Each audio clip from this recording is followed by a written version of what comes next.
The bow is a weapon that can control human life from a distance. An arrow as fast as lightning, as strong as thunder, and sharp as a snake's fang. Let just a person imagine a weapon being aimed at them that can't even be seen.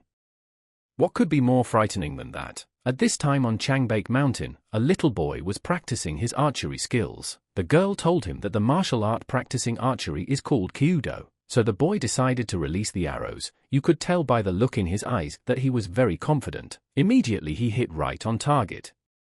His grandfather told him that normal shooting in kyudo is called pensa, but when there are many opponents, he will not have time to aim. In such cases, soksa, speed shooting, is used, and the next level is invansa, already involves firing multiple arrows at once. Only those who have reached yenhuangs can achieve the title of a true archer. You must be able to shoot 3 arrows at a time. So the grandfather fired all 3 arrows and told the boy that each one was for a different purpose. And lastly, archery with internal energy. Grandpa picked a target and chose a bunny that was passing by, but the bunny felt that he was being hunted and immediately ran away.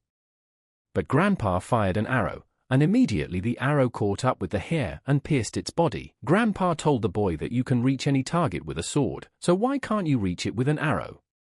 Grandpa demonstrated to him, and killed 3 more birds that were in the sky. In short, he calls archery a podiosil, a bounty hunting technique. After teaching his grandson, Grandpa came home and lay down on his hammock to rest for a while. But his loud snoring could be heard from the mountain. Just then his grandson came running to him screaming for his grandfather. Stark slowly opened his eyes and looked to see who was yelling at him. When he saw his grandson, he asked what was wrong. The boy was so happy that he said he wanted to show something to his grandfather, how much he excelled at archery in the strong wind. Clenching his fist, he was overwhelmed with emotion. The grandfather heard these words and hit him on the head with his cane. He asked the boy how he had dared to wake him up during meditation for such a trifle. After all, he had almost reached the top, and he had ruined it. But how was he going to answer for it? Grandfather asked. The boy told his grandfather that he was not meditating but drooling from his mouth. The grandfather immediately punched him again and replied that his stick was banging on him. When the grandfather came to the forest, he asked the boy once again if he had learned to shoot in strong winds. The boy replied that it was time to check, the wind was blowing, and he would try to hit that limb. Grandpa looked at that knot and thought about it, but then suddenly told the guy to stop. The grandfather approached the target and raised his hand, telling his grandson not to hesitate and to shoot. The boy, hearing these words, did not believe and thought that the grandfather is crazy or he has hemorrhoids. The grandfather saw his grandson's eyes and asked, "Isn't he sure?" The boy replied that he would definitely hit the target, but just in case, let the grandfather move away. Grandpa smiled and replied that if he didn't have the guts, then let him not waste Grandpa's precious time. The boy saw that the target in front of him was too small and his grandfather was too big. Grandpa was yelling at him to shoot. He was hitting smaller objects in stronger winds. The boy raised his bow in front of him, and in a moment hesitated and decided that he would not shoot. Grandpa yelled at him not to chicken out there. He's a man, so he should gather his strength immediately. The boy still didn't dare to shoot, and they walked back to the house. Grandpa started practicing his techniques, but then the boy came running again and told his grandfather that he had found a wild pigeon bleeding in the mountains. Grandfather told him to show him. The boy covered him with his body and replied that since it was a gift from heaven, he would eat it. The grandfather could not bear such disrespect and hit him on the head with a stick. The boy cried out in pain and asked his grandfather, why is he hitting him? The grandfather examined the bird and asked the boy, and does that mean a wild pigeon? It's a bird called Hedonkian, otherwise known as the Lord of the Sky.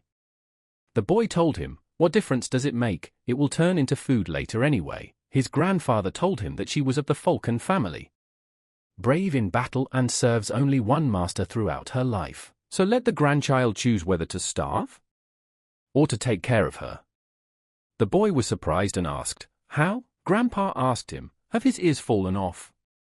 Let him decide, will he go without food for 2 weeks, or take care of her? The boy answered that it turns out that he should not starve. The grandfather answered him that he should make efforts and they would surely justify him. There's a big wound on the bird's wing.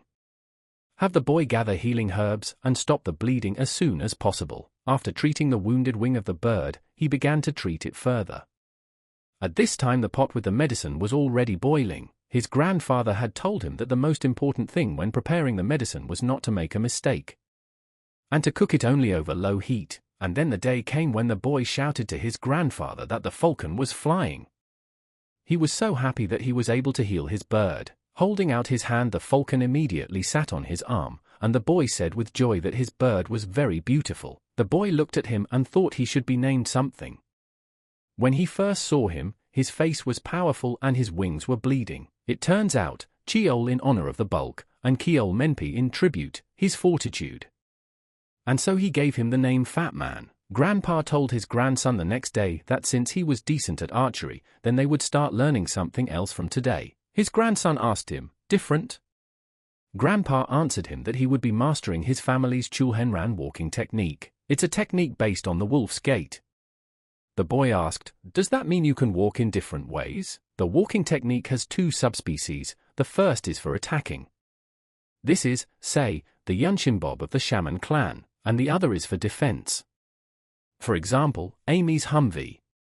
Have the boy stand here and watch carefully. Grandpa immediately started jumping in different directions, but his speed was different and fast at all. Grandfather stood before him and asked him if he had seen. He will repeat it several more times, so let him look carefully. Grandpa started to show him again, and at high speed demonstrated how it should be done. The boy was surprised and thought, is this something he needs to learn? That's crazy. It's not a combat technique. It's more like frog jumping. Grandpa stopped and asked his grandson how he liked it. He agrees with his grandfather that it is very cool, doesn't he? The boy pointed his fingers and replied that it was top class. He realized that if he told his grandfather no, he would scold him again, and he wouldn't even feed him until he supposedly had an epiphany. The grandfather thought and told his grandson that he didn't seem to understand. What is the peculiarity of this walking technique? Now he's going to show him. His grandfather moved farther away from him and told him to watch and not yawn. The boy was just falling asleep from boredom and replied that he was watching, and so the grandfather began to demonstrate that this time the boy had lost all his words that he knew. He saw his grandfather in front of him, and from him he felt a strength that was comparable to that of a wolf. The boy just opened his mouth and froze for a while. His grandfather asked him, "What's wrong with him?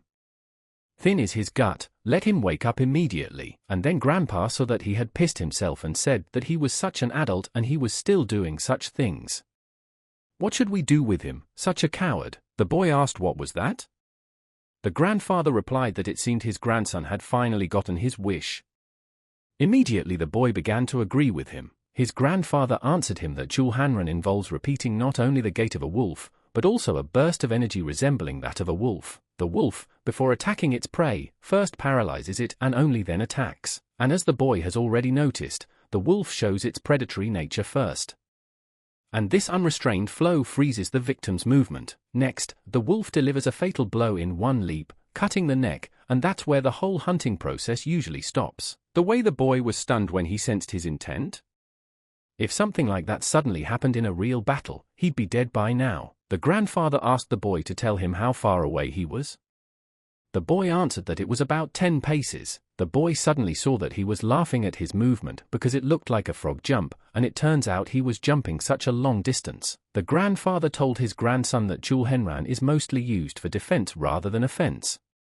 The boy asked, "Is that true?" Grandpa replied that it was to the fact that he had no reason to use the walking technique when attacking. The boy said that meant he could only use it when he was running away. The grandfather said he was a fool and let him tell me what his main weapon is. The boy immediately replied that it was a bow. The grandfather asked, then why would he go to the enemy's nose with that bow? Will he hit with a bow or with an arrow? The bow is not a weapon for short range, but for long range. Already noticed, probably, this technique allows you not only to get to the enemy in a short time, but also to bounce away from him. Let him imagine that he was sneaking behind the enemy's back, and the enemy felt a surge of predatory energy. Would he be scared? Chulhanran allows you to keep a respectful distance from your opponent. Shall I show him again? And then the boy raised his hands and replied that he didn't need to. Grandfather said that the Shaman and Konryun clans, who had gathered the best martial artists in their ranks, were constantly arguing among themselves about whose technique was better, and yet, both the technique of the Jounzhen clan shamans and the technique of the Shor de Palsik are so complex in their essence that it is simply useless to compare them. The boy asked, "What about their techniques then?" And then Grandpa heard this and immediately smacked him upside the head. He told his grandson to think about what he was saying. Their technique is the only and unique walking technique in the entire universe. How can he compare their technique to such a pacifist? The boy grabbed his head in pain and realized that he didn't know. He was just beginning to learn. Grandpa said that, as they say, it is better to see once than to hear 100 times. Let him watch carefully and try to remember. And then Grandpa immediately started showing the guy how it even happens, and what he should pay more attention to. The boy looked at his grandfather and saw that every step was like this. Over 180 footprints, each looking in a different direction. Grandpa said that each pair of footprints corresponds to one rack the body must hit when moving Chul Hanran, and the boy immediately began to look at Grandpa's footsteps and said, first to go forward, then backward, then to the left, and now. The boy stopped and asked his grandfather what happened next.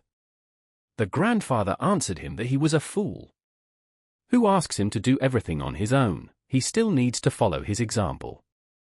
Can't he even do that anymore? The boy started looking at his grandfather's footprints and ended up flopping on the ground. Grandpa saw this and told his grandson that he couldn't even walk. Tell him to get up immediately. Why is he lying down? The boy eventually got used to these acts. The grandfather told his grandson that he was going to go for a rest, but until he executes the movement perfectly, no food for him. So let him practice hard. By late afternoon, the boy was starting to get the hang of it, and he was trying his best to match his grandfather. Grandpa crept behind a tree to the practice area and saw that his grandson was stubborn, not even going to bed. In the morning the boy shouted loudly that he had done so. At that time the old man fell asleep by the tree, and was immediately awakened by his voice. Grandpa asked the guy. It took him a whole week just to repeat his moves. What a failure! Why did he have to suffer such a misfortune on his head? He asked the boy what he looked like. Was he tired? Why was he breathing like that? The boy's father, who was considered a genius, had been practicing for a month, but he had been practicing for a month and a half, and this guy learned the technique in a week. In just over 7 days. How is that even possible? Grandpa told the boy that using internal energy should be very smooth, but what is he doing? Isn't he tired already? The boy immediately apologized to his grandfather. His grandfather replied to him that if he learns the Banyasin Gendohi technique, which is the best branch of Nigan Simbob, but still can't manage it properly. The boy asked his grandfather what he was talking about. What's Banyasin Gendohi? And then the grandfather realized that he had said the wrong thing. Grandpa thought and agreed, and decided to let his grandson in on the secret. The technique he had been learning since childhood was Banyasin Gendohi. To reach the level of a true warrior, Banyasin Gendohi is a must-know. The boy asked, why is it so hard for him? Is he really so weak? And then Grandpa laughed and replied that it was because he had placed a restriction on his inner strength. Grandpa told him to take his time, and in a moment realized that he had misspoke again and said something unnecessary. The boy asked his grandfather what he meant by imposing the restriction. The grandfather began to deny everything and said that he meant that the Banyasin Gendohi would work. His inner strength must still grow and reach at least the 10th level, or else it wouldn't work, and until he does, he won't be able to show his full power in practice. Don't let him worry, he's just not there yet. The grandfather sighed at this point and realized that he had a very good excuse. His grandson is level 8 and the overlay might not work. He should check it out tonight. The next day the boy went to the waterfall and started practicing, and using the rocks to keep his balance. Through the agony and pain he was very tired, at which time his falcon spun around him. His grandfather told him not to stagger. Can't he still stand up straight? When is he going to eat then already? The boy felt he was having a hard time.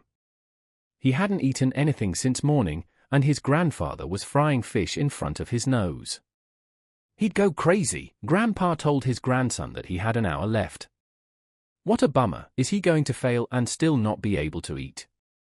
Let him hang on till the end. This training will help him to increase by another level the movement of chi energy in his body. Now let him reach that big boulder using his newfound technique. No matter how long it takes, But let him remember, his training will end when, and only when, he can get to that rock. The boy knew his grandfather would come up with something else. This isn't training at all, it's just bullying. And then Grandpa remembered that he had forgotten to warn him. He can't move more than 3 meters in 2 hours, so he can't finish before lunch. Does he understand? The boy shouted to his grandfather that he didn't understand. How can you move for 2 hours and still be trampled on all the time? Grandpa replied that he just needed to step very slowly, show him how to. Grandpa immediately took the rocks on his body and entered the water. The boy looked at his grandfather and could not understand how he was doing it at such an age. The boy didn't realize how he was taking 15 minutes for one step. And then his bird flew over his head at the same time and made screaming noises. And then the grandfather noticed and told his grandson that his stone was wobbly. If he fell, he would have to start all over again. The boy could not keep his balance and immediately fell into the water. The boy told his grandfather that the current was too strong here. The grandfather replied that he didn't care, let him start again. If he had already finished, he could have eaten the tasty fish by now. The boy was so persistent that he tried everything again every time. In the morning, the boy finished his task and immediately shouted with joy to his grandfather. The times of the year were changing fast, and the guy had been practicing hard all along to excel. His grandfather brought him into the forest and told him to now show what he had learned. The boy immediately, like a flash, went through all the trees at the speed of light. Grandpa saw and thought he had restricted his internal energy, and he still shows such an incredible result. I wonder what will happen when he takes off his shackles. Grandpa raised his hand and told the boy to stop. And he sees that the technique has been perfectly mastered. The boy stopped and said his grandfather praised him. So does that mean his technique is that great? The boy remembered and told his grandfather that he had shown him teleportation last time. Let him tell him how he could learn it. Grandpa replied that if the guy practiced walking technique more and himself would succeed. The boy got upset and asked, "Is it practice again?" The grandfather replied that if he didn't want to learn, so be it. The boy started to deny everything and said that he loved to exercise. When he arrived at the new place, the grandfather told his grandson that he would live in another place and pointed his finger. Upon opening the doors, the boy was surprised and said that he didn't know there was such a big cave behind the door. The grandfather told his grandson that now he would carry him clothes and food here, then he was never allowed to go outside the cave. The boy smiled and asked, "Really?" But then a roar came from the cave, and he turned around and saw that it was a wolf. The boy told his grandfather out of fright that it was a wolf. Grandpa replied to go ahead, the wolf will come in handy for his training. Let him try to make friends with him. The boy told his grandfather that he could practice by himself. At that time the grandfather went outside and was closing the doors. Grandpa told him that he would live here for a while. He would bring water and food to the door. The boy asked, "But with a wolf, what should he do?" The grandfather replied that the wolf is certainly very fast, but he has mastered the technique of walking. Reality was different from training, and he would soon realize that. And then he used magic and broke the wolf's chain. The boy, seeing this, was frightened and headed for the shore, but his grandfather had already closed them and he was left alone with the wolf. The boy started to get nervous out of fright and said that he wouldn't get anything out of the dark. He started knocking on doors and shouted to his grandfather. Grandpa stood at the door and realized that no matter how hard it would be hard. But he must endure. This was his first real test. Grandpa saw that the weather had gotten worse, and now it was snowing outside for the first time. He tried to make sure he wasn't distracted by his grandson now. The boy shouted to his grandfather asking for it. Is this really what training should be like, and what would he tell him to do? And then the boy turns around and says the whole mood is down. He felt as if someone was looking at him from behind. Just then the boy heard a roar and red eyes that were heading towards him. He asked, "What the hell is this? Where did he come from?" The boy shouted to his grandfather to open the door. Is there any grandfather in the world who would give his own grandson to a wolf to eat? The boy thought it was a curse. But if he had a bow, there would be no problem. And he felt the ox coming toward him, and then seeing the movement and the air of someone coming at him, he immediately applied his skills and stepped aside. From each wolf attack, the boy walked away and realized that only he could save the animal's life. Vol didn't understand his words, and he needed to tear the boy apart, but but he couldn't do that. The boy kept walking away. The boy said that it would be problematic for him to catch the wolf. But what should he do in that case? And then he remembered his weak spot. But where is this place in the wave? The boy saw it at the moment of the attack, and immediately allowed himself to be knocked down and attacked on his stomach. From such a strong blow the wolf moved aside and started whimpering. The boy immediately showed the wolf who was the boss. The boy shouted at the wolf to come near him. Let him try to poke his nose in his face again. Next time he'll make the wolf pee his pants in fear. The boy started meditating and said he was very lucky. Unless his physical strength increased, he might not be able to do it next time. In the evening the little window in the gate opened and Grandpa said, "Here is his supper. Let him take it and have a good meal." But here Grandfather did not give it in his hands, but threw it in the middle of the cave. At this moment, the wolf immediately grabbed the food. The wolf tore up the hay and started eating the meat. The boy told the wolf that he ate it all himself. Tasted good? Greedy wolf. Let him eat until his stomach bursts. After a while, the boy would say that he himself was already hungry, about to go crazy with hunger. And then again drops of water began to fall from the top of the cave, and the boy went underneath and drank this water for 3 days now. The boy said that if he wanted to stay alive, he should be much faster than the wolf himself. But already from fatigue and hunger he was falling asleep, but he kept repeating to himself that he must not sleep. If he passed out, he might be eaten. Vol approached the guy to sniff him, but the guy used the split while he slept in the air. The boy said this wolf was incredible. Had he guessed the boy was asleep?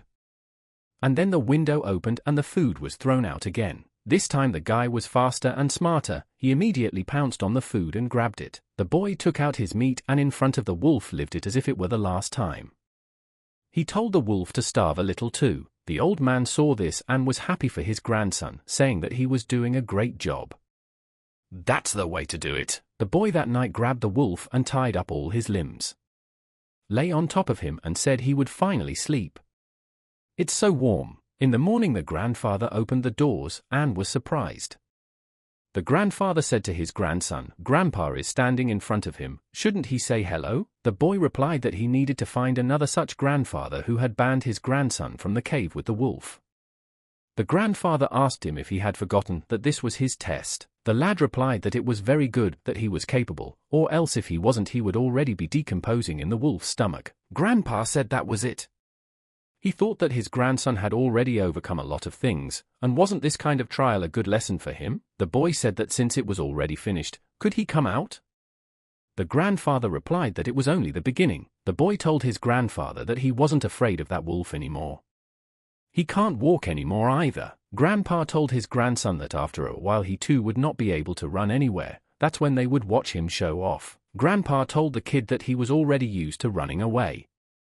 However, it felt like it was just a skill. But in reality, his heart still hasn't gotten used to it. As his grandfather had told him, he had to sense in advance when the enemy would lose his fighting spirit. And as long as he lived next to a wolf, his fighting skill should increase. He has yet to experience real terror and pain. And when he leaves the battlefield, when he has gone through the weight of battle, he will be able to experience it for himself. Does he understand what he is being told?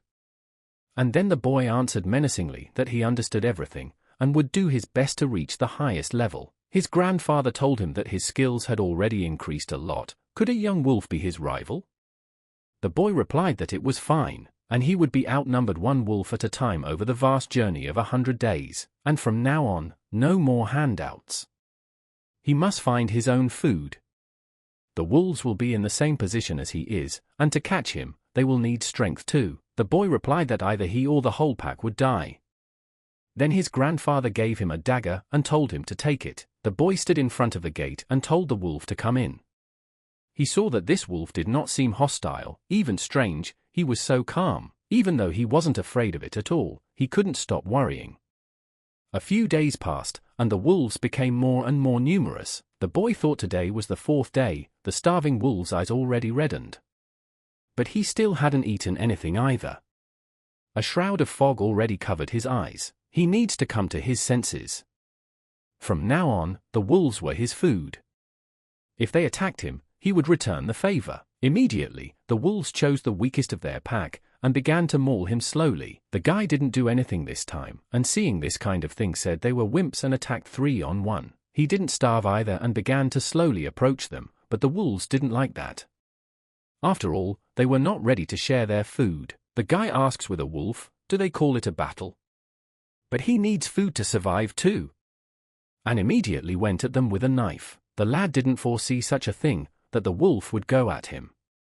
Immediately he let his hand bite down and pierced the wolf's chest with his dagger. The wolves became one pack and in such a case surrounded the lad on all sides, for he had attacked his own. The boy saw the wolf pounce on him and realized they were unrealistically nimble. The boy set up his dagger and stabbed it straight into his neck, seeing it hit, knocking him to the ground. The boy believed in himself and shouted to them, who else here wants to die? Let them not stay away and attack. When the wolves saw that the boy had killed the wolf, they immediately moved aside. And immediately he started to cut it up, but he was so hungry that he didn't care what he ate. He took a bite of meat, and he began to vomit. He smelled a nasty odor from that wolf. But he had no choice. He had no choice this time. The next day there were even more. The boy realized that every day he would kill one wolf, then in the end there would always be 4. The dead wolf will become food for him and the other wolves. So the others will eat and rest. After killing dozens of their brothers, he will stay alive, escape, and gain a better practical survival skill. But in the moment when everything is realized, he can finally move on. And when that moment comes, every wolf that will only become his target will be numb with fear, unable to even move. But then there were 5 wolves again, and the boy said that those 5 relatives had apparently already become friends with each other. From the moment that brown one walked in, he seemed to be their leader. Agile, big and full of life.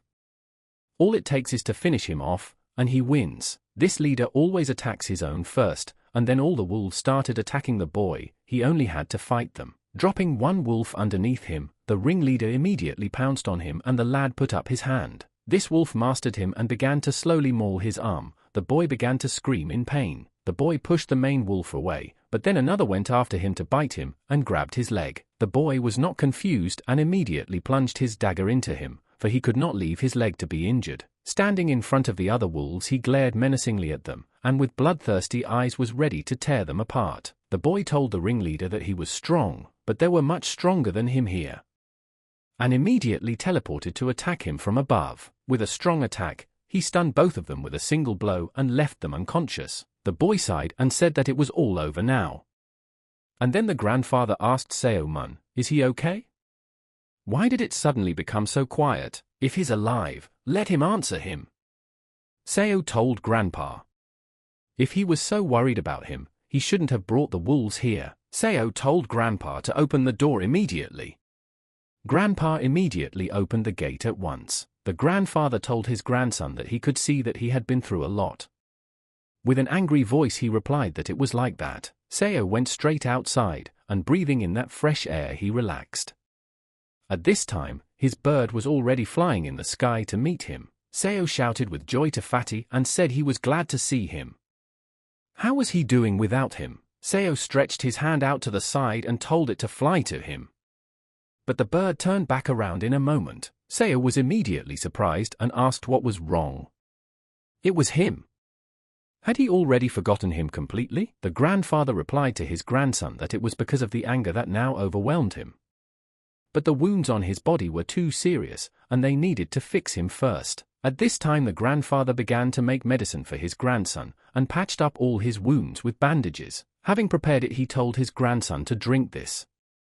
Seo immediately grabbed the plate and raised it above his mouth. Seo told Grandpa that the herbal concoction was made with heart.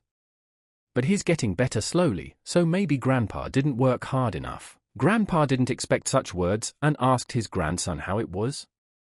Let him feel a little pity for Grandpa. He is here making medicine for him, and this is how he responds. Grandpa tried to throw a punch, but Seo dodged it and said that he could see his grandfather's soul pouring out of his fists now. Grandpa told Seo he's got a lot of nerve. So that's all he learned in the cave? What kind of goals he has set for himself? Seo asked Grandpa. Can't he ever get over his anger? He spent 4 days in that lousy cave, and all he had to do was give him a reason to tell him off. Grandpa asked Seo, did he think it was that easy? Besides, why would he get rid of something he had worked so hard for? Immediately, the grandfather used his strength and attacked his grandson. But this time Seo didn't even flinch and was expecting such a thing. Seo asked Grandpa, and then what? He doesn't really want to fight, does he? But let him know that this time it's going to be much harder. After all, he's a little more experienced. Immediately Seo started laughing loudly. Grandpa thought it wasn't funny at all. He was even a little scared. Grandpa sat down next to him and said that he would probably back off for now. But let them do something to get rid of all the anger they had built up. Seo replied that his grandfather himself had said that one should not get rid of what one has earned through hard work. The grandfather asked his grandson, he's used to fighting, right? But now he needed to learn to control his emotions. To learn to use his anger only at the right moment, and as soon as they're done, Seo will be ready to hit the road again. By the way, is he not dizzy anymore? And immediately they headed for the waterfall and Grandpa said so, let them try it. With the inner breath, Seo told his grandfather that the days were still very cold. Would he really have to go under the waterfall? The grandfather replied to his grandson that this was right. He would sit under the streaming water and when his gut was spiritually balanced, the anger would dissipate and the remnants would be under control. Seo was surprised at Grandpa's words, but as the youngest he went straight to the task. He meditated underwater. Standing under the water, Seo began to shiver from the cold that even his teeth were chattering. His grandfather heard his teeth cracking and told him to pull himself together and concentrate. The grandfather saw that his grandson had not yet mastered the Heart Sutra technique. But having learned the wolf's gait, he had already realized how to control the flow of spiritual energy. But let him not try to move against his will. Relaxing, let him give himself up to the pleasure as his strength spilled over. Seo realized that he needed to have no doubts and trust in the power of the reading. His body was strong enough, he would be fine, but he's already frozen to the bone. I think his head's about to split open.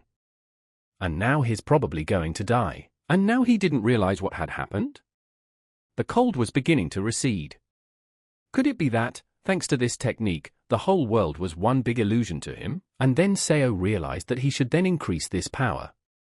The powerful energy immediately began to return to him. Seo tried to take more of the warmth to himself. But in a moment, he felt cold again. Grandpa yelled at him for being a jerk. He made such a mistake. Let him come to his senses. He must trust his body to take care of everything. His father had also learned to control anger by being locked in a cage. Seo said it was all going to hell, whether he died or lived the fuck out of it. Grandpa was immediately speechless when he saw such a miracle. Seo used his technique and surrounded himself with warmth. Seo opened his eyes slowly and said that he had succeeded. Grandpa immediately sighed in relief at that moment. Seo immediately got out of the water and was telling his grandfather that it wasn't cold at all inside the waterfall now. So before he could even get out of the water, Grandpa smacked him upside the head and told him he was a big dummy. Seo asked him why he was hitting him. The grandfather replied to his grandson as if he didn't know. And he was told to just trust the current and relax. He was gripped by the thought that his only grandchild was about to die. Seo said that then his grandfather should stop torturing him to death. Grandpa told his grandson that his healing kicks were strengthening him.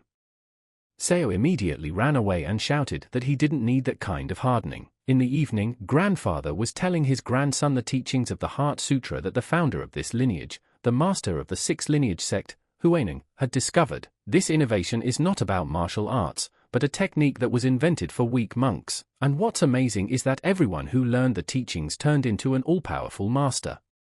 These guys are literally unrivaled in battles. Seo replied to his grandfather that this was strange. So, just reading old books is enough to be successful with breathing practices. For the morning, Seo immediately went under the waterfall and began practicing his skills and anger absorption. He remembered that the foundation of this teaching is emptiness of mind. If he does everything only out of self-interest and for the sake of merit, he will never finish his studies. His grandfather told him that the truth he should strive for was the absence of superfluous thoughts, gratuitousness of labor, and unselfishness of action. And even if he doesn't succeed, eventually he will still achieve enlightenment. He will have to learn the teachings of the Heart Sutra before he goes out into the world. Let Seo sort out his thoughts. Open up like a perfect person and then everything will work out. After a couple hours, the electric field under the water covered him completely. It sparkled so strong and bright that the whole thing could have caught fire. Grandpa saw it all, and in a moment froze with amazement. He thought it was the third gate of the underworld. It was an unimaginable power that could only be comprehended by passing through the gates of the afterlife, and such a thing was only rumored. The grandfather asked, could his grandson really open all 5? Immediately Seo opened his eyes, and they shone very brightly. The lightning bolts that surrounded him began to fly everywhere, and the water from such began to dry up. The grandfather saw that his grandson's thin veins had completely opened. And then he cried and said that he had nothing more to regret. Walking home, Grandpa told Seo that when he learned the teachings under the waterfall, he planned to start training him to be a monk. However, that wasn't necessary now. Seo asked, had he done something wrong? Grandpa replied that everything was fine. He meant that he no longer needed to learn from him, he had learned everything himself. Seo asked his grandfather what exactly had he learned. Grandfather replied that recently, when he was practicing under a waterfall, he had seen his third gate open. Grandpa asked Seo how he felt then. Let him tell what happened. Seo replied that at first he had a headache and felt nauseous, but at some point he became lively, light-headed and in a good mood. Grandpa said that was right, for his gate had opened and his body had recovered. Even striving for enlightenment throughout one's life, it is very difficult to achieve this result as well. Seo became curious and asked, isn't that a good thing? Grandpa replied that he would say that it was the greatest martial artists who considered it a miracle. And then Seo saw his pet Fatso and shouted for him to come to him, and immediately held out his hand. She immediately flew over immediately and sat on his arm.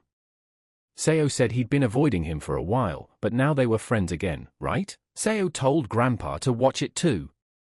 Looks like the bloodlust has dissipated after all. Grandpa said that Seo opened the gates of the underworld and cleansed her veins. No wonder she's down. However, it's very strange. Seo asked his grandfather what he was talking about. Grandpa slapped him and said he was so dumb like a stone. Immediately the eagle looked at him strangely. Fatty began to get indignant and shout in his own voice. The grandfather asked his grandson to tell him how he had achieved this. A whole year passed and winter came again. It snowed so fast that all the forests were covered in white. In such a span of time, Seo learned a few more techniques as his grandfather's multiple arrows killed everyone at once. Grandpa was telling his grandson that he could now feel the wind and hit moving targets with ease. Again, he seems to have learned it well by now. Seo asked his grandfather, what are the basics? After all, he is a never-missing, top-notch archer. He won't miss during a wolf step. Even with 3 arrows at once, he always hits the target. Grandpa punched him and told him not to get cocky. Seo said to Grandpa that this is the truth, isn't it? Grandpa said that an arrow filled with inner energy is the true pinnacle of craftsmanship. Seo said that he had heard in a similar vein about the sword, but didn't understand how the flight of an arrow could be controlled. Grandpa replied that it means that if this way is possible, then that way is possible. Does he already know how to hunt without arrows? Seo replied that it was unrealistic. Grandpa said that without mastering the no-formal attack, he would never get close to a truly great power. Seo told his grandfather to prove to him that such a thing was possible.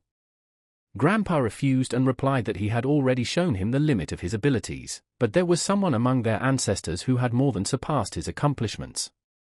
Seo realized that even without arrows there would be only the crack of the bowstring. The grandfather asked his grandson how old is he now? Seo replied that he was already 17. Grandpa said that by comprehending the wolf's gait and multiple shots, you could say he became a full-fledged hunter. Grandfather told Seo that tomorrow, at dawn, he would go to their family's patriarch's village directly to the hidden shrine. The secrets of the Wumai technique and the triple unity sword style left behind by their 17th ancestor are kept there. And then he handed Seo a notebook and told him to take it. This incredible book contains all the basics of the technique of improving internal energy. Coming to the spot, Seo shouted to his ancestors that it was him, their humble Ditsi, LG Seo Moon. He intends to accomplish a goal that has been in their hearts since the beginning of their family.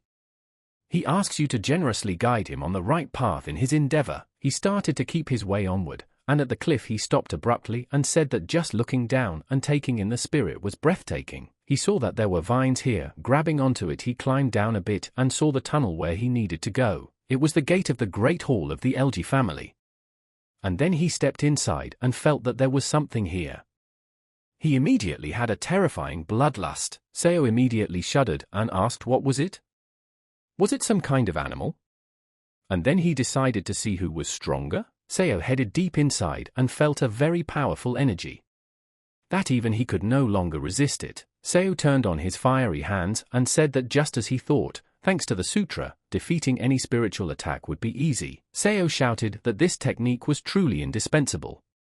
And then he saw a bright light and didn't realize, what was this incredible energy? Seo tried to confront her. After all, he didn't want to lose this battle. But she was so big that he couldn't even take a step. Seo resigned himself to it and squatted down, wondering if he had reached his limit. But then he saw something familiar to him and froze. Seo immediately said, it's just amazing. How can this be possible? These are martial arts techniques. As he got closer, he said there was something strange. What kind of unimaginable energy is emanating from the paintings? But then he came across a box that lay in front of the scrolls. He reached down and said it was a family heirloom. Seo immediately opened it and saw that there was a bow in the box. But when he picked it up, he said it was very heavy. Examining the bow, he saw that it was only a foot long, but weighed over 100 pounds. How do you use it? I'd have to hold it first. He saw that there was not only a book in the drawer, but also a notebook, which became interesting to him.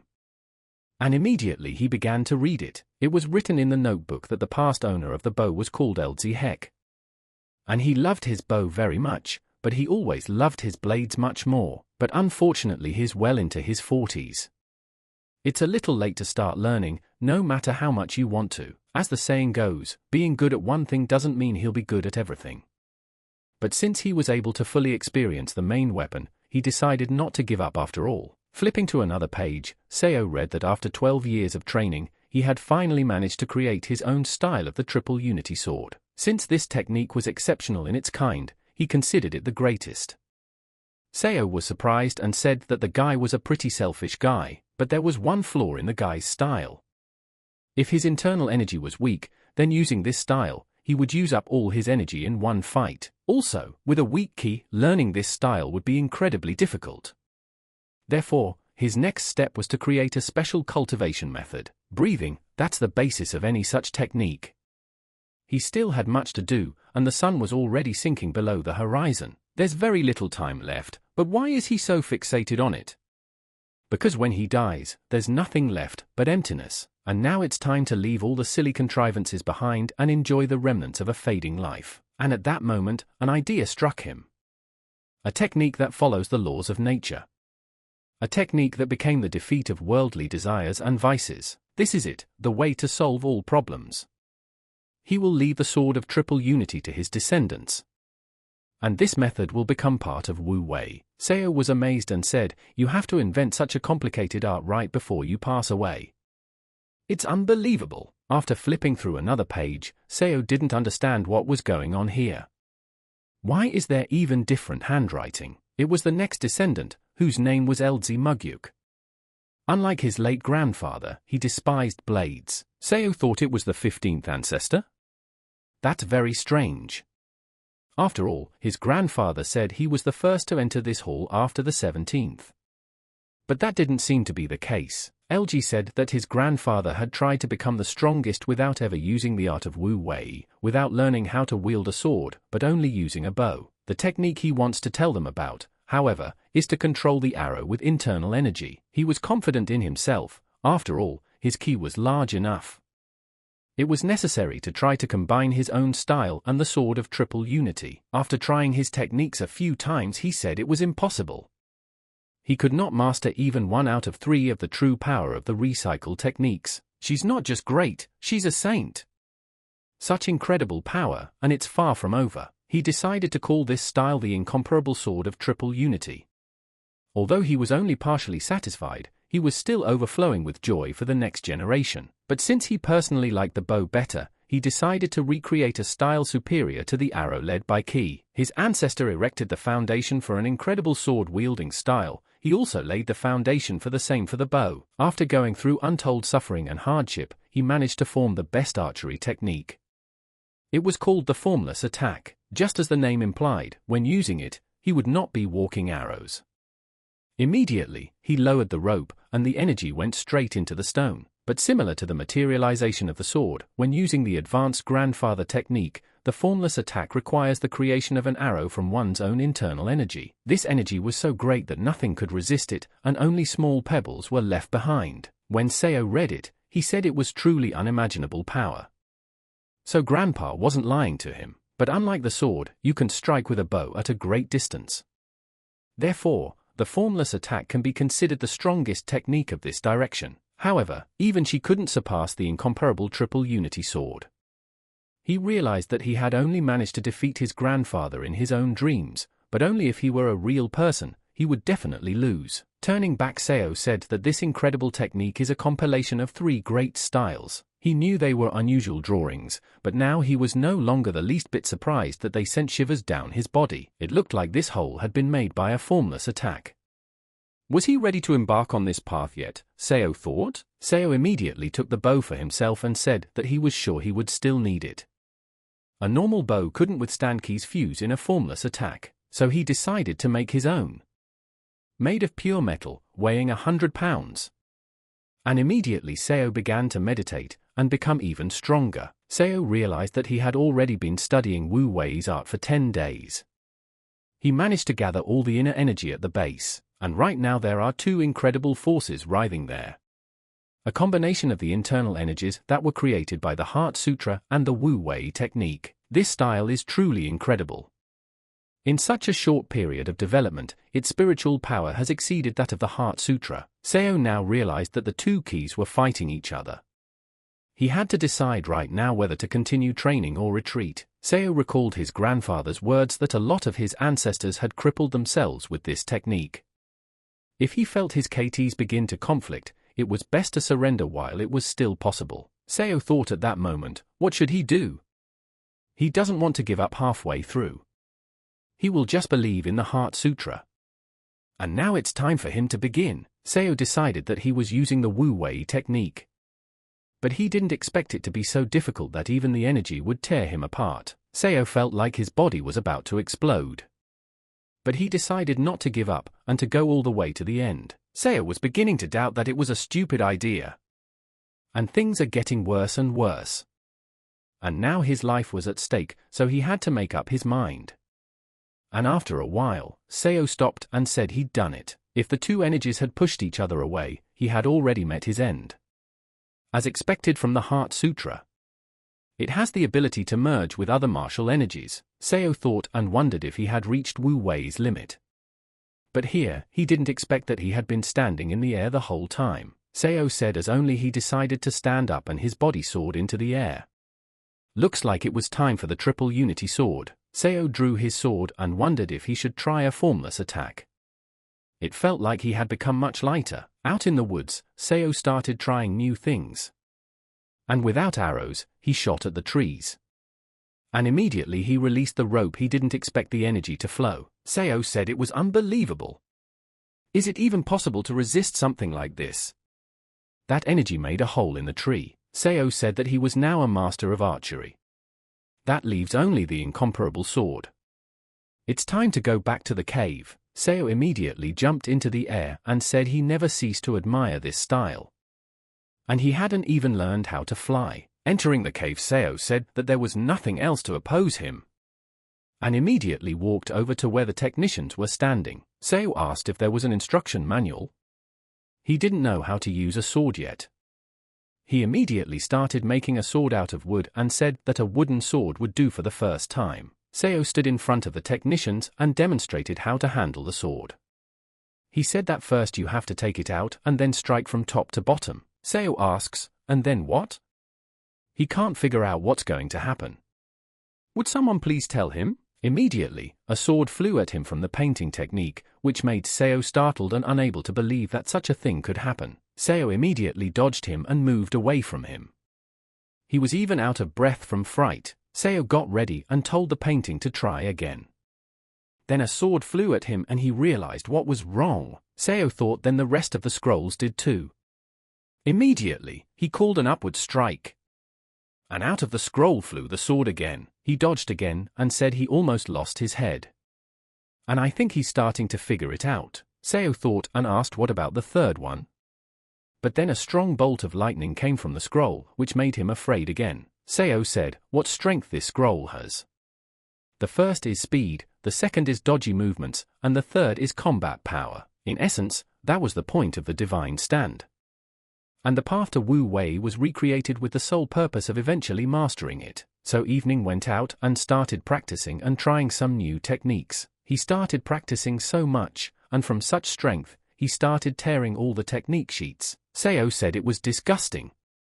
It took 6 months for the first scroll and a full 10 months for the second, and now there was one last scroll left for him to study thoroughly, and he headed into the forest the next day. Seo immediately applied his strength on the tree, and tried improving his skills to become even stronger. He used his new powers and chopped the tree in half.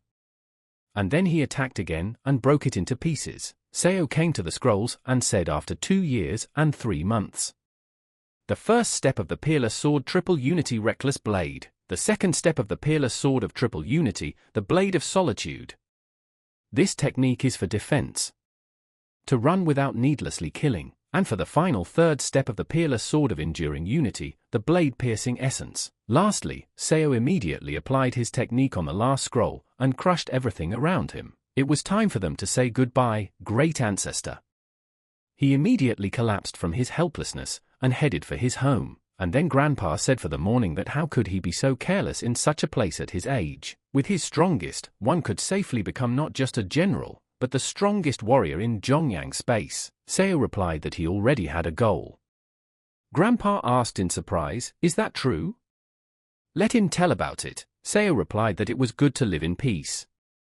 How nice it is to just lie there and bask in the sun. Grandpa immediately hit the Homer with his stick and told the guy to try to duck, and then Seo put up his hand and told his grandfather that he had surpassed him long ago. He was wasting his energy now. For the evening, Grandfather told Seo that he would not reproach him again. But couldn't he at least find a wife? There must be a way to continue the family, Seo said to Grandpa. He thinks there are women in these mountains. The grandfather replied that there are not, but his is in Zhongyang. Grandpa told the kid that when he was 4, he met the head of the Sichuan Dan family and arranged a wedding. The Dan family is the strongest in the Sichuan region, making it one of the 5 most powerful in Zhongyang. This jade badge would prove that he was the long-awaited son-in-law. The head should have just kept the other half. Also here is his favorite book, said Grandpa. It belongs to the Shaolin Palace monks, so let him leave it at their temple on his way to Sichuan. At this time a strange fellow rode out of the woods on horseback and moved so fast that it was as if someone were running after him. He was telling his horse to keep it that way. And he realized now that he should not blindly trust the scout's words. But something happened, and the horse fell down at once. The guy cried and told the horse to forgive him. And it was all his fault. The guy immediately killed his horse without any hesitation. The people chasing him were saying that this guy was here and they should capture him. The head of the troop said his name was Teru, and he was the chief of the Bayer tribe. If the boy surrendered, he would gladly spare his life. The boy immediately grabbed his sword and sent them away, saying they were Yaku's followers. He would rather die than serve such filth. Let him come to him. The guy immediately rushed to attack, but his strength was so low that Teru repelled his first strike immediately. Teru saw that this guy was very fast, and in a moment he saw his sword in front of him and managed to get his hand up. The sword flew out of the boy's hands and went straight into the wood. Teru held out the spear and said, "Pretty good, for his age." "What's his name, then?" The boy replied that he was the deputy chief of the Yaku tribe, Gu Yuk, and asked Tara to make his death honorable. Teru replied that everything will be fine. He's a man of honor too, so he'll honor his request. Immediately he raised his spear and said that they were saying goodbye, and then an arrow hit Teru's arm and stopped his attack. He didn't realize what had happened at first. Teru came out of the Bessia and asked, "Who did this?" And immediately so, with his bows, came down from the tree in front of them. Seo said it was a disgrace to be attacked by a bunch of people. Teru immediately introduced himself and asked the guy who he was. Seo stretched and replied that he was just a sleeping man who had been awakened by the surrounding noise. Jiyu thought, How could this guy be so carefree? Taru called him an uncouth bastard and ordered him to bow down to the chief. Seo replied that it was they who should bow down. And immediately he began to shoot at the feet of the enemies, and after him went already spears at him. Seo immediately fired 2 arrows straight into their hand and told their leader to attack him again, and everyone here would die. What Taru didn't expect was that he was bleeding already and had arrows on all his limbs. He realized at once that this guy was strong. Jiyu told Seo that he had saved him and immediately thanked him. Seo asked why they were trying to kill him. Aren't they from the same tribe? Jiyu replied that he was one of the Shanzhou Jurchen, while they were from the Haishi Jurchen. Intertribal warfare reigns in the county now, so Jiyu asked Seo where he was going. Seo replied that he was going to Shaolin Temple. Maybe he knows the way? Jiyu replied that Shaolin was 20 days south of Peking. Seo asked, what about the Dan Sichuan family? Jiyu replied that Sichuan is southwest of Zhonglang, but it would take about 5 months to get there. It's not an easy road. Seo immediately grabbed his head and asked, is it that long? He immediately remembered his grandfather's words, as he told him to hurry up, he would be able to get there in about a month. Seo immediately shouted to his grandfather, why would he do such a thing? Did he have to deceive his grandson? Jiyu said to Seo, wherever he was going, would he like to stop at their village? Before continuing on his way, Jiyu said his name to Seo and asked if he could call him Big Brother. Seo replied to just call him Seo Mun, and then a group of warriors who were unmarked were heading towards them. Seo asked Jiyu, who are these people? Are they their enemies again? Jiyu replied to his brother that it was their people. It looked like they were looking for him. Jiyu immediately raised his hand and shouted to the chief. The chief immediately rejoiced and said that he was very glad he was alive. Jiyu told the chief that he was ashamed, because of his stubbornness hundreds of people had died. The chief said they gave their lives for their tribe. It is unfortunate, they will remember their deed. The chief asked Jiyu who was there with him. Jiyu replied that this guy saved his life. Right, just an incredible marksman. Jiyu told Seo that this was their tribal chief. The chief said his name is Marananta. He is grateful for the rescue of his deputy. They all set off in friendship to join the others, and came to the location of their tribe. Jiyu ordered Mosad to serve this man. May he obey him until the day he dies. The guy immediately got down on one knee and said his name was Mosad and welcomed him. Seo responded by introducing himself too, and said that there was no need to kneel before him. Mosad immediately stood up and called him Mr. Seo asked surprised, Sir? Let Mosad just call him by his first name. Mosad asked, how can one address the man he serves in such a manner? Seo asked Mosad how old he was. Mosad immediately replied that he was 19. Seo said that he was younger, so he should call him brother, and then Mosad was surprised and started denying that it was wrong. Jiyu told him to do as So says. All he has to do now is obey his orders. Mosad told Seo that there are 2 communities in Zhongyang. One under the emperor and the other a group of warriors who called themselves Gangos. Seo said, that's right. Zhongyang is divided into Gango country and Ming dynasty. Mosad replied that this is not the case. Gango is not a country, but a community of warriors that settled in a territory outside the dynasty. Seo asked, so it was founded by the warriors of this space, and Shaolin is the strongest clan here, right? Then suddenly Jiyu came in and told his older brother that it looked like war was about to break out again. Seo asked him, is it serious? It had been pretty quiet the last couple months. Jiyu replied that the Baihe tribe stopped at a pass near the Mita Mountains, which is 20 miles away. Seo went outside and told Jiyu to be sure to come back. Jiyu replied that the news of their victory would not be long in coming. Jiyu ordered Mosad to take care of Henim while he was away. Mosad immediately responded to Mr. Jiyu that everything would be fulfilled. Seo asked Mosad how strong is the Bei tribe? Mosad replied that as far as he knows, their army is 3 times larger than theirs. They will definitely lose if they send all their men. Seo said that didn't sound good.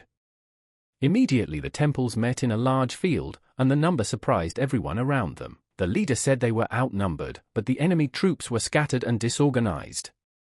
He immediately ordered an attack on all of them. The enemy saw that their opponents had begun to move into battle and sent their men to attack as well, and ordered the cavalry to attack from both flanks. There were several hundred more enemies, and their advantage lay in strategy and horses. The chief immediately ordered his troops to prepare their spears, and let loose without any hesitation. At this time, So arrived at the battle site and asked Mosad, "They are losing, right?" Mosad replied that Bey had many more soldiers. Seo told Mosad to bring him as many wooden branches as possible. He immediately began sharpening their tips and making arrows for himself. The battle was not for life, but for death. The enemy saw that Jiyu was fighting alone and immediately came at him. Seo saw all this and said he didn't want to kill anyone, but to prevent unnecessary deaths. He immediately released his arrow right into the hand of the enemy who was on his way to kill Jiyu. And then Jiyu pounced on him to end it. Seo realized to kill a snake, you have to cut off its head. He immediately released the arrow and said that was it. The arrow was so accurate that it immediately pierced the chest of the head of the enemies. And for them, Seo immediately fired several more arrows. Mosad said it was unbelievable. How fast? The chief was yelling to his men not to retreat. They'll let those pigs go to meat. The head of the enemy told them not to retreat either. The reinforcements are on their way. The warriors hearing this immediately set out to attack once more. Their numbers were very large. The chief asked what kind of monster was sending those arrows. The guy said it looks like it's the guy who caught him and killed their deputy. The chief said his skills are amazing to the eyeballs. He just refuses to believe his eyes. The boy told the Lord that now was not the time to be surprised. We must order the cavalry to return. The chief said the battle was already over when their warriors lost confidence in victory. The only thing they can do now is retreat. An archer single-handedly deciding the outcome of a war. What an idol! The guy immediately raised his hand and ordered his men to retreat. Immediately, a trumpet sounded. Mosad told his brother that the enemy was withdrawing. And now they had won this battle. Seo and the boy headed back. When the wars came home they told everyone to drink as much as they could. They were on a roll today. We can rejoice. The warriors asked each other if they had seen those bastards panic. One can't recall such a resounding victory so immediately. But then Jiyu came running in and saw Seo shouting. Jiyu told Seo that it's all thanks to him, the eldest. He helped them a lot with the arrows. Jiyu told Seo that his father and the generals were waiting for him. Seo replied that he would come later, but now he wanted to rest. Jiyu told Seo that he was the one who won the war. Seo replied that not now. He was tired after shooting so many arrows. Heading to his tent he saw that the wars had started burning the place down and killing all the people. Seo asked the guy who the hell are they? Mosad replied that they were Yoku soldiers. Seo asked that? After they win, they burn villages and take all the inhabitants prisoner? Mosad replied that it seems that someone from this tribe helped Behar. Seo said, then shouldn't they have just taken away the guilty ones? So why make such a mockery of the rest of the people? Mosad replied that he is saying to sell them or make them slaves. Seo said how heartless that is, and it looks like it's time to honor that celebration with a visit. They lined up all the people and executed them one by one. The warrior spoke before the treasury that for giving support to the enemy, he was sentenced to death. At the moment of the man's execution, Seo came and shouted at him to stop. No one expected this to happen and everyone started looking around. The chief told Seo to let them welcome him. And Jiyu invited brother Seo to sit down with them and eat. The chief said that they won the victory only by his grace. From the bottom of their hearts, they thank him for his support. Seo said the war is already over. So why don't they let these people go? The chief laughed in response. He said the guy's shooting skills are already beyond all imaginable limits. And yet, he's still so soft, but he understands his feelings, but there's nothing he can do about it. Let him relax and sit down to drink with them. Seo replied that, and yet he heartily begged them to let the people of that village go. Immediately one of the warriors put up his sword and asked him how dare he.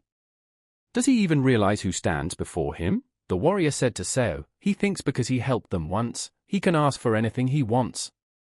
Make him disappear quickly. The chief told General Lee to calm down. It's a holiday after all.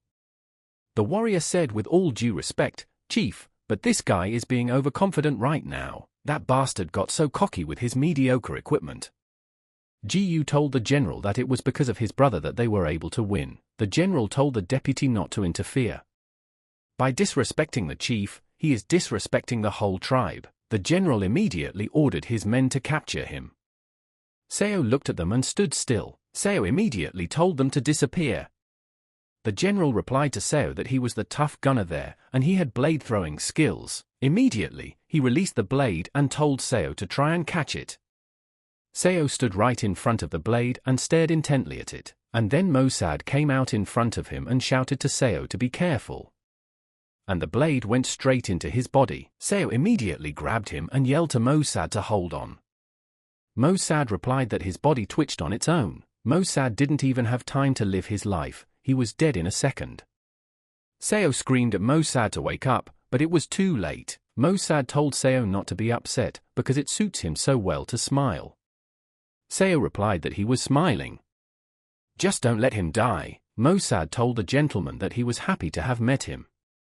So fell to the ground with him and shouted his name. Seo lost his temper and with his red eyes was telling the general how dare he do such a thing, and then Seo pulled out this blade and told the general that now they would see how he handled himself in such a moment. Before the general knew it, Seo was already flying at him with his blade overhead and sliced him into a couple of pieces. Seo told the Yokoi tribe that he would wipe every one of them off the face of the earth. Every single one of them. The incredible sword of triple unity. The third step, the blade that pierces the essence, its power was so strong that the energy would tear apart anyone who would stand in front of it. Jiyu stood behind Seo and shouted at him. He had already kneeled down and was already addressing him as an elder. Seo told Jiyu that he thanked him for everything. He would never forget him and Mossad. And he immediately said goodbye to him. Jiyu fell to his knees and told Seo to only remember him. He would wait for his return forever. Seo went on the road again and said Mossad was a glorious little guy. And he hopes he's in a better place now. He hasn't seen anything in 4 days. It was a shame, of course. I wonder how his grandfather is doing, he thought, and then he looked up and saw a bird circling above him. He immediately recognized the thick-skinned man. Seo held out his hand and the bird descended on him. He asked what fate had brought him here. And how had he found it? Seo immediately asked what was wrong with his grandfather. Had something happened to him? The bird immediately handed him a note. His grandfather sent him that the thick-skinned man had been looking upset lately, so he sent him to him. Let Seo stay focused and come back quickly. He knows Grandpa hates to cook for long periods of time. Immediately Seo and the bird set off on a long journey. After a while, Seo got hungry and decided to do some hunting. He went up to the forest and saw a tiger and started hunting it. The tiger did not realize that he was being hunted and walked on his own. In a moment, the tiger saw Seo and immediately headed for him. But Seo had time to release an arrow and pierce the tiger in midair. Seo killed the tiger and went to Beijing. When he entered the city, all the people were frightened because all they saw was a tiger. People asked, why does this tiger walk like a human? Seo got tired of carrying it and immediately tossed it aside. And then Seo shouted to everyone to give him a moment's attention. Let them come over, there's a fresh tiger on sale. He had just killed it, so it was still quite warm. People came up and said what a jinata. Is this guy trying to sell it? And then the guy raised his hand and said he was offering 10 gold coins. What does he think? And then the next guy said he was offering 15. The bids went up each time and Seo was very happy about it, because he needs to sell it anyway. Seo said he decided to hunt to cover the cost of the trip. And here, who would have expected it to turn out like this? And then one of the old men looked at the tiger and said that there was only one hole and that was in the neck area. Truly a perfect specimen for display. His bones will go for medical ingredients, and considering his size, how many are there? And his claws will also go under the hammer as valuable accessories. And his meat will be valued much more than any other. And then the old man told Seo that he was offering 200 gold pieces. Would that be enough? And then Seo did not expect to hear such a thing and was speechless. Seo did not hesitate and immediately agreed. The old man did not deceive him either and gave him 200 gold pieces in his hand. Passing by the stores, he immediately entered the charter house. The guy immediately greeted him and bowed. Seeing Seo's clothes, the guy said he apologized, but this place is clearly beyond his means. He should leave. Seo immediately took out a single gold coin and showed it to the guy. When he saw it, he immediately fell silent and couldn't say a word. The guy said to Seo, what could be of use to him? He could find Jongyang drinks as well as other varieties in their establishment, preferred by an almost overwhelmingly large group of local men. Also, their food is widely recognized as the best in all of Beijing. Seo said nothing to him and walked beside him. The boy thought that 1 gold piece was a lot more than his annual salary. After all, the guy told Seo to let him walk him to a nice place, and immediately offered one place right away. Covering all the words, guy tells Seo that here is his and the drink, and recognizes that it is an excellent choice. This green bamboo liquor has been aged for generations by masters of their craft, in the Inlu family, and that's the duck the guy said was delicious. The pride of Beijing, what can I say? And then Seo said he needed new clothes. The boy replied that he would bring him the best they had right away. White dresses were in fashion nowadays, and black capes on top, honestly a favorite type of clothing among warriors. Seo thought for a moment and replied that it sounded good. Immediately the boy said that he understood the master and would be back soon. Halfway down the road, Seo told him to stop and asked him if he needed money, didn't he? The boy replied that what he had given him earlier was enough. Seo tossed another gold coin and told him not to worry, that was just his payment. Going outside, the guy started shouting that it seems like he hit the jackpot. And then he brought Seo's clothes and said that his outfits were made of the finest silk. The guy put them on the table and Seo thanked him. Seo asked the guy if it was a long walk from here to Sichuan. The boy replied that it was true. The road there is long, and it is ancient. And it would be especially difficult for someone who decided to go there for the first time. Even so, there are some people who go there as if it were a neighboring village. Seo asked, and who are they? The guy replied that it's an organization that calls itself an export agency. These guys can get to any place in Zhongyang, no matter how dangerous it is. The boy said he assumed the Lord was trained in martial arts. Seo replied that he was moderately trained and could stand up for himself. The guy showed the class and said there was no problem then. If he joined that agency as a guardian, he could find good company. Besides, he would be well paid for his hard work. He'll notice that that's where the whole bunch of hustlers work, for the most part. Seo went outside after eating and changing his clothes.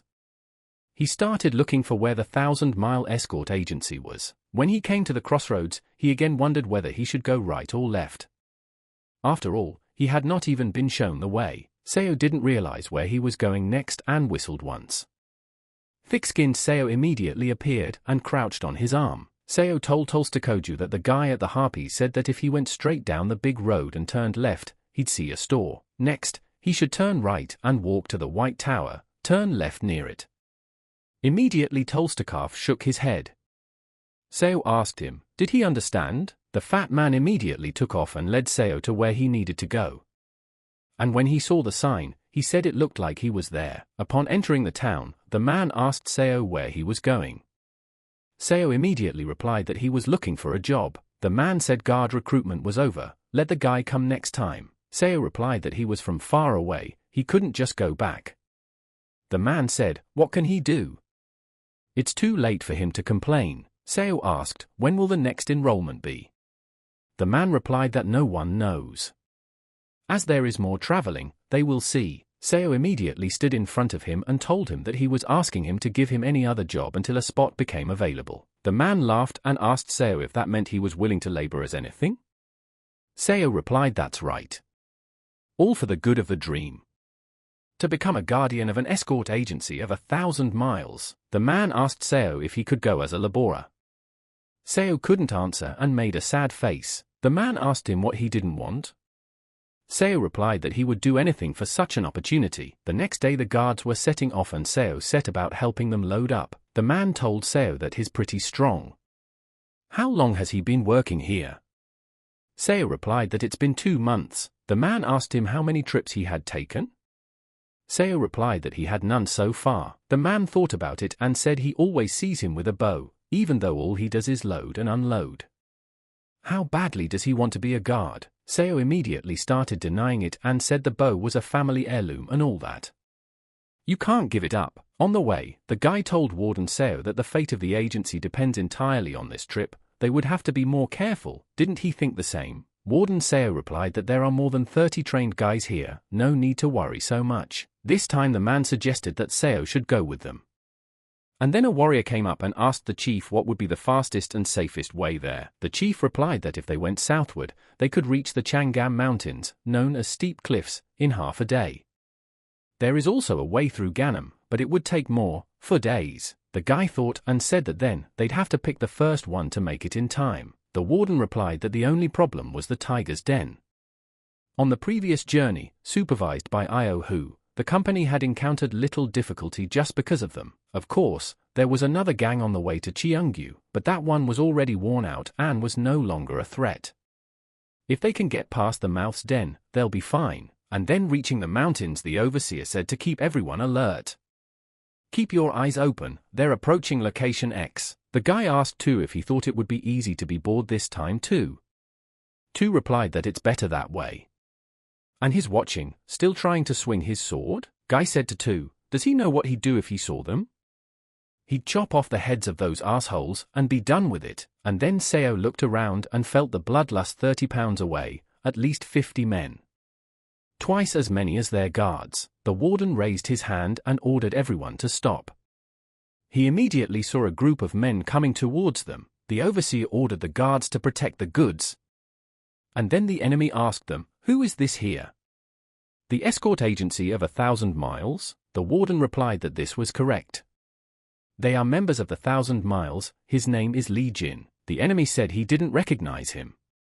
He's the leader of the Tiger Mouth gang, and his name is Joe Ryuk. Li said he was a man of honor. So why did he block their way? Joe replied that he didn't and they had come to greet them. Do they know that the last hailstorm destroyed all their fences?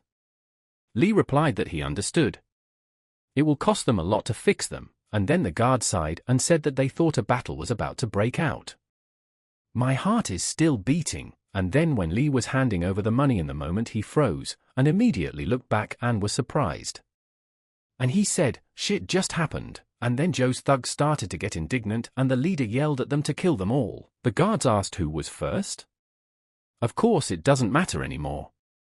Now it's just a matter of blowing them to smithereens. The guard killed everyone in front of him and said that this bunch of lousy, talentless thugs needed to be destroyed. Li shouted to his men to hold the line and fight hand in hand, all together. Joe shouted to his men that most of them had no combat experience. Hit them with a number, and while you're at it finish it quickly. Head and Seo sat in the wagon and watched the guards fight. But the man was a little worried. Seo said it was all because of one yellow-haired goon. And then there was earlier that the guy told the guard that their bosses made an agreement. And he thinks it's okay for them to meet too. Just then the guard grabbed his sword and was telling the guy to stay away from him. The guy replied that his name was Den, from the tiger's mouth, and as the boys also nicknamed him, the Purple Wolf, honorable. Immediately he smiled and roared at the guard. The guard got scared and waved his sword and told Dan to stay away from him. And then he killed him in front of everyone. Seo didn't stand by and climbed onto the wagon. The man told him to stay back. He would surely be killed if he got involved. Those guys don't usually touch outsiders, so just sit tight. And then Seo lowered his head and smiled. Seo immediately got to his feet and began pulling out his arrows and stabbing anyone who came near them. And then Joe turned around and asked what was going on. And who dared to shoot at them anyway? Li immediately told Joe that his opponent was here, standing in front of him, and immediately slashed his enemy's chest. The others, when they saw that their head was killed, they got scared and fled into the forest and used a tactical retreat. Li started looking around and seeing the pile of corpses said, what a mess this place is anyway. Just then Li's right-hand man came in and reported 11 dead and 17 wounded. Li told the supervisor that they were leaving as soon as they took care of the bodies.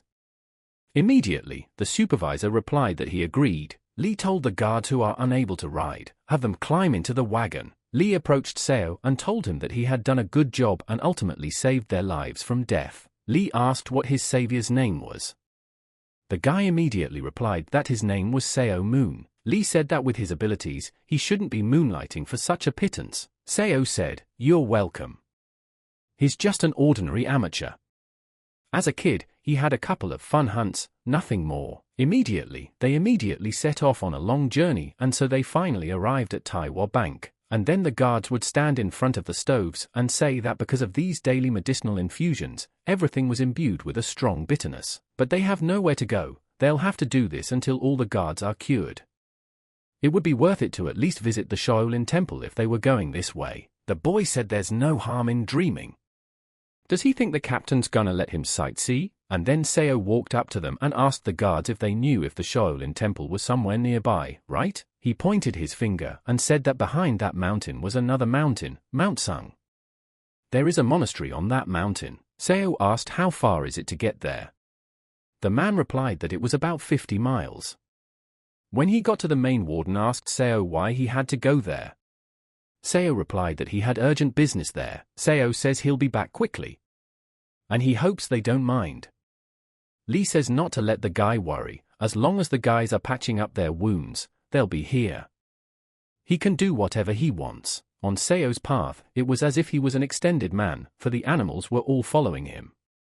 And in a moment he saw children who were practicing. Seo looked at them and said, "Hiking, on Mount Sung, even children are amused by Shaolin martial arts." Coming to the temple, Seo said, "So this is what it is like, the Holy Land progenitor of the 1,000-year-old Buddhist martial art, Shaolin Temple." Once inside, 2 monks stood guarding the temple.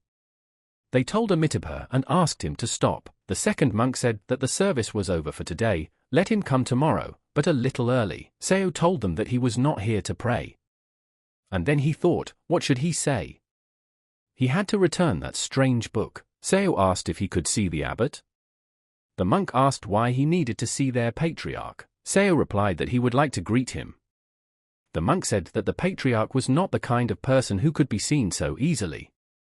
Let him explain the reason. Seo immediately gave his name and said that he was here to bring back the volume of the Heart Sutra teachings. The monk asked his friend, "Does he know what a mu is?"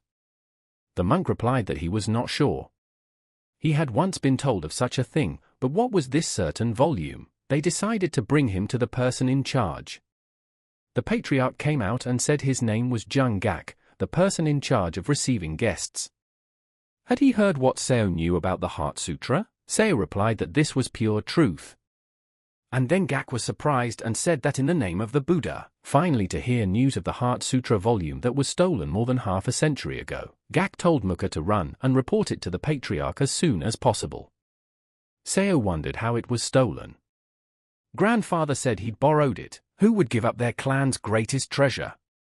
Gak told the boy to let him escort him to the patriarch. Sitting down at the table, the patriarch said his name was Jungo, the abbot of this temple. Was he told that he had information about their great teachings? Seo realized that the monks would kill him if they knew his grandfather had stolen it. And he couldn't escape. Just then Seo was thinking, and the monk turned to him. Seo immediately replied that he had heard of him. Jungo, hearing these words, rejoiced and said that they had been looking for him for so long, and at last. Buddha is definitely favoring them. Jungo asked Seo, "So where is the location now?" And then Seo pulled it out and immediately put it on the table. Jungo, seeing this, immediately began to say, "Amitabha." When they opened it, they saw that it was the same book and began to bow to him. Jungo told Seo that he thanked him from the bottom of his heart. This treasure was stolen by a fellow sinner about 50 years ago. They thought they would never see him again.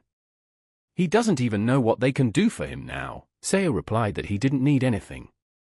He had stumbled upon it completely by accident.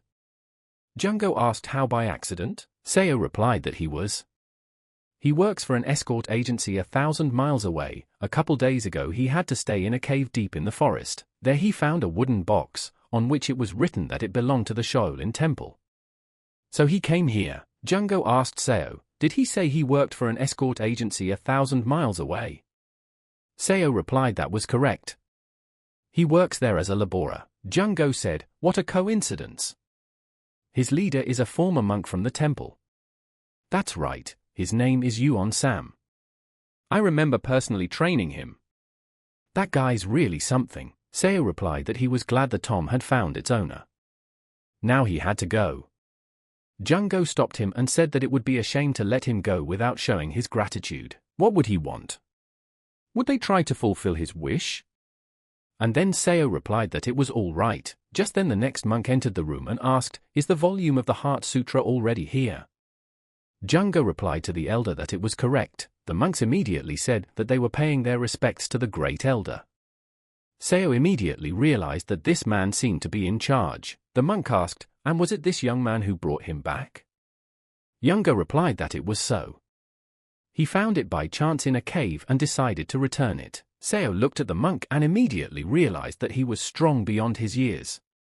The monk said his name was Sonya. Sonya said he wanted to have a word with their guest. Let them take the sutra to the vault for now. Sonya told Jungo to get Miu Miu here. Jungo asked the head monk why. Sonya replied that lately he had stopped growing at all.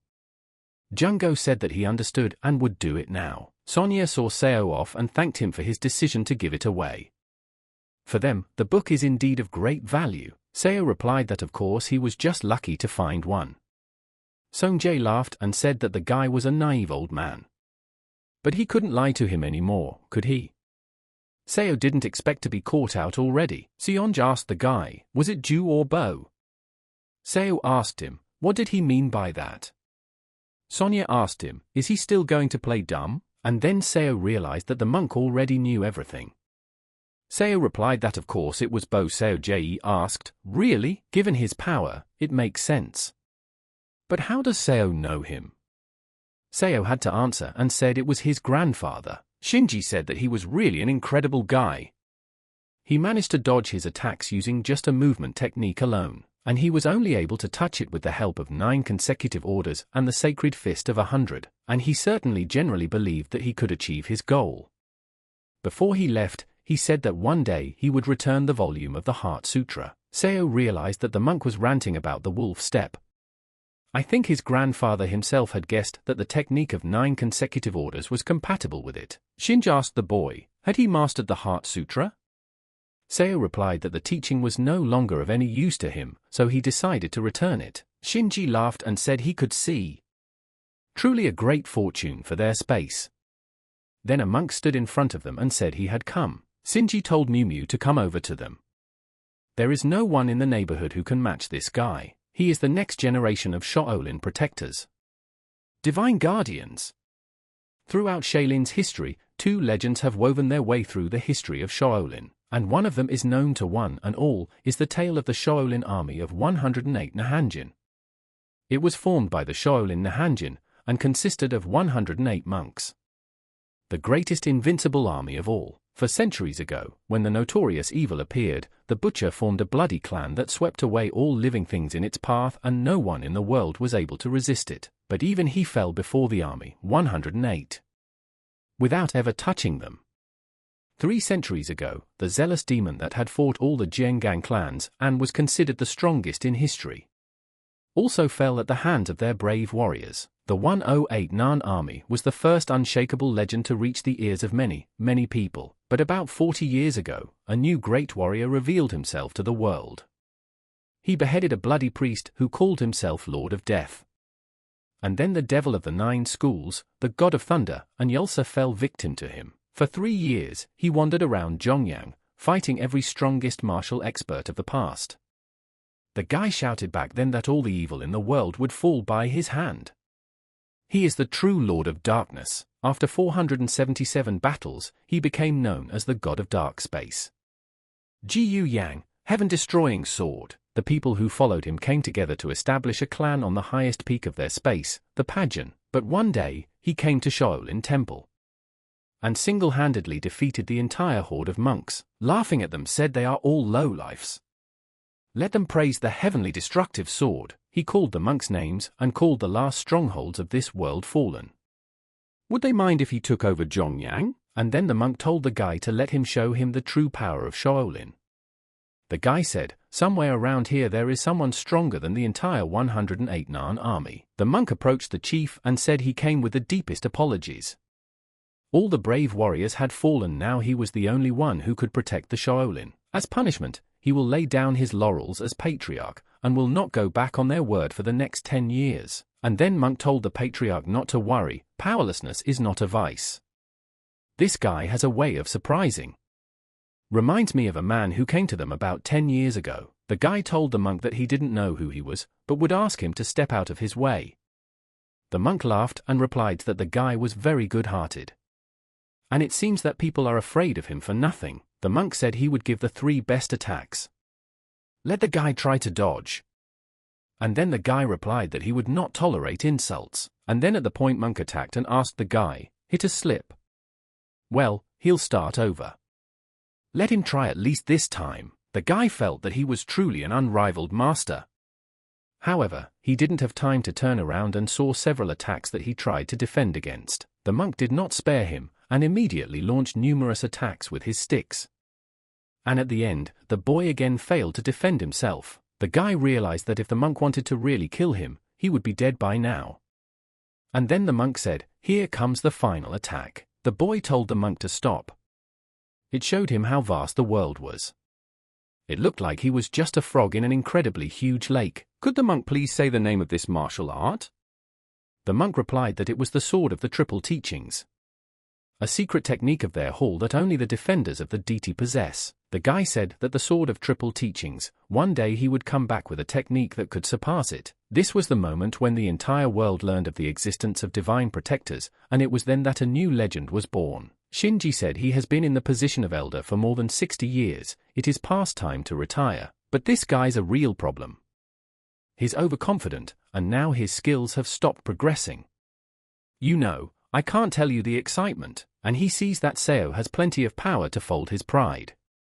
What will he say? Will he teach him a little lesson? Seo immediately started waving his arms around and saying that he was just keeping fit, that's all. And then the guy gave him a really weird look. Shinji said that divine guardians have been around for generations and only the leader knows their true identities. Let Seo teach Miu a lesson. He thinks he should have no trouble doing so. Seo replied that he didn't think he could. Shinji thought for a moment and asked, "Is that it?" Then, there's nothing he can do to help. The Hall of Elders probably doesn't know that it was his grandfather who stole the Heart Sutra volume, and then Seo thought about it and realized he screwed up. All old men are the same. They're all sneaky, devious bastards. At this time, Miu was thinking, just how strong is this guy? Talking like he'd lose to him at any rate, Miu told the man in charge to let him get a word in. He fully understands his excitement, but he does not believe that their guest can overpower him. Let the main ones not force them to fight. Shinji replied to Miu that now he should just follow his command. Shinji asked Seo, he agrees, right? And turning around Shinji said it was time to look for the abbot. Seo could not refuse and replied that he agreed. Immediately they entered the battlefield with Miu. Miu thought he'd make the move first and be done with it. Seo thought the opposite, that the guy would take one hit and then he would end the farce himself. Mimi immediately used the energy circle and demonstrated it with great power. Seo stood still and immediately saw that it was the attack of 1,000 palms. He didn't defend himself and took it all on himself. The attack was so strong that Seo even crashed into the gate, which he broke from his body. Mimi thought about it and realized he put a lot of thought into the punch because he thought he was an expert. Seo got mad and told Mimi he was a goddamn monk. You let him play and he threw him with such force, and then Seo wiped the blood from his nose and said that now they're going to fight. And then he started to pull his strength out. Mimi saw this and immediately realized that the guy had definitely changed. And immediately Seo shouted to him that he was coming. The attack was so stealthy that Mimi didn't even see it and had to be retaliated against. Mimi managed to resist this attack and thought, what kind of speed was that? Shinji said, what did he say earlier? This kid will break his pride. Mimi said he wasn't done yet. Immediately, he got into the monk's posture and stirred up his inner energy. Shinji said an unbreakable defensive stance, a very good choice. Immediately, Seo threw a few strikes at him. Shinji saw that it was very excellent. 12 enlightenments of the golden dragon. Blocking his fists with gripping palms, Mimi immediately launched a kicking attack and Seo managed to dodge it, which even tore his clothes. Shinji shouted that it wasn't bad. retaliating with an unprecedented kick and still reaching for the holy cheek of his fingers. Seo saw what was flying at him and started running in different directions so that this energy wouldn't reach him. Seo said he had some tricks up his sleeve too. He immediately pulled out his bow and said that this was his trump card. Seo didn't feel sorry for him and immediately fired his bow without an arrow. Mimi didn't realize at first then he was hurt. Mimi fell to his knees and thought, what kind of power is this? En had not yet reached an indestructible body. There was no way he would be able to handle this kind of technique now. Seo immediately attacked him again, but Mimi managed to dodge and crouch to the ground. He realized it would kill him. Seo launched a couple of attacks at once, but Mimi managed to dodge. Shinji shouted that the fight was over. Shinji walked over to Mimi and said that he hoped the kid realized how vast their world was. Let him take this lesson with honor and keep practicing. Mimi replied that he apologized, Master, but he would like to try another technique. Let him make the last move? Shinji asked Mimi, does he want to use the triple divine sword? Mimi replied that he did exactly that. Shinji replied that there was no such thing. He wasn't strong enough to fight him yet. And it didn't look like their guest was fighting at full strength. Isn't he right? Seo replied, who knows? He wouldn't mind showing off one of his strongest styles. Shinji said that's what he thought, and Miu Miu doesn't seem ready to admit defeat. Couldn't he show them some of this technique? Let him fulfill the old man's request. Seo asked Shinji if he could borrow his cane then. Seo said that the first phase emits the most powerful bloodlust. He thinks it would be unacceptable to display it in their temple. So that's why he'll start with the second one. Seo immediately began to show them his technique, which was his strongest. He immediately pulled his energy out again. Shinji was surprised and couldn't believe it. Seo bowed and said that was the end of it.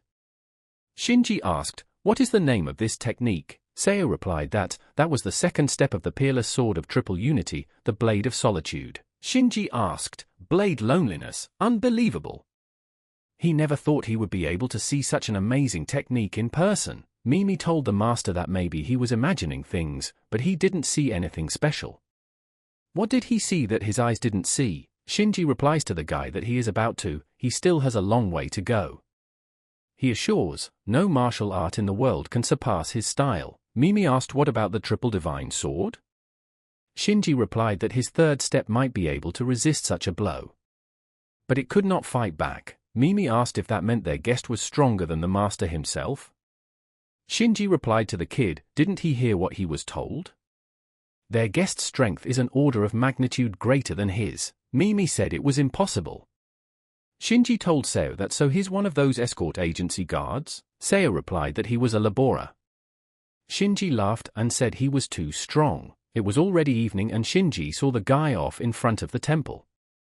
He said he was honored to meet him. Mimi too said that he would never forget his lesson today. Seo replied that in that case, he was deflecting. A warrior doesn't need flowers. And immediately he set off home on foot through the forest. There were a few other people heading home at this time too. One of them was very wounded, and the guy was carrying him. The guy was telling his senior to hold on just a little longer. The senior replied to the guy that he had caused him so much trouble. The guy who was walking in front was saying that if they hadn't been tricked and sent the pageant guards elsewhere, the man in charge replied that it looked like they couldn't escape. The boy shouted at him not to give up hope. A little more time and they would reach the Shaolin temple. The guy said they wouldn't dare move a finger in the face of the full might of his defenders. And then the boy said to his lord, here is the city of Sunday. Let him hold on, for they are very near. Lord replied that he had always wanted to visit this place again. But he did not even think it would happen under such circumstances. And then a silhouette appeared before them and said, it is time to surrender to them, and called one of them a friend. The guy said the sword of the bloodstream, Ningak. Is that him? How could he betray his lordship? Ningak replied that he didn't have to answer anything. Let them keep their heads down, he only needed to see him off and not cause any harm. Immediately, Ningak raised his hand and a bunch of fighters appeared in front of them, ready to kill them. The guy asked, a group of bloody murderers.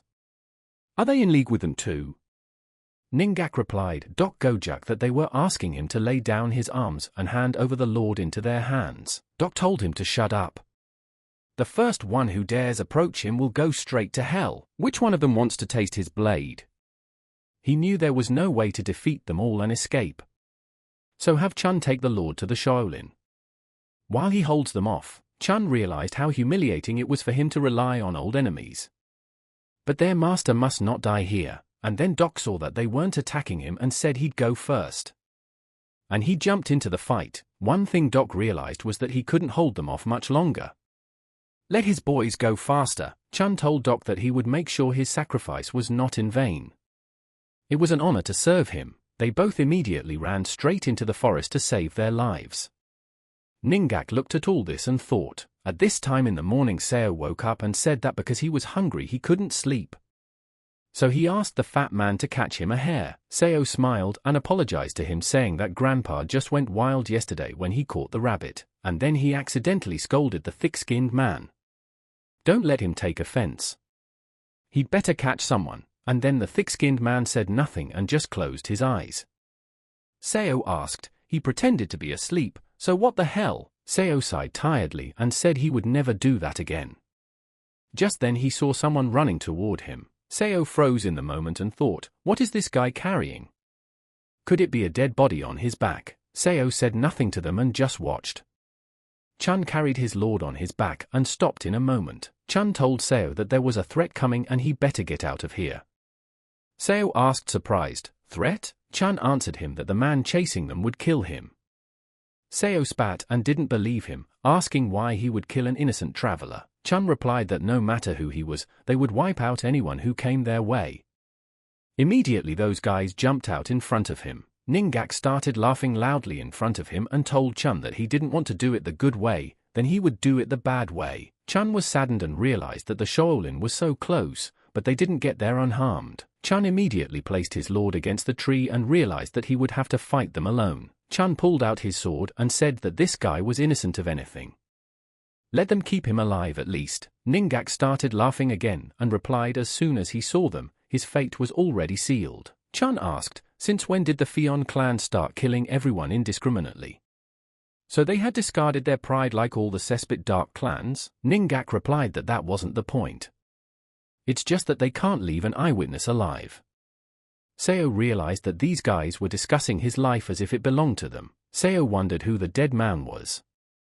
He went over to look at him and saw arrows sticking out from behind his back. Chun swung his sword at this time and was ready to fight them without even being intimidated by their numbers. Chun got angry and told them to just come over and finish what they started. Ningak did not tolerate such disrespect and jumped on him first. In the air they clashed attacks and fought to the last. After all, only one of them was to remain. Chun thought and used the dancing butterfly sword and united it with a beautiful sword dance, but the bloody stream guaranteed that the target would always be hit. Immediately, he dodged his strongest attack. Ningak saw that, just as he had expected from the commander of the Pahion warriors. The style of the blood rain sword. No matter which way you look at it, it's perfect. Chun told Ningak that it looked like the rumors about him were true. Ningak smiled and thanked him. Cho watched the battle and saw that they were both good. Especially him. He'd say he was even stronger than Monk Mew Mew. Ningak saw that it would not be easy. If he sent his warriors out, some of them would surely die. But they must not lose men yet. Ningak gathered his strength and said he could handle it himself. And immediately attacked the guy. Chun at this time was already ready to receive and dodge the attacks. Chun decided to bring him something new, and formed a vortex around him. Ningak looked at it without realizing what it was. Chun finished his attack and used an invulnerable blood rain. Immediately, he aimed it directly at the enemy. Ningao saw that the attack was coming straight at him and realized that Chun wanted to kill him at the cost of his life. He immediately cut Chun in the moment of attack with his sword. Chun fell to the ground and crawled with slow steps to the head. And looked at him for a long time, realizing that he had lost. Chun spat a strange liquid from his mouth and tried to say something. And then the wounded head said something. Seo looked at it and was surprised, for he thought he was already dead. Chun fell down in front of him and apologized for not bringing him to the end. Ningen walked over and told the Lord that unfortunately his time had come. And may he forgive him for that. The Lord asked him, "Is it like this?" Seo looked at all this and realized that his was their lord. Then the man must be a traitor. And then Seo looked at him angrily and realized he was clear.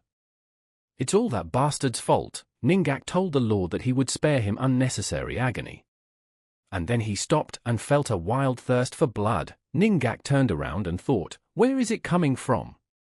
He immediately ordered his men to disperse and stand guard. The men obeyed him and surrounded their ringleader. In a moment, he saw Seo teleport behind him. Seo told him that when he betrayed his master, he was no longer a man. An animal shouldn't be waving a weapon around like that, didn't he think? Seo immediately launched an attack and Ningak managed to get his sword up and deflect the blow. But the particles wounded him and ordered his men to capture him. They immediately found Seo and attacked him. Seo laughed and said that now they would see who was faster. Seo was so fast that he had time to dodge and shoot invisible arrows from his bow. Ningak saw that the guy was trashing his warriors and ordered them to gather in formation and attack together. Seo saw that he was much stronger than them, and in a moment of withdrawal fired a couple more shots and hit right on target. From his powerful strength, he blew everyone around him that even a tree couldn't hold on and fell to the ground. Ningak said it was unbelievable. The strongest squad of bloody killers of the Parheon clan couldn't handle one person. But who is this guy, anyway? I've never heard of an expert using a bow without arrows. Ningak came to his senses and realized that it didn't matter to him. This old prick was going to die of his wound soon anyway. Ningak immediately ordered his men that they were retreating. They quickly packed up and flew off into the sky. The Lord said it was unbelievable. He defeated them all with such ease. Seo asked how his wounds were. The Lord replied that everything was terrible, and as the boy could see for himself. Seo asked if there was still a way to save him. The Lord replied that he could use his inner energy and take care of himself on his own, but unfortunately things were too messy. Besides, you can't find any medicine around here. So he thinks it's over for him. Seo asked him to wait for him for a while. He'd bring it over. And then he disappeared right before his eyes. The Lord was surprised and said he had never seen such movement techniques in his life. Seo immediately moved like lightning into the Shaolin temple. The guards didn't even notice him and asked, "Who passed through here?" Miu Miu met him and told him that the guy had come again. Seo apologized and asked if he could meet the older man. Miu Miu asked, "Does he want to see the great master?" "But why?" Seo replied that there was a reason. The master met him and told him that they welcomed him back. Seo was surprised when he heard his voice. Master said he felt his inner energy. Did something happen? Seo replied that by a happy coincidence, he had found one half-alive man in the mountains. There, so he raced to them at full speed to get the medicine. The master said it was amazing. Of course it is. When a man's life is at stake, a medicine is worthless. The master told Miu Miu to go quickly to the old men to get the heavenly pill. Miu Miu was surprised and asked, "Heavenly pill?" Master told him to hurry up. Didn't he hear what condition the master was in? Seo took the medicine and thanked them, saying he would never forget their services. Immediately, like a flying man, he strode from the top of the temple. The master laughed and said, "Truly unimaginable luck for their space." At this time the man was bleeding and getting worse. Seo immediately came to him and told him that he had brought everything. He immediately took out a pill and told him to take it. The Lord was surprised to see such a thing and asked if it was a heavenly pill. Seo replied that it was. They said it was a very powerful and valuable medicine, which means it should definitely help him. The Lord said that he did not think there was any measure of its value in the world. As far as he knew, there was nothing like it anywhere else in the world. The Lord at the cost of his life ate it and immediately gulped it down. He realized that he had to survive. Seo told the Lord his name so there would be no misunderstandings. The Lord asked him if they had a long way to go. Seo replied that they definitely have to have another day. The Lord said how slow the boy was going, no wonder it would take so long. Let him pick up the pace. Seo replied that as he walked faster, Lord said the carrier was shaking and he was in pain. Lord responded by telling the boy to try to step more gently. Seo thought that Lord had gotten quite naked. He shouldn't have saved that old man. Seo asked why he had been betrayed. The old man replied that it was his fault. He'd forgotten, you know. I had forgotten that there are no obedient dogs forever. Here, apparently, the collar was starting to give and they decided to get rid of the owner. What's gone is gone. Seo listened to him and asked what he planned to do next. Starkey replied that he didn't know, that the wound would have to be dealt with first. What was next, he would think about later. Seo replied that he meant where was he going to go? The old man replied that as the boy could see, nowhere yet. Seo said he was traveling with an escort agency. So when they reach their destination, they will have to part ways. The old man rejoiced and said that it meant he could find work where they were going. Seo answered who would hire a wounded man. The old man replied that he had a good knowledge of the area. He doesn't know what their boss is like, but he's sure he wouldn't mind having someone like him. Seo immediately realized he's a crazy old man. Does he think they only exist for his sake? Seo told him that their boss didn't hire just anyone. The old man said, why not just anyone?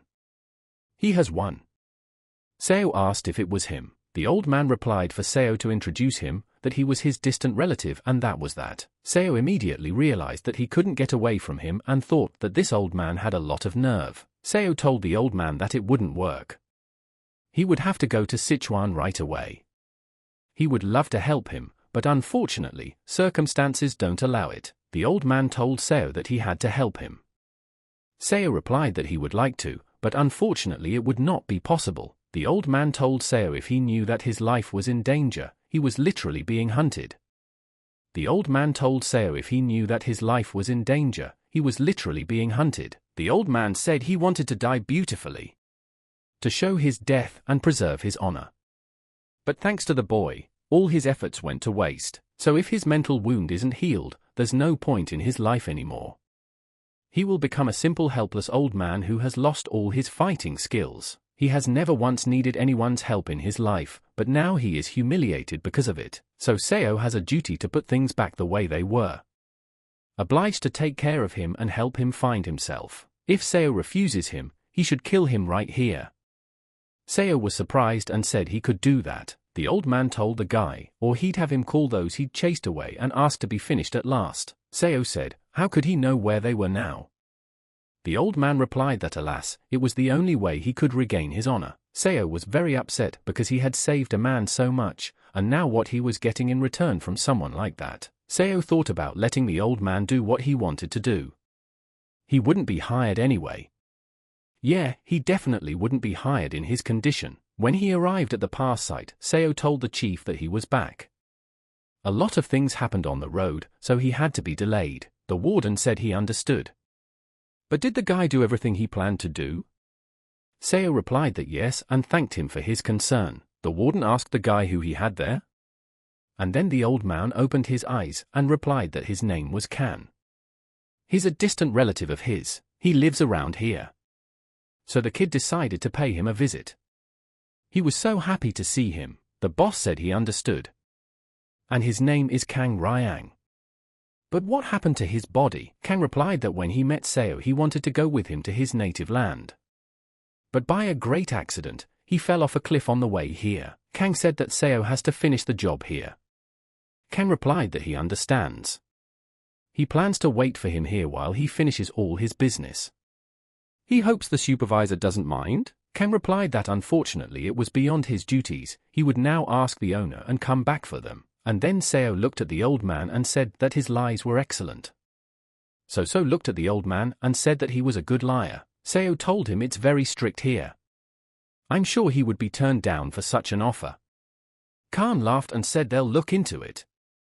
He feels straight up that he's going to be lucky today, and then Ken came out and said that the master had authorized it. Seo had recently accomplished one feat and they didn't know how to thank him, and now the opportunity had just come up. The master was very pleased. Ken was pleased and thanked them all. Khan thanked Seo and said it was all thanks to him. And immediately the next day they were on their way, and then on the road, Kang joked and said he had a stomach ache. King turned around and said that the boy knew how to joke. Khan said he decided to just occupy that time with a couple jokes. Seo said what's so funny? What's everybody so giddy about? The night before the storm, Ningak went to his chief and decided to report the information. The chief said that Sabu, as it turned out, was not an idle man. The head asked Ningak what's wrong? Is it strange that he's laughing despite the teacher hitting? Ningak said that's the way it is. The head replied, what can I say? everyone knows for a fact how strong he is. It is a fact, it would have been too easy to catch someone like that so quickly. Be that as it may. Sabu deserves this chance, Ningak agrees. Ningak said, but what if the people from Bekhong Palace followed him? The head replied that their array was originally founded by the master's imitators, but now the provosts, as one, have all grown old, and new generations are eager to see their young blood at the head of the line. The clans once pinned down by the Lord have already begun to emerge from the shadows. In that case, it's neither cold nor hot whether the old man lives or dies. The seizure of Bekhong Palace will still go according to plan. There's no stopping Shei's actions. Their time has truly come. And then rumors began to spread in the city that Chu Yang was dead. They asked what happened. The man said that in his 30s, he was able to unite all the strongest warriors from the Black Sword clans. The deity of Bekhong Palace. Their idol died? He doesn't believe it. Passers-by asked who killed him. The man said that there was a rumor that Chu Yang had died on Mount Sung. Some masked men are said to have attacked and defeated his entire unit. But who are they? We don't know. It's not certain, but these masked men used the art of the White Sword clansmen. This is indicated by the corpses left behind after their plundering. The Bekhong Palace believes that the martial artists of the White Sword clans have united against them, and here the head was telling the warriors that until now, they had avoided clashes with the White Sword clans not because they were afraid of them, and not because they were powerless. They shunned them only because their lord did not want the blood of innocents spilled on this land. But they betrayed the Lord, they killed him. And now they are gathered here to mark the beginning of their journey. The path of vengeance. They are the men of Bekhong Palace. They will fight to the last drop of blood, to the last man. In the name of their emperor. Immediately, the leader raised his hand and said he was Kwong Pei, putting his life on the line. By cutting his hand, he will avenge their lord. Let the enemy be rewarded. The warriors immediately raised their hands and cut their hands and said that they would take revenge. The elders also cut their hands and said that it was for the Lord. The war group said that the head of the Black Sword clan was in the other side. Will they unite in favor of a single goal, revenge? Bekhong Palace is the home of their clan Bloody Death, everyone in Bekhong Palace. They'll kill the monsters who made innocent sheep of themselves. The second group said that Lord Chu Yang was the spiritual leader of their White Skull clan. They will avenge their lord, and then in the Shaolin temple, the master gathered all the people and asked who had killed him. No matter how hard he tried, he couldn't find out. It was as if no one was involved. Yuan Go's the representative of the Shaman clan said that he didn't think it was that important anymore. The main thing is that they have declared war on them. First of all, they should think about how to stop them. Chief Master Mu of the Fire Mountain clan said that he agreed with Chief Master Mu. The war can't be avoided. Now all that remains is to think of ways to slow down this madness machine. Yuan said that in addition to the representative of the Conrian clan, delegates from all the other 8 clans had gathered in this room. Well, there was not a moment to lose, quicker to decide, quicker to achieve a result. Huang Chun, the master of the Keban clan, said that he agrees with everyone. Suk Bu also replied that he was also with them. The master said let him rest in peace. But don't they think it's strange? Bekhong Palace is literally what is home to Go Yang. So why did he die exactly on Mount Sung, which is thousands of kilometers away from the palace? Yuan replied that he, too, still found it hard to believe that he was dead. He said, I'm not going to kill him, but I'm going to kill him. Master said that until now, the mainland had been peaceful and quiet thanks to Chu Yang. Now, if no one stopped them, they would go out to conquer everything in their path, to dominate the entire Changwon space. Under the aegis of avenging his master, Jiyu said that the wars of the Black Sword clans were now gathering at Bekhong Palace. It would be worth it for them to gather all the soldiers as soon as possible. Master told Lord Jiyu, well advanced in suppressing the dark path, but if he really passed away, they would definitely target Zhongyang first, and it will be under the pretext of revenge. Jiyu replied that the dark sects are already gathering at Parheon Palace. They need to decide quickly what they will do. Most of the strongest sects were now in the north. The only thing left in the south was the Naman clan, which was part of the 5 great families. Most of the shadow sects have set up somewhere in the same place near Parheon. and it looks like the first battle will take place near the Yangtze River. Jiyu said that the Naman clan is completely at the mercy of the Great Family. Now they need to establish a bridgehead in the south to protect them. The master agreed and said that was correct. As long as Naman held back their troops, the barbarians would not be able to advance so easily. Sukbiyu said the same thing, saying that it was a commendable idea. However, they wouldn't spread out and would definitely attack the Naman clan with all their forces at once. They would not be able to survive something like that, Jiyu said, because he wants them to send reinforcements faster. It will take them 2 days longer to reach Hume than they will. There is no room for delay. Master said that they had not taken any action until now, after all. In spite of the great plan to avenge the leader, it would be very difficult to carry out such a thing immediately after his death. Right now, there are multiple feuds brewing in those territories. Each of the heads of the minor clans wants to take the place of the ruler, so he doesn't think there's any point in rushing.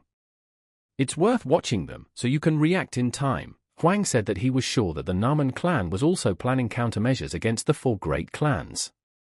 They must not be too late, even if they torture revenge ahead of time. Jiyu said that if the enemies have already finished their preparations, their actions won't help anything. The man said that the southern branch of their sect had sent a message. What do they know? The others asked. The man replied that the dark sects were all clamoring for revenge, but none of them had done anything about it yet. Also, a couple days ago, a lot of small clans gathered in Parheon Palace. Since then, none of them have ever appeared in the light of day. And then one of the rulers said that he believed that Sia was indeed connected precisely with preparations for future battles, and not at all with internal unrest. Jiyu thought and said that in that case, they should make a plan faster.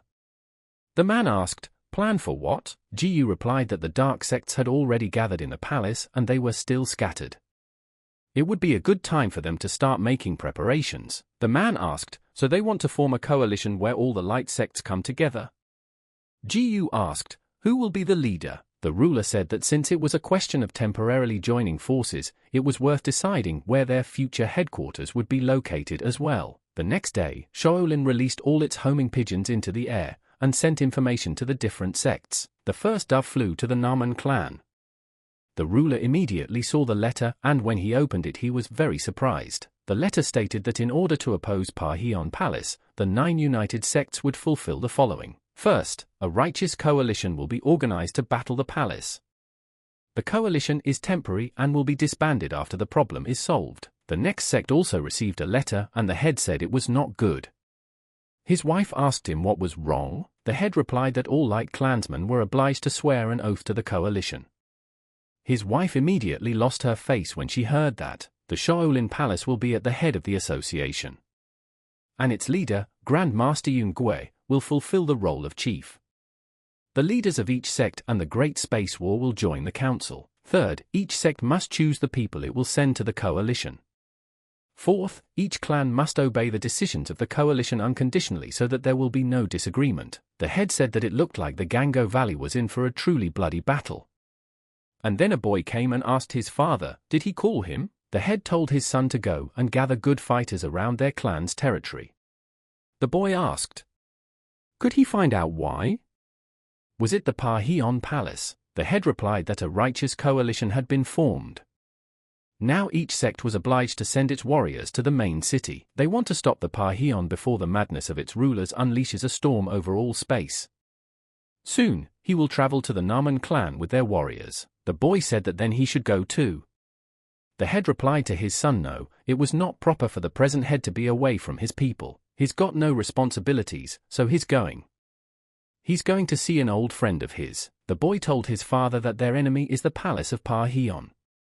He can't let him go alone, father. The head replied that, unfortunately, time was running out. It was time to rush to the aid of his longtime comrade, Naman Sangun. He hoped he was still well, and then one of their warriors came to the palace and said, alarm. He is compelled to report that the palace of Parheon has come to a standstill. The guy didn't expect that and asked, really? And where are they going? At this time, the allies were heading off to war. The squad leader told them to move faster.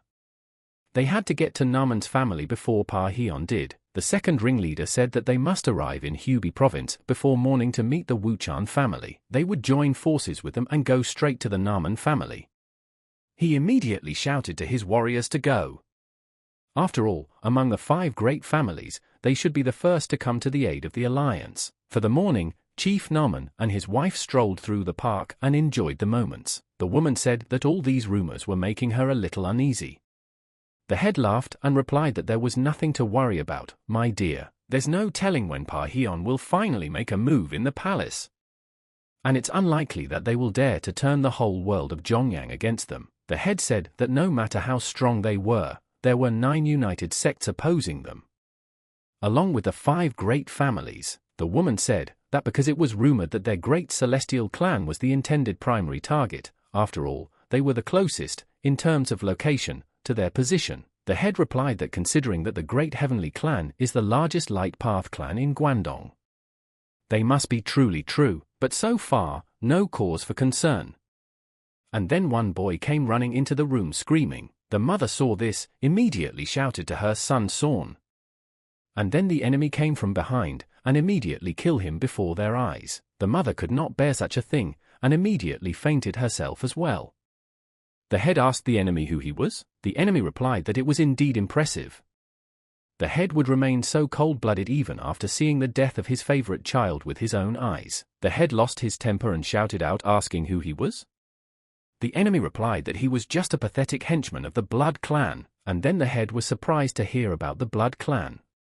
He realized that, as far as he knew, only the elite of the elite, the most hardened and ruthless killers of Pa Hion, joined it. The head took his weapon and approached his wife telling her to forgive him. He had brought so much sadness into his life, but he had never repaid his debt. Let her go first and he would come after her. He immediately killed his wife in cold blood so that she would not suffer further. The enemy thought the head was an unusual man. Now he understands why the captain asked him to deal with him personally. If he doesn't want all his men to die, he'll have to face Saboon face to face. The enemy looked at the head and felt overwhelming power. But he is not one to be so easily intimidated. The head didn't wait and pounced on him with his first attack.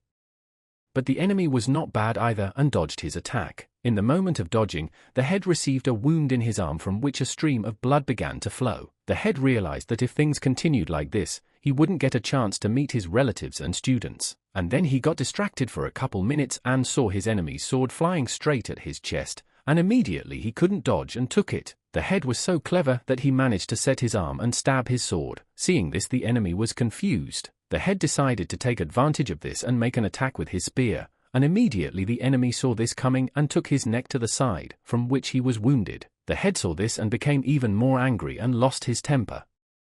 He launched many more attacks, but the enemy dodged them. The head pulled his sword out of his hand in front of him and threw it into his hands. The head said as a warrior to another warrior. The enemy thanked him and offered the head to settle everything once and for all. Immediately they took up their swords. The enemy hoped that he would cut his life short with a single flash.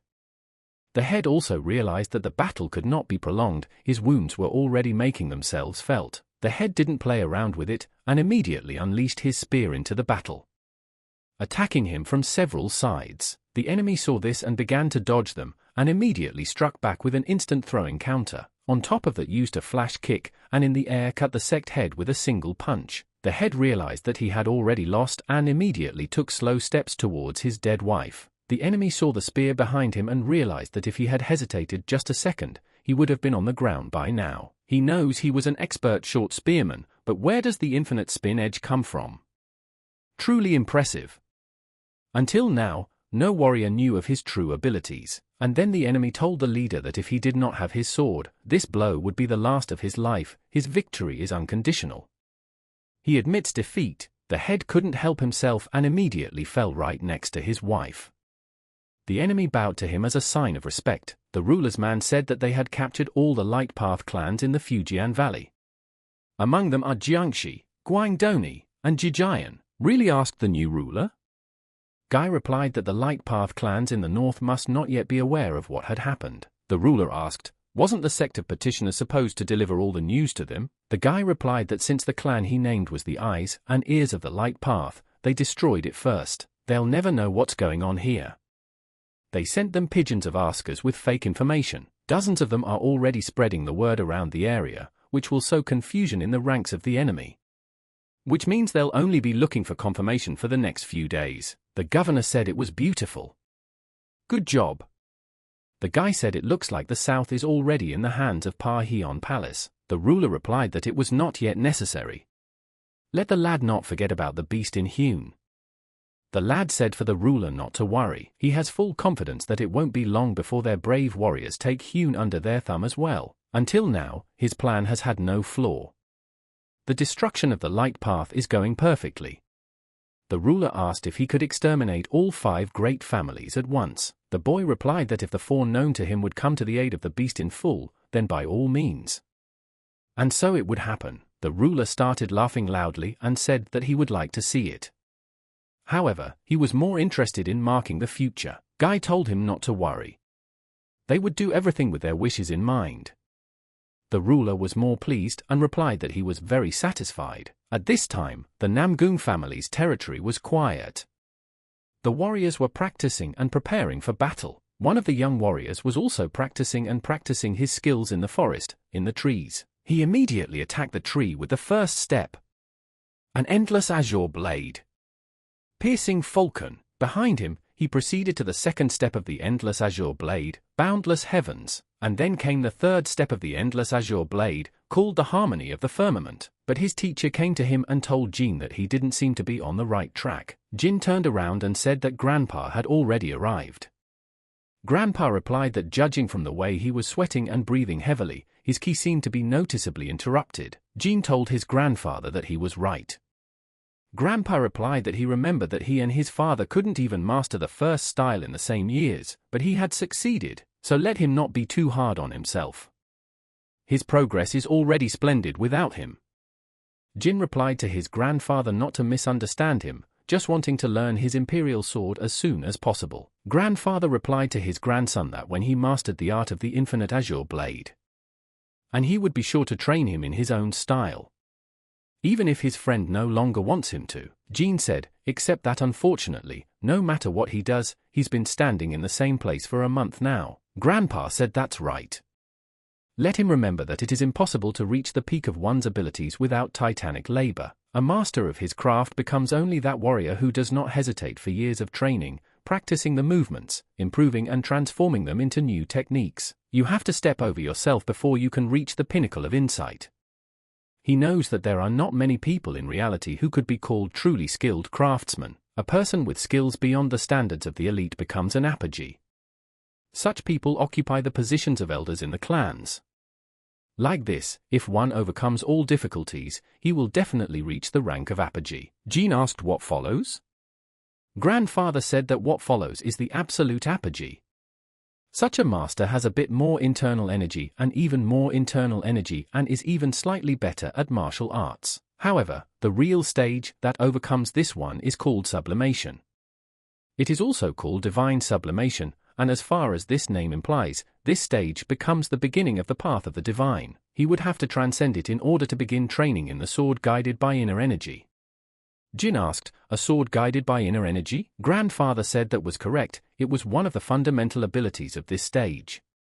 Controlling the sword with your hands is called the divine palm blade technique, and the art of controlling the sword at any visible distance has become known as the blade gaze technique. The blade gaze technique is a skill that surpasses sublimation and opens at the void stage. Jin asked his grandfather, and what level is he at? Grandpa asked his grandson, is he that interested? Jin immediately replied that he was very much. Grandfather said that when he mastered the art of the infinite azure blade and stepped into the first stage of sublimation, then they would talk. Jin asked, is that why? Grandfather replied that when he perfectly mastered the art of the infinite azure blade, one could say that 1 foot would already be at the sublimation stage, and when it reaches its peak, that's when the art of the emperor's sword will be possible. So said Jin. Grandpa is at the peak of sublimation. Grandfather replied that there were many people in the central region who had reached the same level as him. Among them, the masters of the void stage. People like Ji Yu Yang. And the Shaolin monks who defeated him. Jin asked his grandfather if there were any stages above emptiness. The grandfather replied that it is believed that transcending the stage of emptiness can cause irreparable and even fatal damage to the body. They call it the stage of life and death. It is called the stage of life and death because no one in their world has ever set foot on it. Most likely, in reality, it's all just a fairy tale. So, would the guy try to master it? And then Jin asked in surprise. Grandfather replied that by learning the art of the imperial sword, he would reach the pinnacle of sublimation. His grandfather had cleared a path for him, so why not try to go beyond reason? Jin replied that he understood. We'll try not to disappoint him, Grandpa. The ruler said at the meeting that they were being surprisingly quiet. The second ruler replied that this was correct. But they must have already made their first move. The guy said the same thing, that it was very strange. He doesn't think they were afraid of the bright path. The ruler asked the others what was the point. The boy replied that it was definitely some kind of tactical trick. However, either their communication channels have been cut off, or they operate so stealthily that it is impossible to spot them with their eyes, and ask them for a dano. But he would not be surprised now to get the news that they were advancing. Their forces must be mobilized sooner rather than later. They will imagine that the enemy is on the way. Let them gather all the clans of the Light Path in Hune province. If the enemy attacked suddenly, even they would find it difficult to fight them off. The ruler asked when the four great families would arrive. The elder said that the Huang Bo family from the north joined forces with the Juge family and crossed the Yangjie River. As for the Sichuan Dan family, Senior Dan Chen is heading here with a group of elite soldiers. The governor asked, Uncle Dan? His father will be pleased. When will he arrive?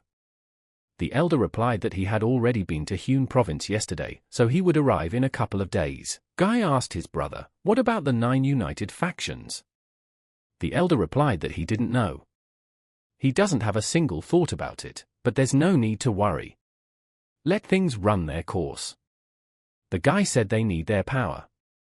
If they want to win, and when it comes to personal power, they are almost unrivaled, but when it comes to the battle with the Parheon Palace, one by one they can easily take them down. It was still confirmed that the Dark Path had already allied with the Parheon Palace.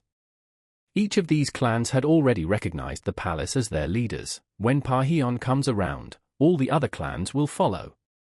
The ruler asked the lad what he was proposing then. The boy replied that he thought Naman's family should hide in the north. And then all the councillors were surprised and asked, what? The elder asked him if he had lost his mind. What will they do about the growing disrespect that will result from this act? The boy replied that this was just his view of the situation. They needed to keep the lands intact until the 9 united sects and clans of the Light Path came to their aid. Given that a righteous coalition has been formed, the master of all these sects will soon mobilize. The problem is whether they can hold out until their stay. The ruler said he agreed. The circumstances demanded a speedy solution. Just then a man rushed in and told the ruler that there was an emergency. The ruler asked him what had happened, and then the warrior replied that Parheon's palace was provoking them. The ruler said it was expected. The warrior said that they had conquered the Fujian clans and were now heading for Haiyan and Hune. The ruler and the others immediately stood up and asked the warrior what he had just said.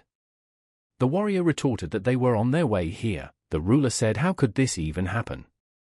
Somewhere around here there is a follower of the beggar sect from the Nanchana branch. The ruler ordered the warriors to bring him to him quickly. And immediately they brought him and kneeled him down. The guy said his name was Yumbi and he was from the Nanchang branch of the petitioner sect. The governor asked him what he had seen. Yum replied that the tame pigeon of their sect members in Fujian, who were watching for enemies, had delivered the news that nothing was happening, but 2 days later they were attacked and everyone, including the commander, was killed. The branch leader sent him here right before he died. The ruler said, how could that even be possible? If that was true, then the information that all the clans of the south had been defeated. The warrior replied that it was the truth.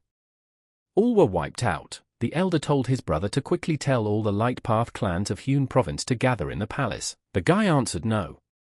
They were hardly planning to attack their positions now. The ruler said that it had been reported that literally no clan members had survived. The boy replied that in order to surprise the enemy, it was worth keeping their plans a closely guarded secret. The beggar sect was the closest to Parheon Palace, so it was the first to be destroyed. Next, they spread false information throughout the central region and attacked the unaware clans. Here in Hune, their information network had advanced far beyond the petitioner sect. However, they still hadn't heard any bad news. Apparently, they are their last target. And then the old man and his grandson came in and said that the commander had time to initiate them. So they came to a common decision. The boy replied that they needed to buy time. If they can defend this land for 5 days, victory is in their hands. If not, there would be no life for them. The only thing is, if they send all their troops here, they'll be devoured before reinforcements arrive. So we'll have to run north in case of emergency. The old man said that's not possible. As long as all their kin are in this place, they will not run away. They must defend their family's pride. The clan has about 300 men at its disposal, plus another 170 will come from Hyun. And about 30 from the Danmun clan. That's about 500 able-bodied soldiers, plus another 300 from the side clans of the White Sword. Thus, the total number of their army is 800. The squad leader said there were 3 times as many opponents. Quantity does not always determine victory, said the ruler. Even if you're outnumbered, you can finish the battle in the vanguard. And it's unlikely they'll move all together, so, before all the dark clans gather, we should kill them separately. The man said that, and yet, they are too few for such a maneuver. If they split up, won't they end up in a mess? The ruler said he envisioned organizing several small groups of the most outcast warriors and attacking the enemy from different directions. To be more specific, it is banal not to let them coordinate their actions. If they can disrupt their mood, the victory will inevitably fall into our hands. The ruler supported and said it was a good idea. The old man asked the others, and when do they propose? If they don't mind, he would go himself. The governor laughed and told the old man that he would go too, because it was not his job after all. As far as he knew, he had a few disciples of the White Sword clan under his command, right? The most important thing for this task is not the level of martial arts, but the quickness of movement. Their goal is to exhaust the enemy, so you need to act quickly and coherently. Attack and escape when the main forces are still in the dark. Then one of the rulers offered to send Mai Yen. She's an unusually fast girl. He thinks she'll come in handy in this case. The other ruler said that he was betting that his nephews would only be of help too. And then the chief told them to make a list of people. The advisors gathered in the Shaolin territory. The head asked, had the Parheon Palace army already emerged from its den? A ruler from one family said that's right, most of the territories in the Karnam region have already fallen under their onslaught. The ruler asked the head, are they sure they haven't made a mistake anywhere? Only yesterday came word that they hadn't moved anywhere yet. How did so many brave clansmen dissolve overnight? The head of the Shaolin replied that he didn't know anything. But there were pigeons flying in from most of the fortresses. And from what he understood, the situation was on the verge of terror and confusion. The elder said that they seemed to have been brutalized. The ruler asked, what do you mean? The elder replied that they all expected that if anything happened, the vagabonds of the petitioner clan would notify them immediately. But it seemed that the territories had long been out of the reach of their watchful eyes. All the reports that have reached them to this day most likely originated in the Parheon Palace itself. And then one of the elders got worried about the White Sword clans. And then the ruler said that all was not lost. On their way, the small people of the Namgun clan have already advanced to meet them. There is still hope that they will not fail and will repel the invader without too much difficulty. They should send help to them as soon as possible. The head of the Shaolin asked what they thought about it. The man replied that it would take at least half a month for us to fight from all the nearest cubbyholes, and that's still at best. Isn't it too long? Maybe give them these lands and concentrate on defense near the Yangtze River. The elder said that the 4 great clans had already sent several dozen warriors. They shouldn't delay either, otherwise the situation could get much worse. And then the ruler said that he agreed with Master Ka. It would not be the best option to lose such a vast terrain, and in such a case, for the sake of saving time and effort, it is worthwhile to start by sending them the warriors they already have. The head of the Shaolin suggested to first send the disciples that were chilling in front of them now. We need to buy time at the very least. And then a decent army would be ready. The chief asked the man that they would not go to Gangnam. And why not? The man replied that the lord of the palace, Parheon, had passed away, and therefore it was too dangerous a venture now, especially considering that the warriors of the Dark One are already concentrating near their path. And contact with them is doubly dangerous. The warden said whether they would open the road or not, he doesn't know. unreasonable risk, as it were. The man said that no matter how hard they tried, they definitely couldn't defend themselves. Yeah, definitely not in this case, and until it's quiet, they can't go to those parts. Seo asked, then what would happen to him? Did he work for them for nothing? And then Seo lost his temper and started to get indignant. The bosses went under the table in fright and asked, what will become of him? What is there to tear his hair out now? Seo asked, how do they expect me to get to Sichuan now? The man replied, what can I say? After all, he's already experienced. The boss told Seo that he could get where he needed to go on his own. A few months on the job, enough experience now. Let's get going. The man told him not to be scared. He'll be fine. He'll learn God knows how many other important skills. Seo didn't think it was an option for him to stay here any longer. He'd already made a little money. He has the basic knowledge. And he's going on his own. And then the next day, Seo decided to say goodbye to everyone. The boss said that the boy had decided to go on the road after all. Seo replied that that was correct, and thanked them for all they had taught him. The head told him when he was going to go back to Korea again, he would have to pass through this village again, so they would see each other again. And then the warden took out a sack and handed it to Seo and said that it was for the road, let him take it. And then the old man also went outside and decided to say goodbye to him. He said he was sorry that they were saying goodbye to him. Seo asked, what is he doing? Starkey asked back, what is he doing? Oh, he's going on the road with him. Seo told him that he wasn't fully recovered. Where the hell are you going?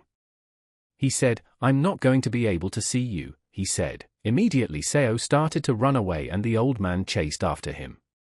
He asked the guy, how's that? Where's he going without his nephew? Where the boy goes, he goes. They immediately set off on their way. Starkey lagged behind and told the boy to slow down. Seo asked him why he was following him. The old man clutched his body and said that it seemed that all the fuss had opened his stitches again. I wish he was on a stretcher like before. Seo said he wished he could remember. Did he do something in his past life that was worthy of such treatment? So made a stretcher and started to carry him. The old man said he would take a little nap. Let him be careful. Seo was indignant and said that he would get his share. The old man yelled at him to wear it properly. He was sleeping so sweetly. Did you have to wake him up? Okay, he's demanding a refund for his sleep. Seo replied that he looked just like his grandfather, too, when he remembered him. When they entered the town, the old man said that he was very hungry, that even lying down was hard for him. He told the boy that they had a long way to go and that it would not be better to have lunch first. Seo replied that it was far away. So it's not like there's no time to stop. The old man said that it was definitely not easy for him to carry it. Let him not overwork himself, and let them have a snack. Seo asked, who's the reason he's working like a horse?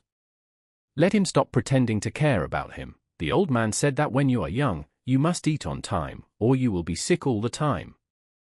Seo replied that he had no money. The old man said he shouldn't be here. He saw with his own eyes how he was saving for the road. Seo replied that it was all for the most basic necessities. The old man started shouting that he was very hungry and dying. The old man yelled in front of everyone for his dear nephew to treat him to dumplings before he died. Seo said he was to give someone else a helping hand. Not in life. Seo decided to come in for a meal after all.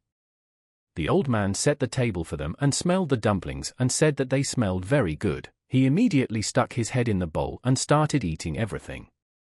He raised his head and asked Seo why he wasn't eating, and then people from the other table began to say that it was said that the barbarians from the palace of Pa Hyun had plundered the northern lands in an instant. The other guy said he had heard about it too. Buddha sees, the White Ball clone army and Namgung soldiers are already gathering. It seems like there's going to be a lot of bloodshed in the area soon. The old man ate the whole bowl and asked Seo if he could order more. And then he immediately ordered 10 portions of dumplings. After bringing the portions, Seo was surprised and thought that the old man had some kind of monster in his stomach, and immediately after lunch they headed on their way. But Seo stopped in front of the sign and wondered where he should go, so decided to go to the Sichuan government. The old man saw this and stopped him and said that he had gone in the wrong direction. Seo replied that that was right, they were heading for Sichuan province. The old man asked, hadn't he heard people in the drinking room talking about the coming massacre? Seo replied that the way things are going, what does he care? The old man asked, what kind of nonsense is that? How come he doesn't care? Seo said that the way they were fighting, he would go to Sichuan to get his bride. The old man asked, what if his bride is already fighting on the front lines? Seo told the old man what he was talking about. His fiancée is from the Dan clan and she lives quietly in Sichuan.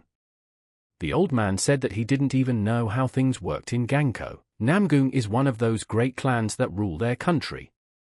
Seo asked, so what of it? The old man replied that the Dan clan was also one of the 5. At the same time, the infrastructures of both are closely related to each other, so, since the Namgung clan is in danger, they will probably send a squad from the other side to help. Seo asked, so what? The old man replied that his fiancée could easily be part of that group. Seo couldn't believe it, and he couldn't believe it. The old man said she could easily get hurt badly, or even killed, and he wanted to spit on that? Seo asked him what he wanted from him. The old man said that they should go to Shaolin immediately. Seo asked, and why would they do that? The old man said he didn't understand anything at all. Let him listen carefully. Parheon Palace is the main lair of the Black Sword clans. Since they have decided to fully conquer this space, the White Ball clans will not sit idly by, especially since there are rumors that a coalition of White Sword clans already exists. So the issue of helping the Namgung clan must have already been resolved. Seo asked, and then what? Starkey said the guy has to join the army. Seo immediately raised his hand and told him to wait. Seo asked, and why would he go to the army? The old man replied, so that he could meet his fiancée. If he did so, there would be fewer dangers awaiting him on the way. Seo told him, he realized, if his soulmate wasn't there, all efforts would be in vain. The old man said that in that case, he would go on. Let him agree, it's faster by ship than on foot. They have a ship. So whether or not he finds his bride, he'll just buy a ship ticket and head for Sichuan. He hopes you convinced him, and then Seo thought about Sichuan on the ship. The old man said that no matter what the expected result was, her whole family would definitely gather there, just so he can meet them. Does he think it's a very good option? Seo replied that the old man sounded convincing, but who would take him into the army? The old man replied that he definitely had a great recommendation. Seo asked what other such recommendation? The old man replied that the Sawandan medicine he had given him was something that only the strongest Shaolin elder could make. Or was he wrong? The old man said that the guy would ask the right monk for directions and he would be taken immediately. And then Seo turned around and realized that this old man was smart, so they arrived at the Shaolin and Seo said that he would once again greet them all. The guards were surprised and immediately asked, is that him? The guard asked him what he was up to today. Seo replied that he had come to see Senior again. The guard replied that he understood and asked Seo who was with him. Seo replied that it was a distant relative of his. Then the old man said his name was Algie Quinn. Miu Miu introduced himself and greeted him. At this time, Quinn was looking around and thinking about something, and then Quinn remembered that not long ago there had been a battle in which he himself had participated, and then Miu Miu came into the room and started to address the head man. The head turned around when he saw Miu Miu and asked, what happened? Miu Miu replied that they had guests.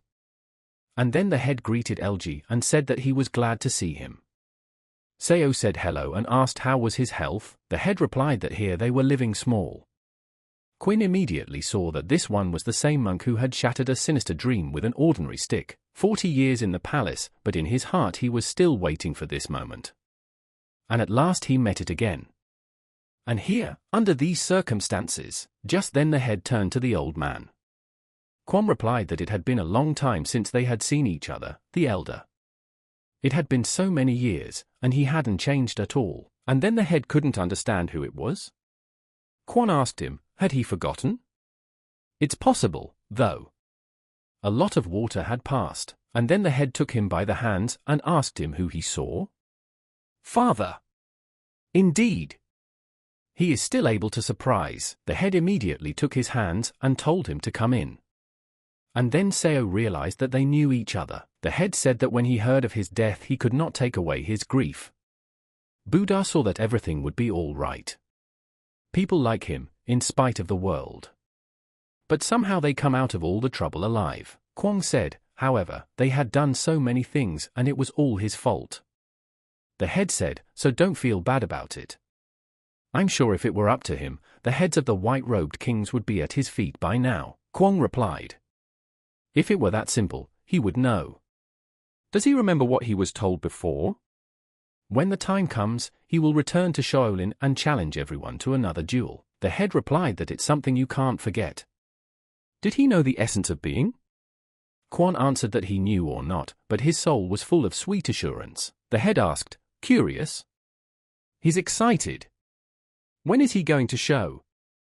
Kwon replied that the head could see for himself that no opportunity was looming yet. The heir has surpassed him thoroughly. He'll be visiting his soul soon enough.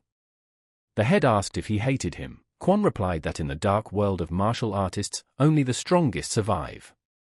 It was a pity that this war would also take many innocent lives. The apprentice is skilled in the martial arts and excellent at managing his subordinates. That's right, he's second to none. This time, it would be much harder for the White Ball clan army to defend the territories. The head asked him, he thought? Well, they'll see about that. At this time in Shaolin, the head spoke to his dear friends. Currently, the territories they were heading to were almost completely overrun by the Pa Hion Palace, and right now, the brave warriors of the Namgoon clan are fighting to the last man. But if they lose, they will be forced to retreat temporarily. In the future, the enemy army will march north. They, as responsible for the lives of the clans loyal to the coalition, can no longer watch this rampage from the sidelines. Today, from Shaolin, Yengak, Murin and Sipalnahan are leaving. From the Wasan clan as Mu Yuen and his 26 disciples, from the Kabon clan, Elder Ku and 13 young Padawans, and 5 unnamed masters. That's 67 men in all. Also, some units of shamans will join on the way. On the way, the elder said that the fate of thousands and thousands of people now depended on them. It would take them 4 days to reach Namgoon, but at this rate, they won't have the strength to fight. And so they will rest a little on the way. Hazugan asked if it would play a cruel joke on them. The elder said to Mr. Hahu, let him agree, it is better that way, rather than surrender without a fight. Rumor has it that the armies of the 4 great clans have already arrived to help. They must buy them time. Kwokyan said it's no good. She certainly doesn't understand what such a scum is among them. Kwokyan asked her brother what he thought about it. Gom replied that he didn't know. Surely they must have their own reasons. Ha said he was right. He wondered how they could have gotten in here. Yen replied just to let them have a look. The old man is sick and the kid doesn't belong to any clan at all. Ridiculous in all its glory.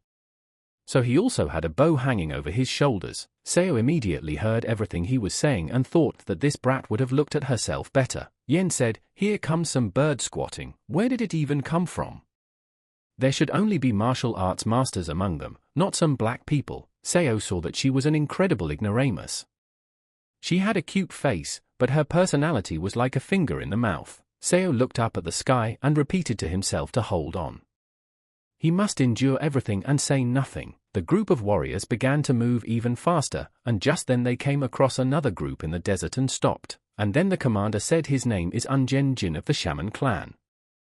And behind him, these are his friends. Kwok Mu introduced himself too and said that he was from the Wasan clan. They have a long journey ahead of them. He suggests that they continue to get to know each other on the road. Being on the road for several hours, they again did not arrive and in the evening decided to make a pass and light a fire. Dan Jen of the Keban clan was happy to see meat on the trek. They are finally eating. Hen told Jen that he thought they were going to have harry and beef jerky, but thanks to Seo Mun, they had a richer table. And then Seo said that it was not without the help of Fat Man. Kwok said that if he hunted constantly and provided them with fresh meat, he would be a great help. Seo replied that he wasn't that good with a bow, but he would try to be helpful.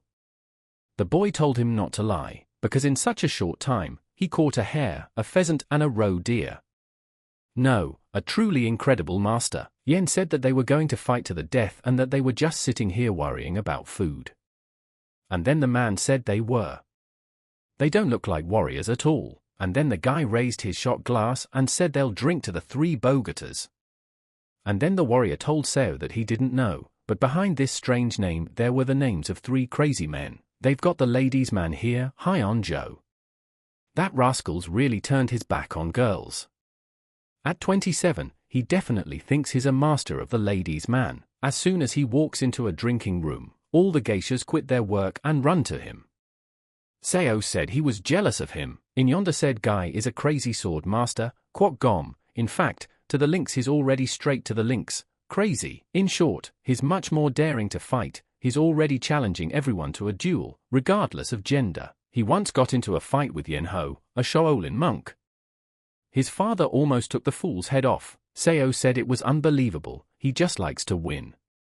Gom replied that to be honest, no matter how many times he tried, he couldn't get a win with almost anyone. Seo said that it turns out, time after time he remains the loser. Gom replied that no, it all goes to a draw, and then the guy opened his belly and said he was a drunken dog. Dan General the teacher always calls him a drunkard. He says he would sell his own mother for a bottle of vodka. Gom said that when he gets drunk, his skills increase many times over. So we became friends in a drink shop in Beijing, and now we shout ourselves as 3 heroes. Seo chuckled and said that it seemed as if he had seen something like that in a book. Gom said to Seo, does he know that women of their own kind are the meaning of life? Their joy and delight. If only you ask, he will gladly teach him their great art. Kwok told him to get away from Seo with his advice.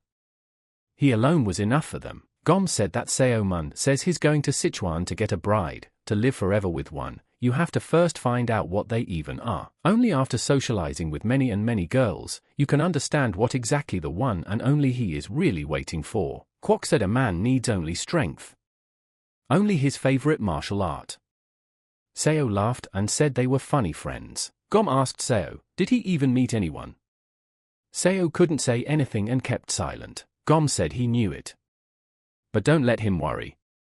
I'll give him a special crash course especially for him. From theory to practice, Seo said that unis in Korea there is such a saying, eternal slave to one man. It means that the wife is forever bound to be faithful to her chosen one. How can you neglect the love of one and snoop on others? A true warrior doesn't like that. Gom replied that in ancient teachings they say that heroes used to have 3 or even 4 wives, but no one condemned them. In other words, a real man just has to handle more than one woman at a time. Seo asked, what kind of a madman would say such a thing? In his country, you could lose your tongue for saying such things. Seo pounded his chest and said that a husband and wife should be eternally devoted to each other. Gom said that he understood everything, so let Seo take it easy. Seo said it's not something that's written in ancient teachings. When did he come up with this? And then Gom said that he seemed to have embarrassed himself today. Gom heard everything and said that the guy looked like an idiot, but he said the right thing, and then Yem told Gom to stop talking nonsense. Even their decrepit redneck has pride, and he is a disgrace. Seo looked at her and saw her as a redneck. After all, she should realize that you have to have some boundaries of decency, and then Seo said that they also have a saying for people like her in Korea. And then Kwok asked, what was it? Seo replied that naughty chicks grow a horn in their ass. As far as he knew, that was what they always said when someone was being too rude, and then Yem heard it and realized that he was the one who had just said that about her. Yom told Seo that she didn't know who his wife would be, but she felt sorry for her. Seo told her not to worry, because he wouldn't ask her to marry him. Em asked him who had told him that she would agree. Seo replied that he had no desire to marry her himself. I don't care if she throws herself on my neck. Everyone should know that it's better to die than to be wooed by the likes of her. And then Em did not tolerate such humiliation and pulled out her sword and said that she was going to cut his tongue out. And stopped at his throat. And then Kwok got angry and said, what the heck? Tell her to let go of the sword immediately. Em immediately turned to her brother with indignation. Kwok immediately shouted at her to do it immediately, and then Em left crying. Seo decided to apologize and said it was his fault. Kwok said it was okay, because he wasn't the instigator. Seo realized that if she ever acted rude again, let her expect no leniency. The next morning they headed for Sichuan by boat. After all, it would be much quicker for them to get there. Seo asked Gom how long would it take them to sail? Gom replied that 4 days on this ship and then about 1 ride on horseback. Just then, Fat Man was flying above them and started making screaming noises. Seo immediately heard it and asked, "Is something wrong?" Seo waved his hand and said if he was bored there, he could come here. But then Fat Man started yelling again. Seo immediately thought and asked what was wrong with him. He immediately told the man in charge to stop the boat. Seo said that Thickskin was acting very strangely, there seemed to be danger ahead. Immediately they began to look around. People were asking what happened? Maybe a shipwreck? And then M couldn't help herself and started screaming. The head immediately turned around and asked, "What happened?" Yem immediately pointed her fingers and said, for them to look over there. "Those are dead bodies." The head looked at them and said that they were fighters from the White Sword Clone Army. It turns out that there was a skirmish with Pa Heon Palace near the river, and then Kwok said that then the Namgoon clan had already. And then the head interrupted him and said that he should not jump to conclusions. The important thing is to keep everyone looking out. Seo told Fatsa that he was good. Let him see what's ahead. If he sees anything, tell him to report back quickly. When Gom saw this, he told Seo that his bird was good and that he understood human language. Seo said he had raised him since he was just born. So here's his friend and kin. At this time in Heechang territory, Ki Kok, the military advisor to the Pa Heon Palace, arrived there. Kun Sa, the chief of the army of Pa Heon Palace, and Hong Won, the guardian of Pa Heon Palace, also came to this area. And then the scout told the man in charge what he was reporting. Ki and 30 men from his entourage are dead. The commander-in-chief asked, "Even so?" And then Ki told the counselor that who would have thought they would organize an ambush. After all, he had not suspected that the White Bull clan army would use such tactics against them. The commander-in-chief laughed and said that meant they were finally starting to panic. Ki replied that whatever their actions meant, the casualties on their side exceeded 100 men. If they keep losing like this, their fighters will lose heart. The commander-in-chief said that Ki is the most important one here. So let him think of something. Ki asked. Most importantly, he doesn't understand what the commander-in-chief is talking about. He is only a counselor. Whether or not they could defeat Namgoon depended solely on their leader. And then the warrior told the general to order the mobilization of their army. The longer they wait, the more time they are given to strategize, and of course they're well rested. So isn't it time to go into battle again? And then the commander-in-chief told the counselor that everyone was waiting for his orders.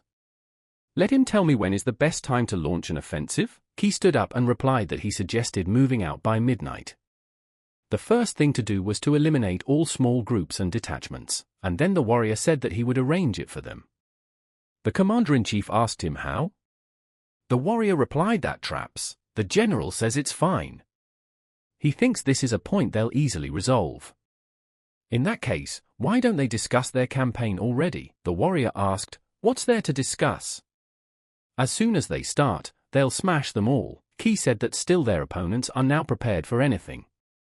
According to the intelligence, Namgoon's backup has arrived. What kind of backup did the warrior ask? Kui replied that he believed the war of the Jeagle clan. The general asked, then what does he suggest? Ki replied that he could blow them to smithereens, but it would take a decent amount of time. The general asked, what's the plan then? Ki smiled very strangely and with a sigh said that he would tell them everything now. Ki immediately pulled a box out from under the table and opened it. The general saw it and said it was dynamite. But where did it come from? The general said, meaning that when Ki heard that some sort of defense line was going to be erected around the Namgoon clan, he immediately decided to prepare himself. Kui replied that possession is not illegal. It's just that it can only be used by the national army. The use of large quantities is really frowned upon, but they have just a little, no problem. Moreover, he had already put his guys where they needed to go, and the law didn't apply to them. The general said that they were scattered over a vast area. If a part falls, the spirit of those who remain will fade. The general thought about it and said that was also true, and then one of the guys said that it was impossible to guarantee victory. It's Namgoon, said Nan Ak, the master of Helchamadi. They must consider that there will also be heavy losses on their side. The general said that Ak is right. The Namgoon clan has existed for over 500 years. It's going to be a tough battle, And then the warrior told the counselor that he was ready to come face to face with the enemy.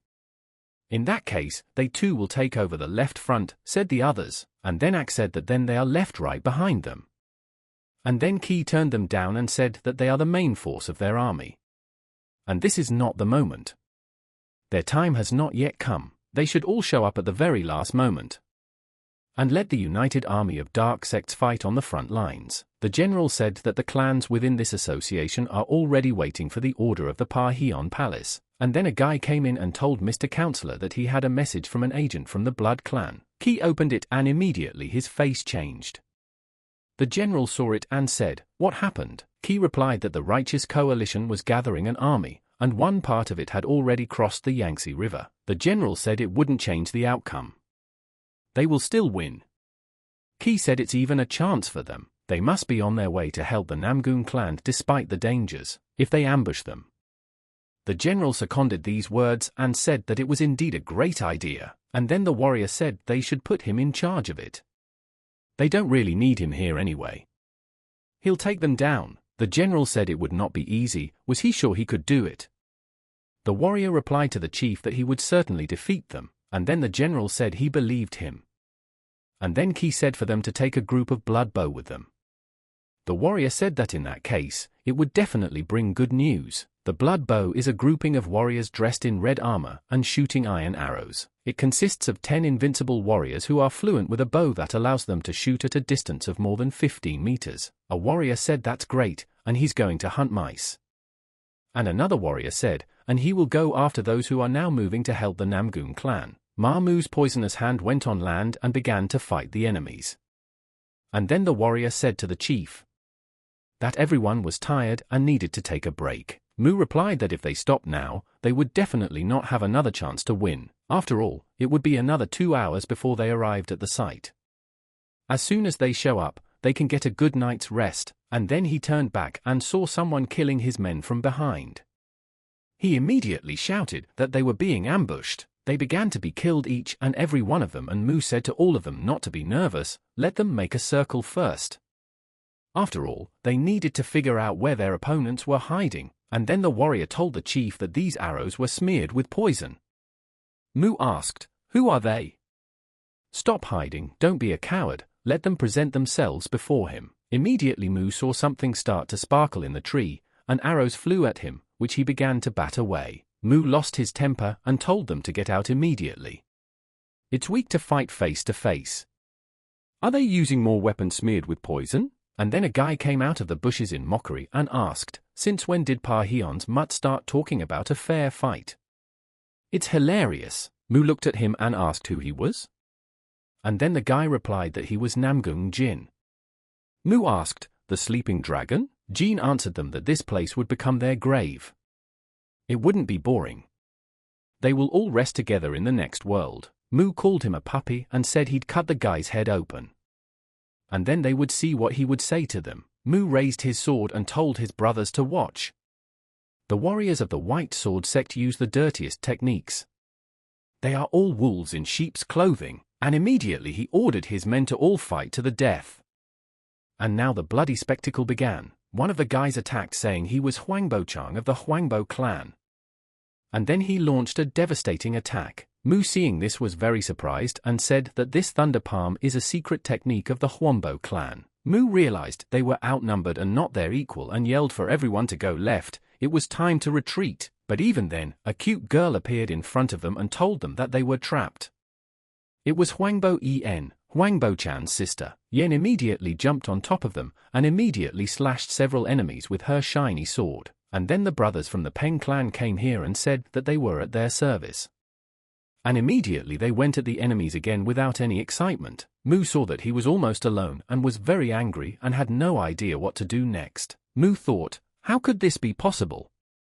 He assumed they were very strong, but not that strong. He feels like he's going to die today. Jin immediately walked over to him and cut through his remaining warriors. He told Mu that the boys were waiting for him in the other world. It was time for him to leave. Mu realized that he had nowhere else to go and would have to fight. He immediately flew at the guy and used his infernal sword. And then Jan dodged his attack and realized it was a trick. And then he dodged again. Mu got very excited and saw that the guy had fallen into his trap. Immediately, Jin flew into the air and ended up behind him. Jin told him he hopes the enemy isn't planning to escape. It won't work out for him.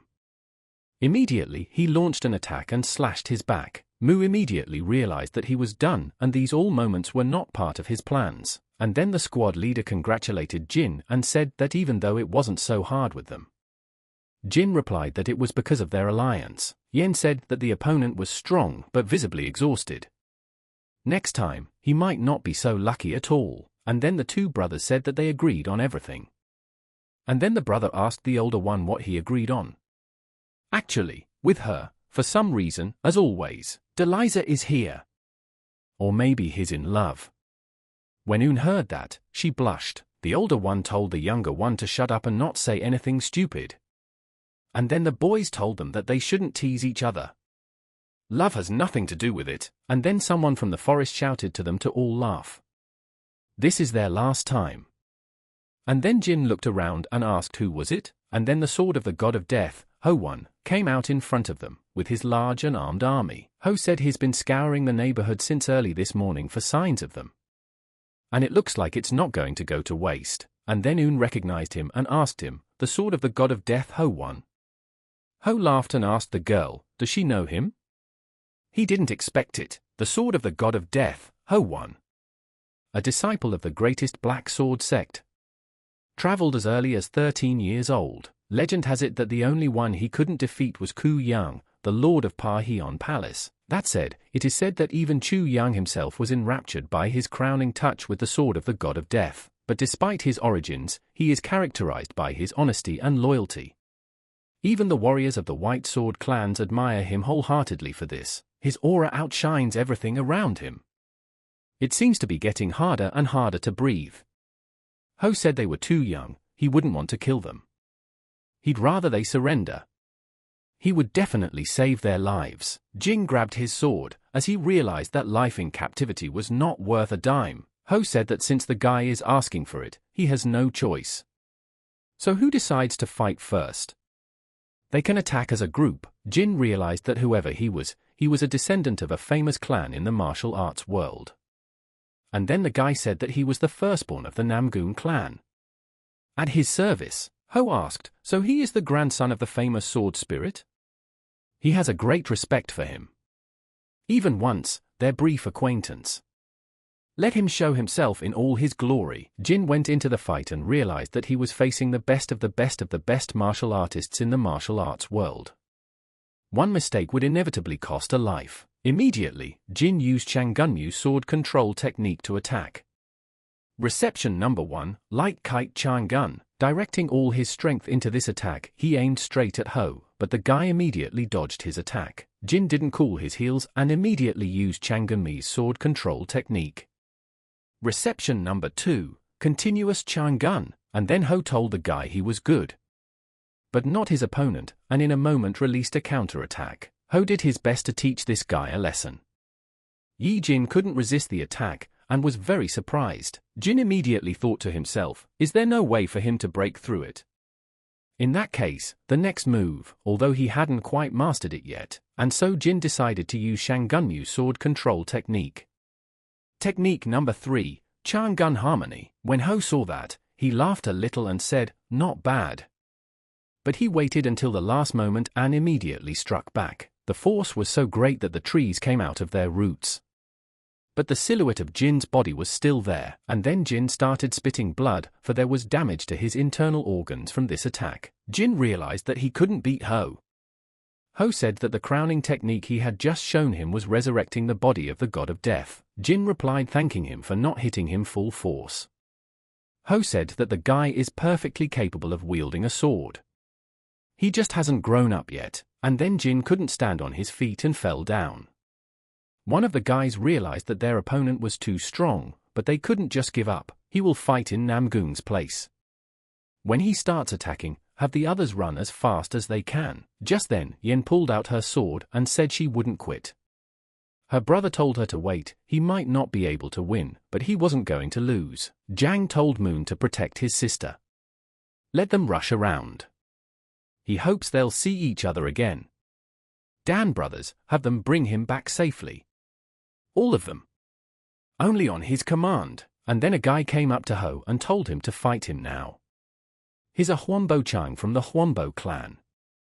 And then Ho laughed and said that unfortunately his sword has no eyes, and then Chan immediately started using magic and told Ho to let him start first. Immediately, Chan saw that he was about to attack and shouted to his men to run away immediately now. They immediately scattered into the forest. Ho saw this and ordered his warriors to go after them. Ho said that's what the guy was trying to bamboozle him for. Zhong replied that he didn't think he stood a chance against them. The only thing left is to run away. Ho replied that the logic is clear. But is he sure they'll let them leave? Zhong said he'll leave them to their luck. Ho replied that he understood. But then he suggested that he should follow the path he had chosen. Chan immediately applied the abilities and said he would act with his permission. But he's not sure if he can do it, but no, or rather, he doesn't think he can even move it. This skill is unique, but since when did he start to take so long to think, in that case, the strongest technique? And immediately attacked him with heavenly punishment. Ho stood still and simply swung his spear and cut his attack in two. Chan realized that he was no match for him, and with such an attack, he was directly planted on his ass. And then at the moment of the fall, Zhong thought was okay. Ho told his men that the boy was not dead, let them take him to the camp. They immediately obeyed the order. At that time, the head of the Namgun clan was walking in his territory. A warrior ran up and shouted to the ruler. The counselor asked him what had happened. The warrior replied that a man had been sent from the palace of Pa Hion to negotiate. The counselor asked the ruler what they would do. The ruler replied that they should invite him here. Just then, a man ran up and said that his name was Xie, the master of the Dark Air Martial Arts School. The ruler said, so it means he has the famous deadly flying sword in front of him. Xie replied that it was just a rumor. The ruler asked him what was the occasion for which he had come. Xie replied that Mr. Qi, the advisor of the army of Pa Hion Palace, asked him to tell him they are surrounded by the army of the Black Sect. They, the people of Pa Hion Palace, don't want bloodshed. Let them all surrender. Most importantly, promise to live in the shadows from people for 30 years without giving a hoot, then they will let go. If the battle starts, no one will be able to get out of here alive. Unfortunately, this is the only way to keep Namgun and the other white clans safe. The ruler had been listening to his instructions all this time, and at the last moment, he couldn't stand it and started laughing loudly. The ruler asked, lay down your weapons and hide from people for 30 years.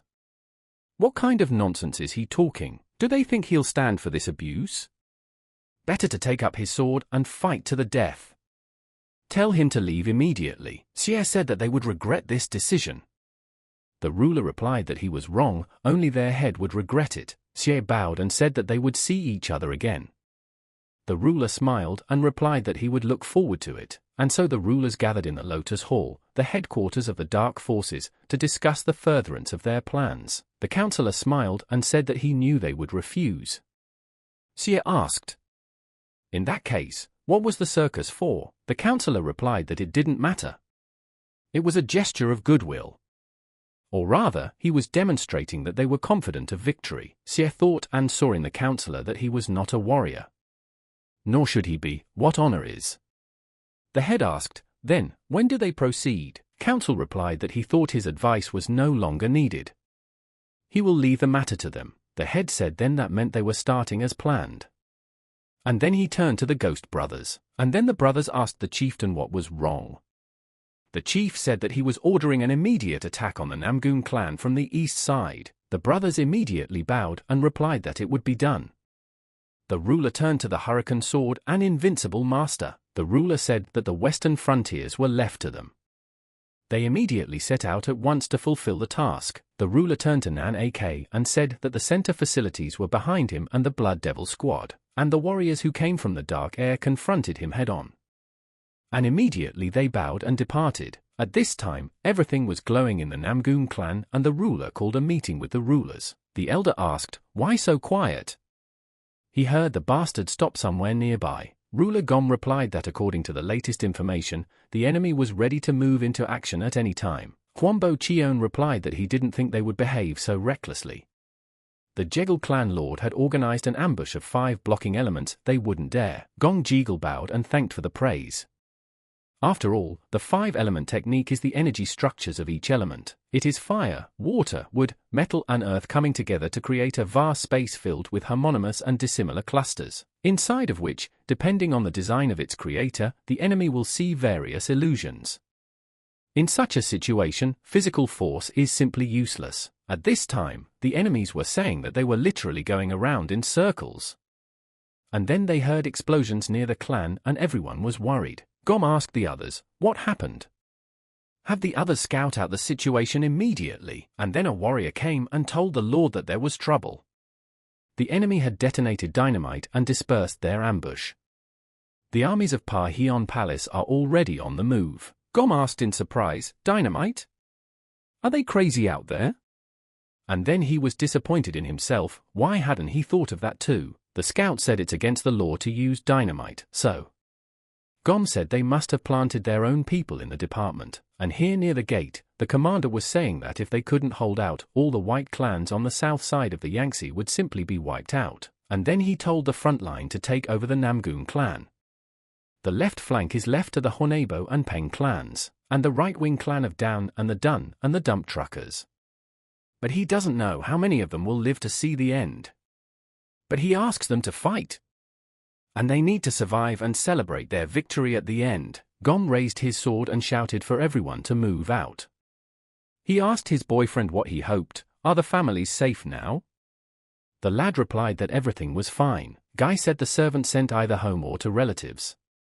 He believes the children have long since moved to the other side of the river, but their third brother and his wife are still here. Gom replied that she was, after all, the daughter of the greatest master of Sharanksi. When it comes to skills, there's no woman like her. Or even men.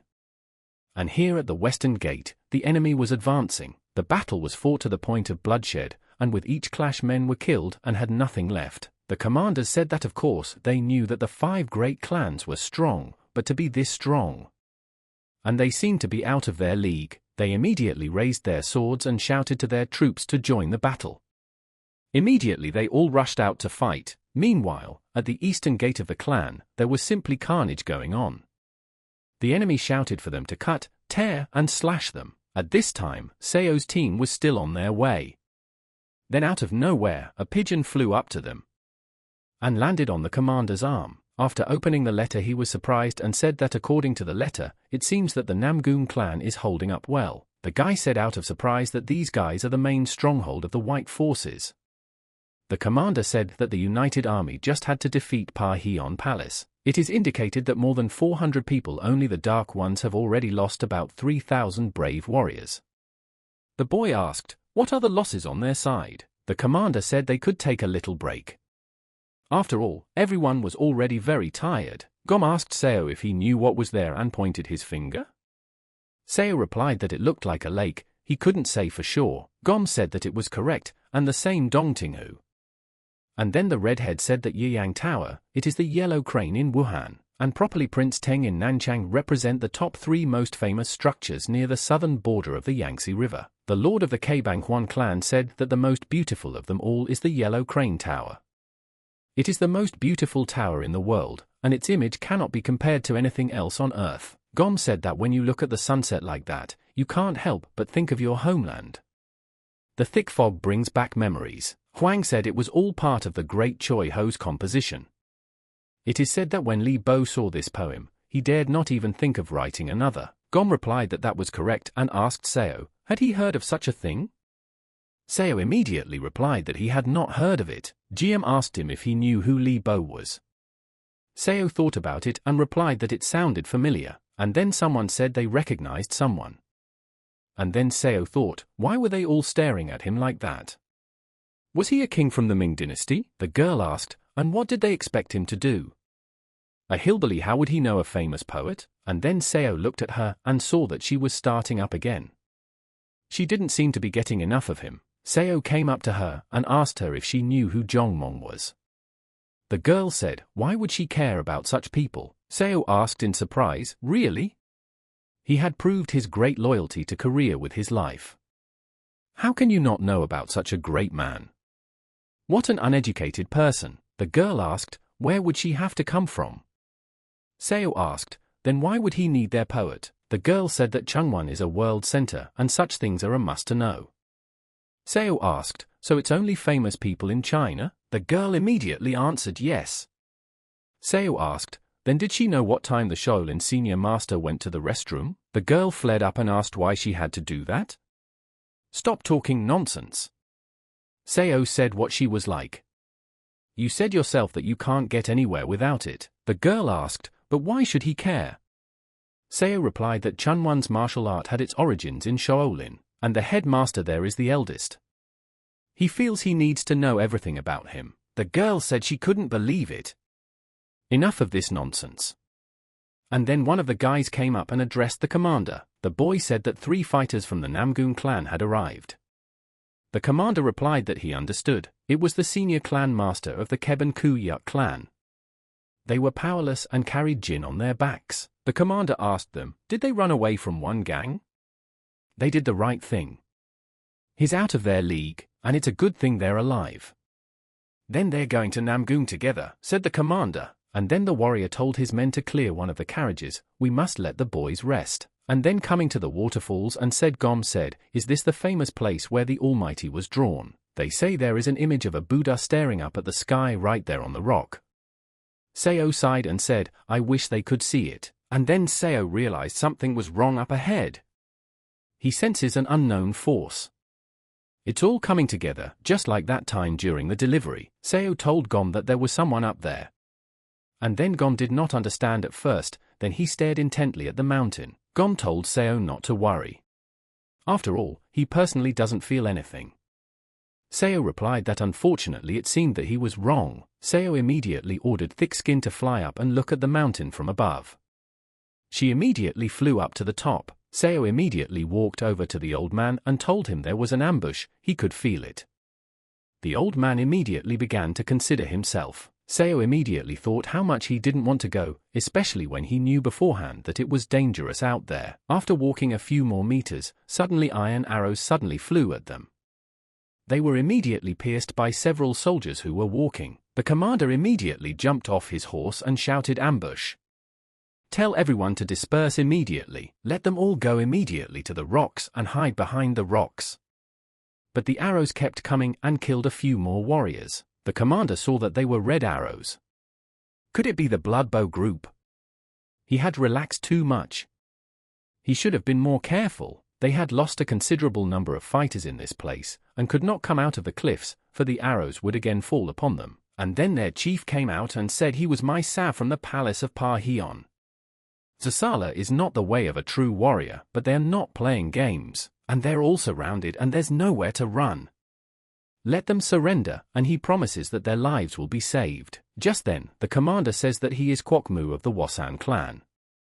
He thanks them for the offer, but his pride won't allow it. They would rather die here than surrender. Sa replied that he senior master Kwokmu certainly understood, but could they be more judicious? And then Kwok replied that a real man doesn't take back his words.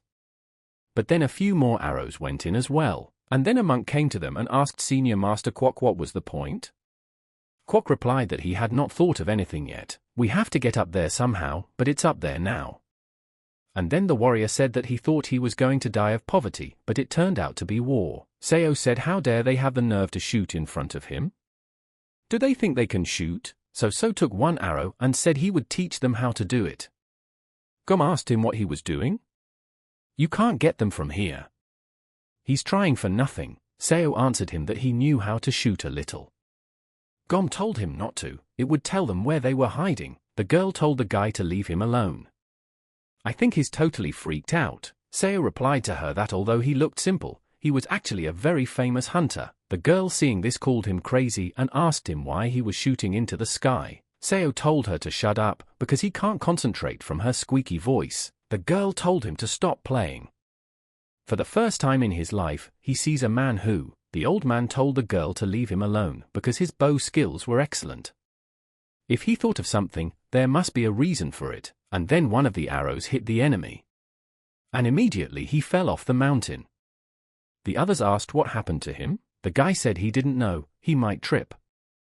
And then they all wondered and asked, Why did the arrow go in from the back? And then they saw again, now an arrow stuck in the head?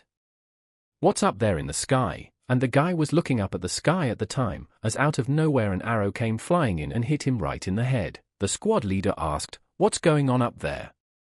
Immediately, several arrows flew from below at once, and straight at them. They were surprised at this, for the arrows flew into the sky, and in a moment they were headed straight at them. The warriors immediately shouted for everyone to get into cover. They couldn't believe that an arrow had come from the sky and stuck straight into their heads. They asked each other how high they were falling from. And then the commander told them to hide. "The danger is deadly." Seo looked up and said those idiots had gone into hiding. He wondered if he should use a Jiyoshi no against them, too many of them, and then Seo thought of something, and decided to watch the direction of the wind with an arrow shot overhead. Just then a bunch of arrows flew at them again. The commander looked at all this and told his men that they were flying and they would have to raise their shields. The arrows were so strong that they broke the sheaves. And then the commander said they were useless. "Let everyone go to cover." The commander didn't run away and defended himself. He didn't think that the army of the righteous coalition had a group of masters who could shoot even better than the bloody archers. Seo told the girl to stop sitting around doing nothing, and better have her collect his arrows. The girl immediately didn't understand at first and said what she was about to do. And was going to arrow, she thought, and realized that she did not expect such a thing from him. And then they saw the girl who was collecting arrows and said, "There he is behind the rock. Let everyone shoot there." And then they fired a bunch of arrows there, but not one hit. The enemy said that because of the big rock, the chances were nil, and ordered them all to join forces. And then they started shooting all at the same spot of rock, and in a moment it exploded. And Seo got hit. Seo said, "They're the fools. They think they can win?" And then the commander told them to shoot. Seo immediately started running away and said that he had to be more careful. Otherwise, others might die instead of him. And then Seo decided he'd better go to the center. The girl looked at this and asked what was he doing? Is he out of his mind? The girl called him a blowhard and yelled at him to come back immediately. And then the enemies immediately stopped at the rock and shouted for everyone to come over here. And they immediately fired a bunch of arrows right at him. Seo stood still and didn't move. And from so many arrows, there was an explosion. Seo at this time collected all their arrows and said that he had done everything. The archer commander didn't like that and immediately looked at him. The commander told his men to aim carefully. They can't hit the open. After firing a large number of arrows at Seo, he simply dodged them like a skilled athlete. The others looked at this painting of rocks and said it was just unbelievable. The old man watched and saw that of course he expected the kid to be talented. But to be so talented, in his opinion, that Seo's actions crossed all reasonable boundaries. And then the enemies were saying that this guy is definitely not human. It can't even be human. Must be a vision. One of the enemies said that he was either a ghost or a hallucination. Then it's worth continuing to waste arrows. The guys have been asking each other, is this really real? They can't believe it themselves, but it seems to be true. And then Seo smiled and said that he had now had enough. And now it was time for round 2 to begin. Seo immediately hid behind a rock to make it easier for him to shoot. The enemies immediately said that the ghost had disappeared. Seo looked at his boys and saw that they were all surprised and gave him a thumbs up. Seo immediately returned the favor. Seo didn't hesitate and fired a bunch of arrows into the sky again. The enemies shouted that he was flying again. Tell them to hide, but they did not have time to hide and immediately came under fire from Seo. The enemies told each other to stop rushing around and join forces. They'll hit him with one fuse. Seo immediately saw them and asked, did they decide to use the same technique? Do they think it's going to work? And then Seo looked at his arrow supply and saw that he was already out of arrows. So he decided to fire the invisible arrows. Quack said that Seo had exhausted all his supplies. Just then an arrow flew at him. The girl was yelling at him to get out of there. What did he decide to counter them without arrows? And at this time, Seo released an invisible arrow that was coated with such power that it turned into a comet, and colliding with the small arrow, there was an explosion. The enemies wondered how this guy did that. The enemy thought there was no such thing. No one had ever managed to pull something like this off before. The gunner asked the commander, did this guy shoot too? The commander replied that he did not see the arrow.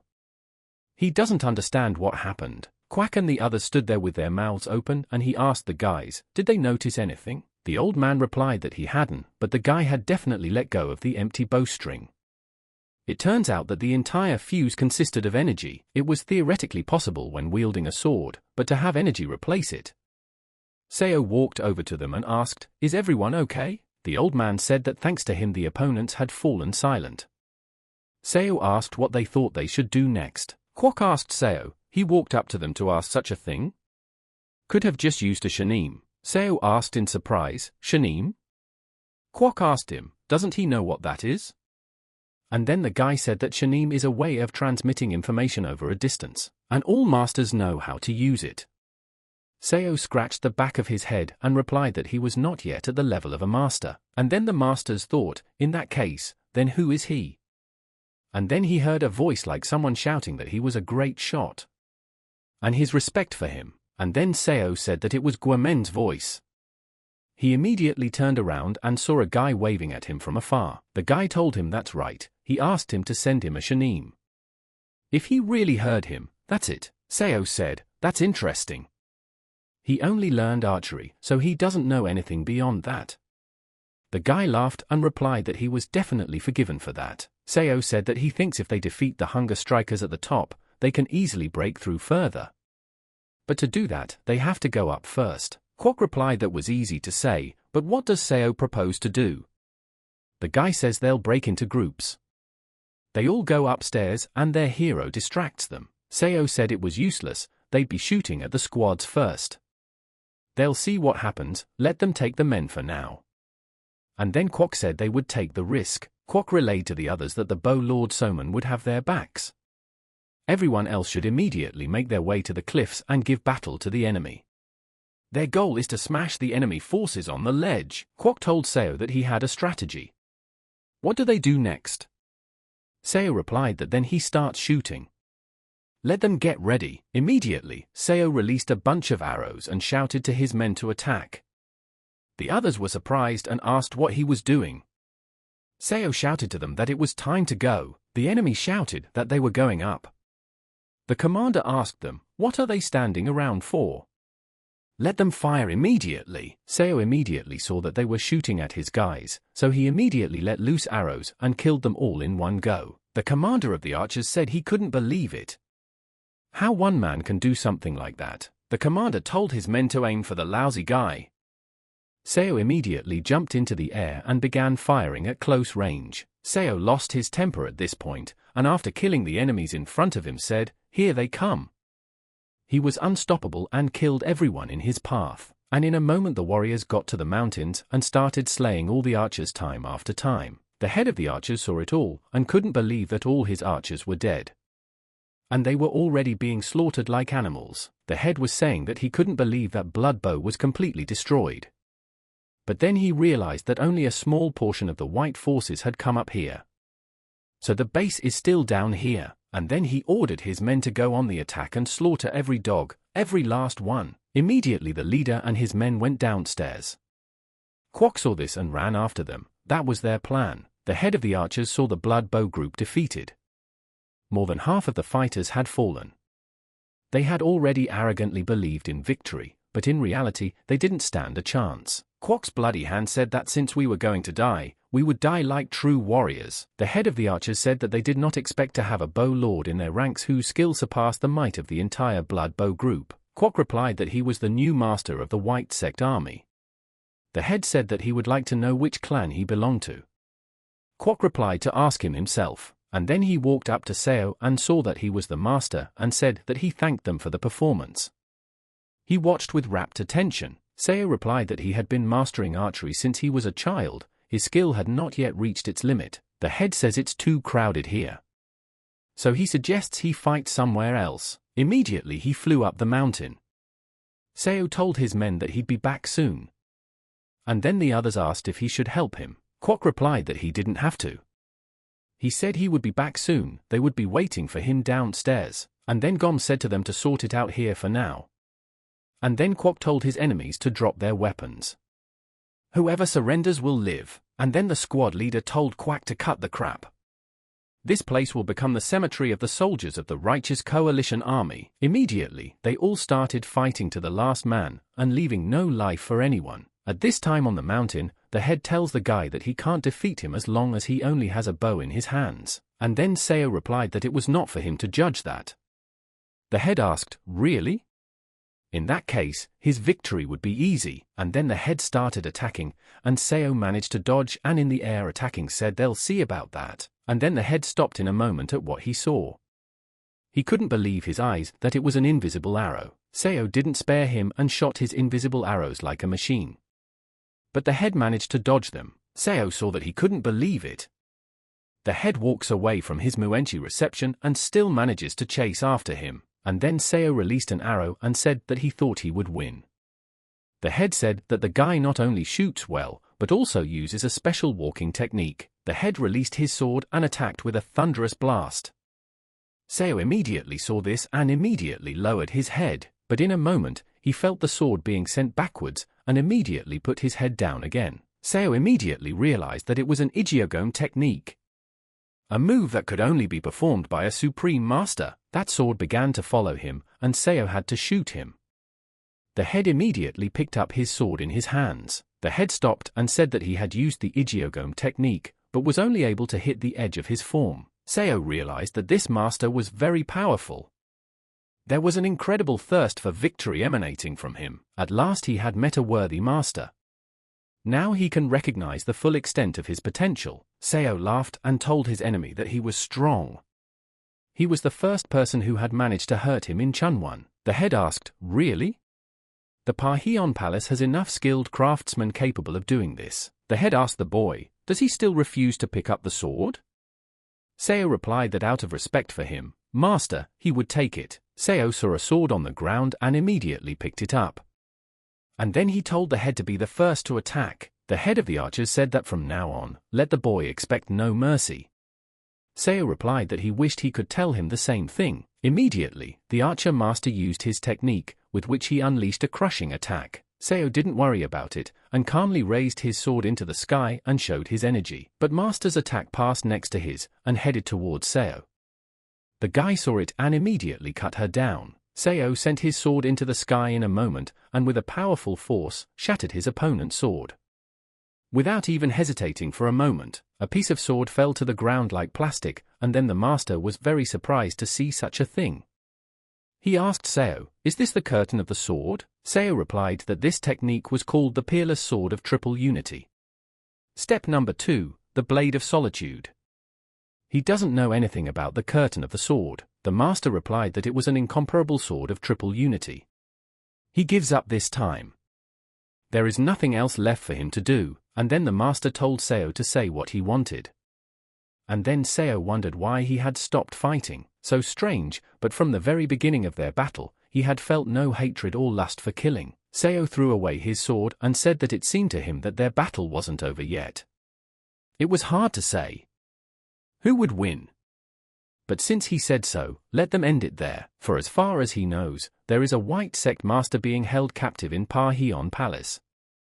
Let them release him. Seo immediately jumped off the cliff and told the master that he was off. The master said he felt as if he owed him his life. Kwok finished the battle too, and told his men to examine all the wounded, both his own and the enemies, and then the guys yelled out that Seo Moon was heading towards them. Gom asked for him, "Is he okay?" Carrot Top said when he saw him that Seo looked very alive. "So he won the battle?" Seo replied, "Yeah, what a winner. All he did was run from his sword." But at the end, out of nowhere, he just gave up. The commander asked surprised, "Surrendered?" "Why?" Gom asked him, and why did he think he did? Just realized he had no chance of winning. Seo replied that he thought so too. He thought that the master was afraid that they would all come up to help him. Kwok said it was very good that everything turned out okay. Thank you for his help. Seo replied that he was glad his bow had come in handy, too. Kwok said that Seo's shooting was above board. The old man said that was right. Right now, there was no one in the entire territory of Kanho who could match the skills of the Blood Bow Squad. Kwok said they lost over 30 people because of their attack. It was all his fault. He should have been more careful. The old man told him not to blame himself too much. Their enemies had lost a second more. This battle was left to them. On the way, the old man asked Seo what had become of Mok Se. Seo asked, what did he think? What happened to him? The old man asked him, did he kill him? Seo replied that he could understand him. Why does he worry about those who abandoned him? And then the old man thought and said that the white sect sees the Parheon Palace as the abode of evil. But in reality, it is just a gathering place for clans who like to show their power, and he wouldn't let them show that strength. That's why they won it. It was all his fault, and since it was his fault, how can he blame them for anything? Seo said they betrayed him. And he doesn't like it. In any case, he had not the slightest desire to interfere in their relationship. The old man thanked him for letting him live. He thought Seo had realized that he was a real warrior himself. Seo replied that was correct. He may not believe it, but most of the masters in Parheon Palace are just like that. The old man replied that right now, he was concerned about the other clans that sided with the black sect.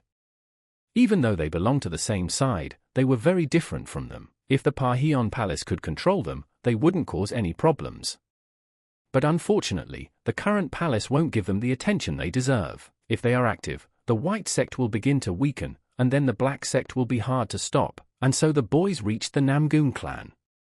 And with their large and distinguished team, they entered the city, and then the ruler greeted and said that he was Namgoon Gom. Their coming once again proves that their friendship, which has lasted since the Kanho campaign, is truly strong. He is very honored, and then Mu said that he wished everyone good health. And then Gom saw Mu Woon and said he was here too. And thanked him for coming. Mu hugged him and told him how long it had been since they'd seen each other. How is he doing? Gom replied that it's nothing much. And he can see that they have some wounded. Namgoon asked Mu what happened while they were traveling to their place. Immediately Mu replied that it would be difficult to hide. Mu said that they ran into an ambush by a black sect on the way here. Namgoon was surprised and asked how it turned out. Mu replied that at first they were hiding behind rocks, thinking they were finished. Red arrows kept coming from above. Namgoon said that means there was a bloody bow waiting for them upstairs. Mu replied that that was correct, but they still managed to go upstairs and destroy that troop. Namgoon listened to them and said that they must have lost a lot of people. Mu laughed and said that he was preparing to fight to the death, but one guy was able to defeat the Blood Bow faction, so they didn't have many losses. Namgoon asked, able to defeat the Blood Bow? How did he defeat the Blood Bow? Mu immediately told him everything, and as Namun gathered the table that evening, he said he felt like he had an army of millions behind him. And it's all because they're with him now. Everyone is praising Seo Moon's skill so much, it's a shame that he couldn't see that skill. Mu said that even though he saw it with his own eyes, he still found it hard to believe that it was possible. Namgoon asked who he was. Where did he come from? The old man said that a senior Shaolin monk had recommended him. The famous clans of the Righteous Coalition from Kambuk territory unite in Shaolin. Soon, a huge army will arrive in Namgoon. Namgoon said that now he could be sure of their victory. And then everyone immediately started laughing. Gom was telling Seo that he didn't expect their Soman to be a master of the bow and blade. It was unlikely that he would have to see anyone else like him in his life. The commander said Gom was right. Who would have thought that a bow could shoot like that? Kwok said his shooting skills are impressive, but the fact that he single-handedly climbed to the top is even more amazing. He doesn't know how to use Shanim, yet he easily outclasses many masters in terms of strength. The commander said it was true. It's unbelievable. If he hadn't seen it with his own eyes, he would never have believed it. And then Kwok said his name and introduced himself as the clan he was from, and challenged Seo Mun to a duel. No one expected this and were surprised, and then Gom said that he knew he would start again. The commander confirmed it and said that the hunchback would be fixed by the grave. Seo immediately smiled and told him to count it as a loss. And then Kwok said that he was actually a man. Since he picked up the sword, he dare not put it back in the scabbard. Let him come out immediately, Seo yelled at him to make Kwok think he had lost. Kwok was running after him and yelling at him to pick up his sword. When Namgoon came to the room, he told the men that during the battle with the enemy, Huangbo En and Peng had managed to escape. But Peng Hu and Dan didn't know anything, And then Jin said that Huanbo-chan stayed to fight, so they were able to escape from Ho-Wan. So Namgung told the man that he was sorry for his son. Huanbo replied that he had lived up to his name as the heir of the Huanbo clan, and now he said he would fight to the death to live up to his father's name. And then Namgung saw that he could have confidence in him. At this time the general asked the master, did he lose? He could not believe it. The master bowed and replied that he apologized. The general asked the next one, could even he lose? What happened? He's not rebuking him. He needs to know how strong they are. The master replied that everything he was about to say was true. As they planned, they ambushed him at the top of the cliff. He thought they would use the bloody bow to tie their hands. But at that moment, one guy started shooting at the archers sitting upstairs. He killed them one by one. Mig asked, starting to kill the shooters? Who the hell in the world is capable of outclassing his shooters? And then Mi slammed his fists on the table and apologized, saying he just couldn't believe it. The master told him to get up. After all, he himself had long been unable to comprehend what had been taken away. How could he believe what he had not seen? Mi bowed and replied that he was thanking the master. The master said that this was the first time he had ever seen this kind of shooting. Arrows began to fly into the sky from below, hitting the target with incredible accuracy. And then the counselor, hearing all this, was very upset too. The general asked the master, did he lose in the sword fight? The master replied that he was able to evade his attack with a single movement. Ho heard that and said it couldn't be. The counselor said he never thought it was possible. Master said he did. Ho said that it seemed they had developed a very uncomfortable opponent, and then the general began to think. The counselor said that he could not deny this fact. The warrior was very strong. In that case, they need to rethink their plan. Even though one man won't decide the outcome of the entire battle. And then in Namgung territory, there was a meeting. And Gon told his father that this is the young man who saved Jin's life. And then the old man asked, so he was the one who was the lord of the bow and blade? It was Namgung Sangin. The boy stood up and said his name was Eljiso. Sam replied that he had heard about him. He was said to be a good archer. Seo replied that it's not like that. The rumors were exaggerated. He was just lucky. Sam laughed and said what a humble guy. He thinks the Blood Bow faction can be defeated by luck alone? He's done the impossible. Seo immediately started laughing and said that if they praised him like that, he'd really think he was a good shot. San asked, why not? He's telling the truth. So what part of Korea did he come from? Seo replied that he came from around Mount Pictou. San asked what his parents were doing. Seo replied that they died when he was a baby. San immediately apologized and said he shouldn't have asked him that. Seo told him not to worry, everything was fine. Sun asked, then who raised him? Seo replied that his grandfather was with him all the time. San said that's how it is. He heard that there are many good shooters in the East. What did he come to them for, to China? Dan asked, maybe he wanted to become famous? Seo replied that it wasn't like that. That's not what he came for. Sun asked, then did he get to the war by accident while traveling? And then Seo thought about it for a moment.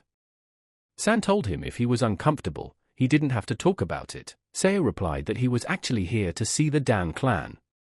And then everyone was silent, and they couldn't understand why. San said that everyone in this room except him and his son belonged to the Dan family. And then Dan Ho asked what he wanted from his family. Seo replied that his grandfather had sent him to them for his bride. Just then, one of the sons couldn't help himself and spit out his tea. He looked at his father and apologized at once. Dan Ho asked Seo why he sent him to the Dan family to get a bride. San said that the Dan family has very high standards for future sons-in-law. Almost all sons-in-law must stay with the Dan family. Seo replied that he had heard about that. But he had also heard that his late father and future father-in-law had arranged their wedding before he was born. San immediately thought of that man and asked, really? And then Ho thought, when did his first son have time to make such a promise? Seo said that when he was young he often wondered and on one of those days he could make a promise. Ho considered Seo and saw that he was tall, handsome. Shoots like a ghost. San said, gee, he has so many granddaughters to marry. I wanted to offer it to him, but I don't think it's going to work. San told Ho that let him think he caught luck by the tail. Such a good young man is coming to the Dan family. Ho laughed and said that when San questioned him, that's how he knew he had a hidden agenda. Let San not even dream, he's already promised to his family. Ho said he's happy to meet him. He is his future father-in-law's father, no, more accurately, his future wife's grandfather. And then Seo stood up and bowed and told Ho to accept his bow. And then Ho smiled and told him to stand up. Ho asked how old he would be this year. Seo replied that he will be 22 years old. Ho replied that he will be 20 soon, she'll be just right for him. And then Seo thought about what his future wife Seo's name means. It's a very beautiful name in general, and then one of the guys said they already owed them. He's his son-in-law now. Yes, Seo Mong's son-in-law, and then the girl got excited and said she could call him son-in-law. What a lucky sister. Ho asked, so am I. Does she want to get married too? Don't worry, Grandpa will find a good groom for her. And then the boy turned to his grandfather to go out and celebrate. Ho replied that of course. But don't let them drink too much, who knows when the enemy will decide to go on the offensive. Ho asked San what he thought of him. San replied that he was a very decent young man. Ho said he thought so too. He didn't even think about it at first, but when he started to question Seo, he decided to take a closer look. It was a gift of fate. So young and so strong, San said he was sorry to see such a talent go to the Dan family. Namgung Gom said he thought the young man wasn't as good as they were getting so upset about him. Ho says they're both blind. He doesn't think his skill is inferior to his, or even that of a sword lord. San said, feeling so upset for the first time in a long time. Does Ho know why he was so eager to get him into their family? First, their clan is on the brink of destruction, and this young man's skill could be a ray of hope. Gom said he was undoubtedly proficient with the bow, but as for the martial arts, San said to the youth, to understand them, they have yet to grow up. Gom asked what they meant by that. Ho replied that they didn't feel a surge of energy from him, right? But they claim that the young man is strong. How is that possible? San said that if a warrior is able to block the internal energy coming from him, which means that his skill has reached the level of Banbakujin. Sung Ho thought that such esteemed masters like the Sword Lord and the Stone King could hardly be mistaken, and then the boy shouted to Seo that he was slowing down, so he should go to them. Seo turned around and saw so many beauties that he blushed. Quack was saying that Seo was finally here. They were just talking about him. And then the guy said to let them introduce the young man who came from Korea itself. He's a true master of the bow and blade. But most importantly, he is now his sister, so he's fiancé. When Kwok heard that, he said, wow. So he came to Sichuan to get married? And then the guy asked Seo, that young man, does he already know that young man? And then the guy raised his hand and said his name was Namgung Jin, and the girls next to him are his sisters. The first one is Namgung Su Ren, the second one is Su Mi, and the third one is Hai. Seo bowed and said his pleasure. The guy pointed his finger and said that this young man was the firstborn of the Peng clan, Peng Manhwa. And next to him is his brother, Peng Du. The pretty girl behind them is called Huangbo Yen, and then the guy said they were honored to meet him. Seo replied that they said it was an honor to meet him, and then Yen said that she too will soon become a member of the Peng family. She's Huangbo Yen, and it's nice to meet him. Seo replied that that was it. He congratulated her. And then one of the brothers told her that she was still a member of the Huangbo family. The guy said his name is Huangbo Quan. And he apologizes for his sister. She has one wind in her head. Seo replied that it was his time to get acquainted. And then Hyon came up to him and said that Namunhai was looking at him with such fervor. How does she look to him? Seo asked him how he got here. Hume replied that Seo hadn't answered his question yet. Seo told him not to say such things, she had no reason to look at him. Hen said how quick he is. The nickname Stealer of Women's Hearts is now his. Guy said Hai is famous for her arrogance, but now she's looking up to him. Seo told Dan Seo to stop saying such things. Dang So immediately laughed and said, what a mess. Huangbo said to Seo, if one were to shoot into the sky, the speed of the flying arrow would definitely decrease as it fell. Seo replied that if you energized the arrow, the speed would be maintained until the end, until the target was hit. Huangbo said that it was unbelievable. He didn't even think about it. But he still checks the wind direction before shooting, right? Seo replied that that was correct. Where he grew up, there were terrible winds. The weather changed so often that he had gotten used to shooting at anything, and then Hai heard everything and told him to talk about his homeland. What's it like in life? Seo replied that Mount Pictou is a place where there is no such thing as war or treachery. All the people there are kind and honest, as if they were a match for each other. He lived in a small house that stood a little farther away from the rest of the village. There was a stream running in front of the house. And when the sun's rays fell on it, it was as if the whole world began to glow. And his grandfather liked to take naps while his friend Fatty Fly flew through the sky and got them food. And every spring, wonderful flowers bloomed in the meadows, the smell of which remains hanging in the air. Such is his homeland. And then all the boys told him that they all wanted to go there. Dan said it wasn't his homeland that he liked best, but his storytelling skills. Huangbo said he describes everything in such colors that if you close your eyes, you can see his homeland in reality. And then Yem thought she tried to ignore him, but recognizes that his skills are just something. And then Hai cried at such a story and said that she felt as if she had been there herself. Hen put his hand on his shoulder and said it was now official. The position of stealing women's hearts is his. After all, you can make a woman cry just by talking about nature. He's really cool. Seo thought he might be in trouble. The next day Seo decided to be alone outside the territory. And then Thick-Skinned came and flew to his tree. Seo asked Tolstakov what had happened to him. At this point, Tolstakov started yelling at him. Seo asked, "Is someone coming this way?" Seo asked how many of them were there. Just then Fatty began to carp and talk. Seo asked, "Why are there so many of them?" Immediately Seo ran to the clan and took all his arrows. He climbed to the top of the house and said that he had the best view from here. He thinks they should now be informed of the adversary's arrival. In the meantime, he'll wait. The guard saw dust appearing near Namgung territory. One asked what it was. The guards immediately shouted that it was the opponents. And they are already advancing. They ordered everyone to take up their weapons and take their positions. The enemy team said that the gates of the Namgung clan were open wide.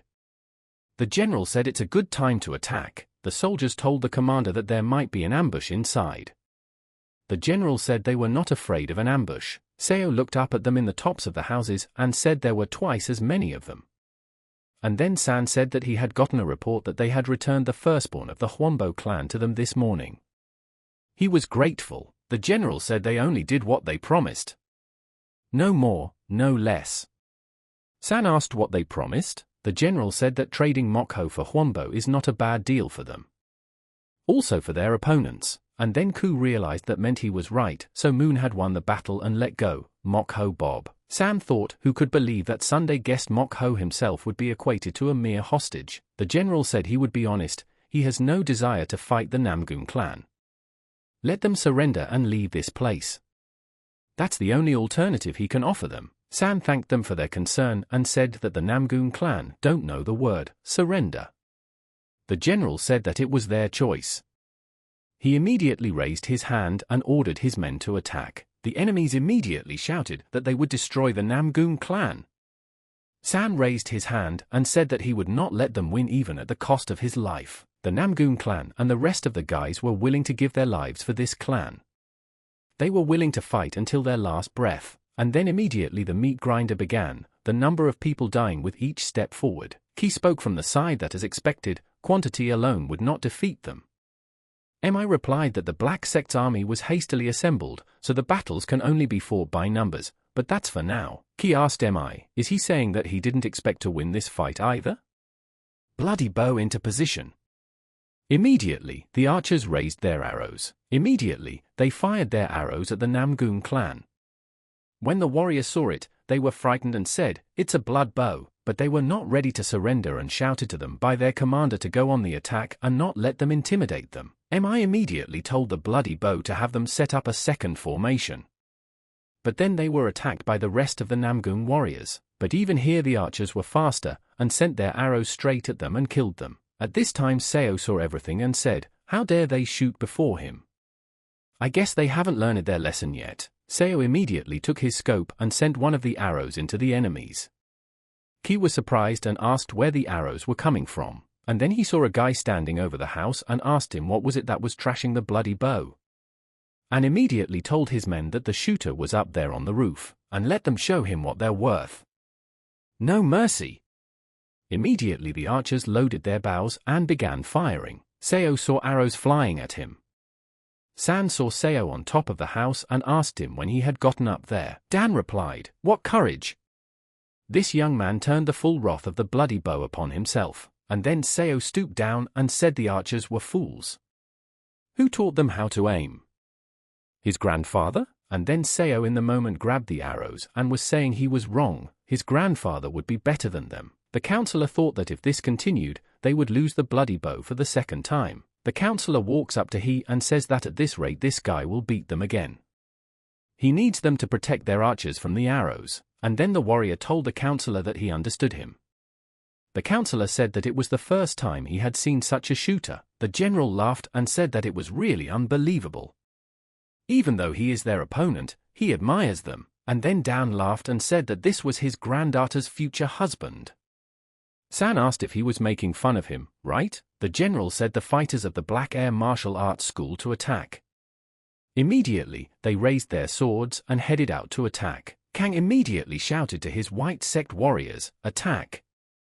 They wouldn't let them be broken. Kang shouted to the Huizing clan warriors to defend the left front. He will take over the right front. Just then, the girl Jade Hand Hahuyi shouted that he would definitely cover for his father. San had seen all of this and said that Hahu's daughter was already using such a legendary martial art form like the unusual hand. Dan said it wasn't a girl, but an angel that had come down from heaven. San laughed and replied that the Black Air was already beginning to watch out for her, and then a trio of crazy guys started fighting them and chopped up everyone they saw in front of them. And then Gom picked up his drink and said that his drink had run out. But he had already been attacked from behind by his enemies. Gom immediately used the dragon's crowning trick.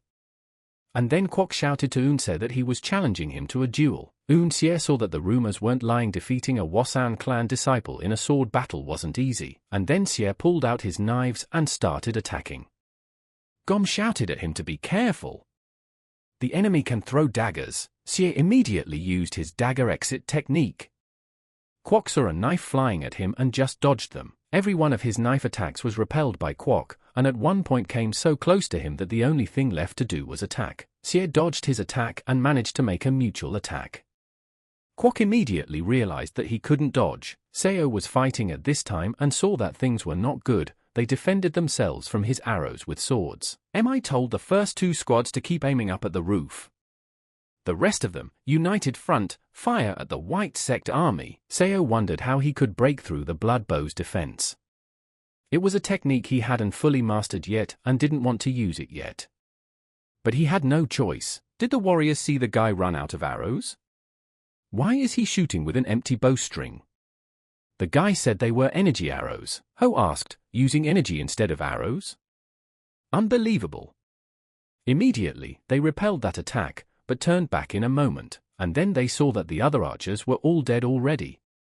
Ho said he couldn't believe it. How is that even possible? And then Seo saw it and said he barely made it. He was so tired. Is it because of the energy arrows? Seo rushed to attack and said that this was no time to rest. Just then he heard someone yell that they were retreating. Seo paused for a moment and asked, "Retreating?" Mi said that was enough for today. Mi leaving said that next time they would fight him and the Blood Devil squad. Seo looked at them and saw them off with his gaze and said they were leaving. But the square was covered with corpses. The brother looked at them and said that they had stood their ground today, but would they be able to stand their ground tomorrow? San said that if a troop of Blood Devils were to advance, it would most likely be their last battle. Brother said that they had too many casualties. If they were to fight a troop of Blood Devils, they wouldn't be able to stand. Sam replied that evil must be fought to the death, there is no other way. The head asked the counselor on the way, why did they retreat? They have a squad of Blood Devils. The counselor replied that there was no way the White Sect army could come here. As long as they are here fighting the Namgoon clan, all their attention will be focused on this area. That's what their mission is, distraction.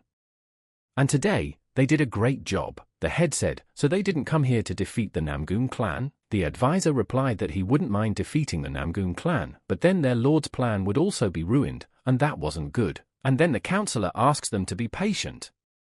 The head asked, and what was that supposed to mean? They are now just puppets to them, with whom they can do anything they want to accomplish their and their lord's plans. Since when did Pa Heon Palace have secrets from him?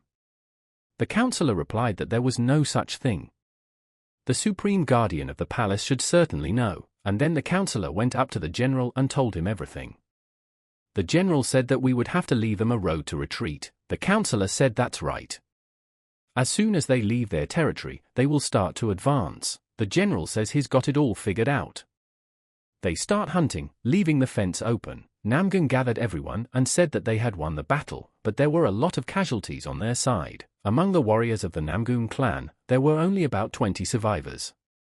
Now it's already an outgrowth of their lineage. Huombo said that they had too many casualties. Namgun replied that winning a battle does not mean winning the war. They still have many battles to fight. Dan also said it's almost impossible for them to overpower them. They have two choices.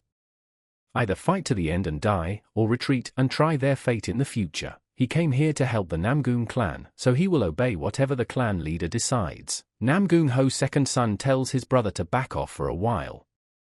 It's understandably humiliating, but as long as they're alive, they'll have a chance to make things right. Namgun told his brother that he did not expect such a disaster to happen during his reign. Then Dan came up to them and told the leader to give him some time. Namgun asked his uncle what he wanted to talk to him about. Dan said that there was no way the sword spirit would agree to retreat. He would never have agreed to retreat himself, if he offered him that option but got angry. Namgun replied that he would try to persuade him. Seo was lying under a tree at this time and said that war or no war, the most important thing is to be strong. In this battle, warriors who had poor martial arts skills died, and then Kwok came up to him and asked him what he was thinking. Seo asked how was his health? How was his wound? Kwok replied that it was fine. It was just a battle wound. After all, he had caught the master of the Black Air Martial Arts School. Gom immediately came after him and told Kwok he had something to brag about. How could you not see a flying dagger? Kwok said that if he had been in his shoes, things could have ended much more direly. Seo told them to stop already. And he asked where their drunkard was. Gom replied that all the warriors of the Keban clan had died in that battle, and he went to comfort. Thanks to Seo's skill, they have fewer losses than they expected. Gom told Seo that Namgun Hai was asking about him. I almost cried, she's so worried about him. Seo turned his head away and told them not to joke around like that. Gom said he wasn't kidding. He's an expert on women's hearts after all. He knows what he's talking about. Kwok said he knew Namgun Hai had fallen in love with Seo. Too bad, Seo is going to marry someone else. Gom said she wasn't the only one like that. Kwok was surprised and asked who else? Gom replied that his sister Kwok Yen was also asking about Seo, worried about him. Kwok was surprised and asked what was true. Seo told them to stop talking nonsense. It's not funny at all. She went out of her way to make it clear she wanted to kill him, and now all of a sudden she's in love with him. He doesn't believe them. He doesn't even want to see her in his nightmares, and she's what? She's in love with him? That's not funny at all. I'd rather they say she cursed him, it would sound more believable. Kwok told Seo that she was his sister after all, maybe he could refrain a little. Seo replied to him to let them face it. There are no words to express the humiliation he suffered at the hands of his sister. They've seen it all for themselves. Do they remember how I nagged him on every word? And then Kwak ran to hug him and told him that he understood and it was time to end it. Seo told them to leave him alone, and then San shouted to his men to stop arguing. This would be his grave, he decided. Who does he think he is? Everyone in this town calls him the Lord of the Sword. He was the 21st leader of the Namgun clan. Even the pirate who had spent his life plundering on the Janza River when the ship went down did not run away, but stayed there until he died. And even if the pirate stayed, how dare he ask him to leave? The leader said, but to overcome shame and disgrace and by any means necessary to continue the lineage is his mission as clan leader. Sam replied that he did. That's why he should leave. But he'll stay here until the end. And then the son turned to his father, and then Jean came in and told Grandpa not to do that. If he gets over this fleeting embarrassment, there will be a big problem waiting for him later on. Let him make the right decision. Sam replied that he had already made up his mind. Jin said then he would stay here too. And threw his stick on the ground. Sam told the boy that it was his duty to carry on their lineage. He should be the first to leave here. The symbol of the Namgun clan is them, the Sword Lord. And that's why their clan is where they all are. Jin told Sam that the destroyed building could be rebuilt, but if he, the grandfather, died, their clan would be finished. Does he really think his father can leave here without him? How can he leave here without his father? Because of his decision, their family could disappear. Jin told his grandfather that it was his responsibility to teach him the swordsmanship he possessed. He'll need his unbounded and imperial sword techniques. And if he is gone, there will be no one to teach him. San raised his head and said that meant there was no other way out. They would both have to make them answer for the shame and disgrace he would have to suffer. Let them promise. The two Namgung heirs replied that they would definitely do everything. Dan replied, then have a drink and get on the road. San asked Dan if he was the one who sent him here. Dan replied, who better than a grandson to influence an old geezer like him? Dan said that if San dies, who will remember him? If he doesn't listen to his grandson, he'll die alone. So let him listen to the young people, they're saying the right things. Kwok told Seo that his sister had been a little rough on him, but he hadn't stood aside either. Seo replied that was correct. If he was being rude, why should he hold back? Kwak replied that it was because he was a man. And a man has a generous soul.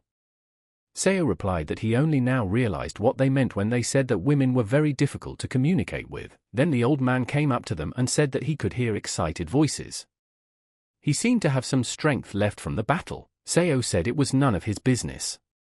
GM said they discussed Seo's popularity among girls. The old man asked Seo that he hadn't gotten married yet and was already going left. Seo asked, what are they saying? The old man said that if Seo was attracted to girls, then he gave them a reason. Seo said, a reason? He just said hello to them. The old man asked Seo, did he think the girls were acting like this for no reason? No, he gave them a reason.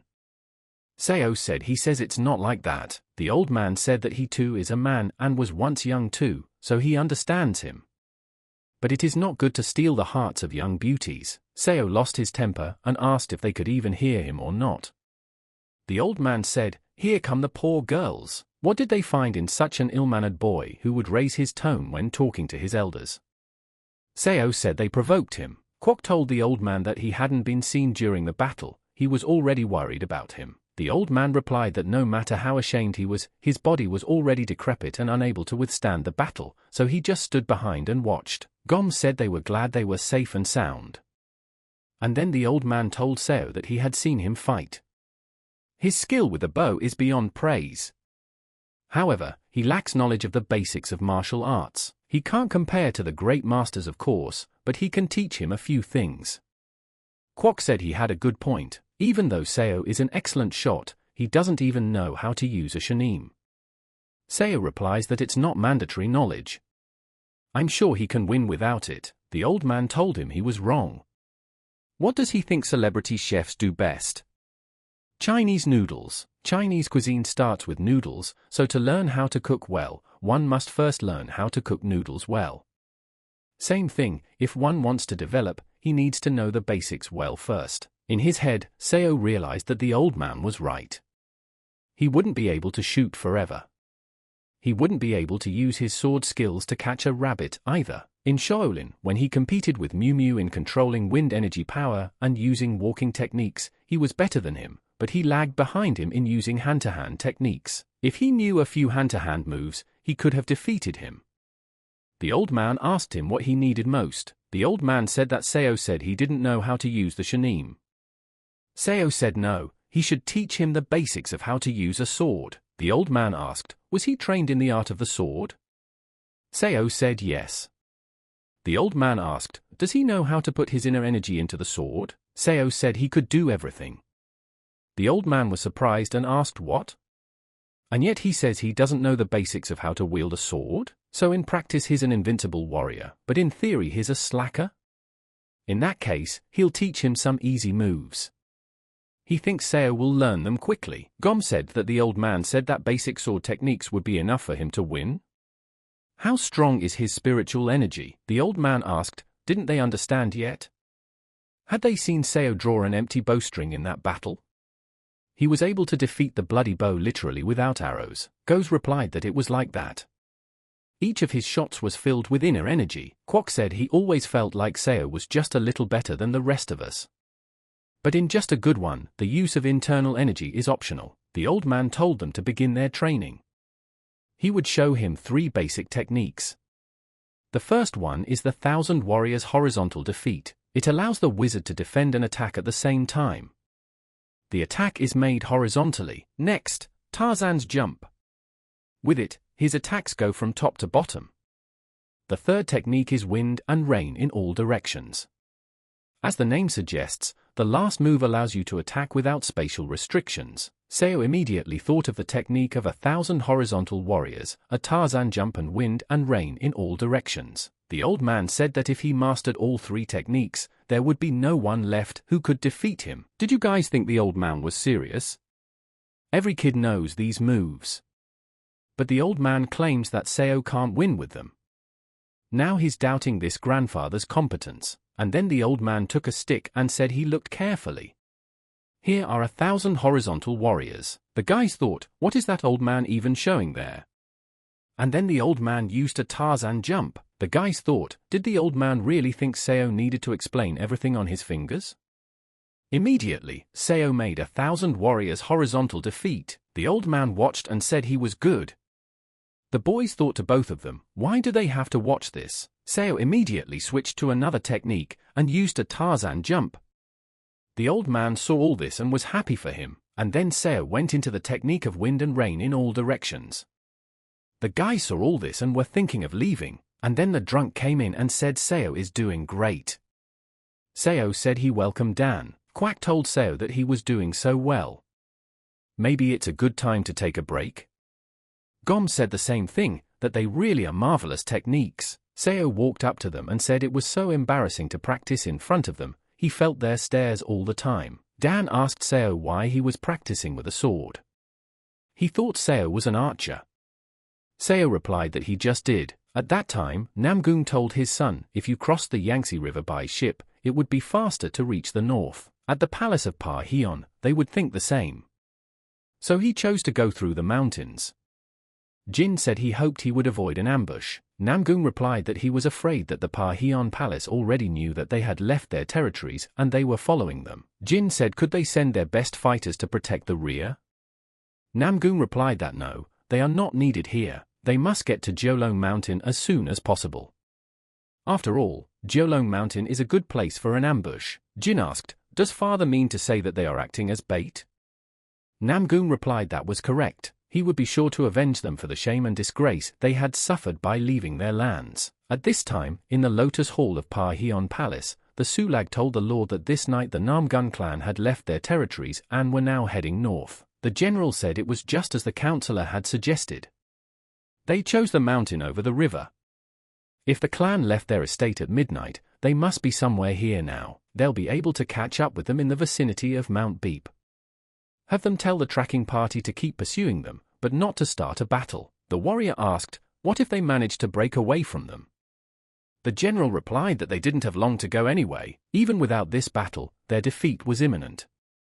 If they decided to ride horses, they would soon reach Mount Jiolong, or more likely, they want to ambush them and avenge them for forcing them off their land. The warrior said that in that case they needed to change tactics.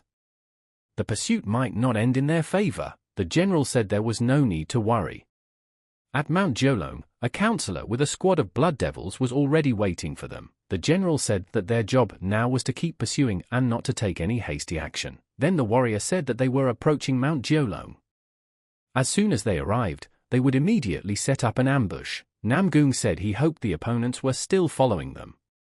The warrior said they are keeping their distance, but they are still there, and then the warrior told the counselor that information had come to them from Mount Jiolong. The advisor asked, have they taken up positions? The warrior answered yes. As soon as those arrive, they will immediately launch an attack. The counselor said that is good. They continue their pursuit. The counselor thought that the young man who had shot at their warriors yesterday was then at Mount Sun. The counselor thought and hoped that the master of Pa Hyun Palace was already finished. There was no way he should have survived. With such a serious wound, even a god himself wouldn't survive, but if it's not, but no one can know about it. We need to turn Mount Kuren into a white sect grave as soon as possible, and then there will be no cause for concern. At this time in the forest, Kwok was talking, which was very strange. Gom asked him what exactly? Kwok replied that they were running away from them and the black sect was chasing them in some strange way. Gom asked him what does he mean? Kwok asked, how should I put it? He doesn't feel that their goal is to catch up and kill. Gom replied that they probably thought they had nowhere to rush. Kwok asked Seo what he was thinking about so intently. Seo replied that he was remembering the Shanim and the techniques he was learning. Kwok asked, and how is that working out? Seo replied, do they want to? He will send them something by Shanim. And then Seo sent to Kwok and said how is he? Can you hear him? And then Kwok took hold of his ears and was telling him to stop immediately. Kwok yelled in pain that he was asking Seo to stop. Seo asked him, is something wrong? Kwok asked, in his opinion, is it Shanim? Seo replied that that was right, that's how he was taught. Kwok said that if Seo used the Cheng like that, he would tear everyone's eardrums. Who's sending Chainarm with such force? My ears were thundering. Gom smiled and said that's what happened. He wondered why Kwok was screaming like that. Kwok said that when Seo uses Shanim, you have to control your power. Seo immediately asked, will that do? And then Kwok said to keep his voice even quieter, and then Seo coped and said that means you have to control the force here too. And he asked Kwok, there is a martial art where they use Shanim to blow up the opponent's brain. You know, use it longer or yell louder. And then Seo said that judging by the look on Kwak's face, it could be done. Kwak asked Seo, he's kidding, right? Dan said just to look at him. Does he think Seo is joking? And then Seo froze and asked, did he say something weird? Kwok told him not to mess around, there is no such martial art. But even if there is, it's too sneaky a way to fight. Yes, and besides, if someone dares to use this technique, the opponent can easily block his sound wave with his internal energy. Totally pathetic thought, don't even let him try to test something like that. Seo thought, who cares if it's fair or not? It's all about winning. Gom said that there are no martial arts where they use Shanim power, but where they use sound wave there are. If you put your energy into the sound wave, the opponent's head will be full of noise, and the opponent will not be able to show strength. This is the skill for which the master of Pa Hyun Palace, Ku Yang Mo, is famous for his tyrant's roar. I haven't tested it myself, but they say it's unbearable. The white sect uses the roar of a lion, but it is more for defense against sound waves than attack. Saul thought, the roar of a lion? He likes it. Let Gom teach him that trick. Gom laughed and said he was very fast. Let him learn to use the Shanim for now. And don't forget the sword techniques. And then the three sisters saw the youngest one looking at Seo. The eldest asked her, is she really in love with him? Let her say she is not. She doesn't know what kind of master he is, but he sucks as a man. He's not much of a looker either. Yeah, he may be tall, but his body proportions are weird. What's he thinking? She's heard that he wants to kill the enemy with a Shanim. That's ridiculous. Su Mi told her sister to say something. There are such rumors now. It's not true, is it? Su Yun tells Mi to stop bothering her. She can see that Hai doesn't want to talk about it. Mi said, how could people think there was something between them? She can't understand it. He already has a fiancé, so stop talking about it, said Yen. At this time, Hai couldn't say anything, because everything was true, and then Namgung thought that the opponents had already organized an ambush ahead.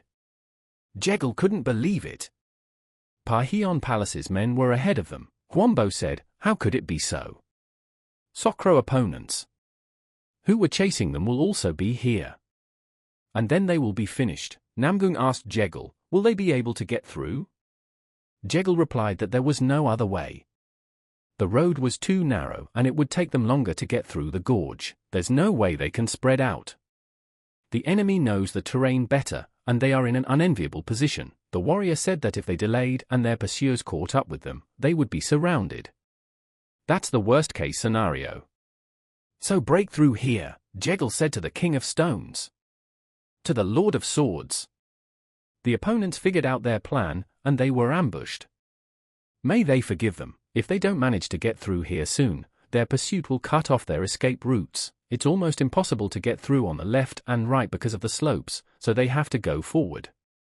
But if there's a top-level master waiting for them, San replied that he understood him.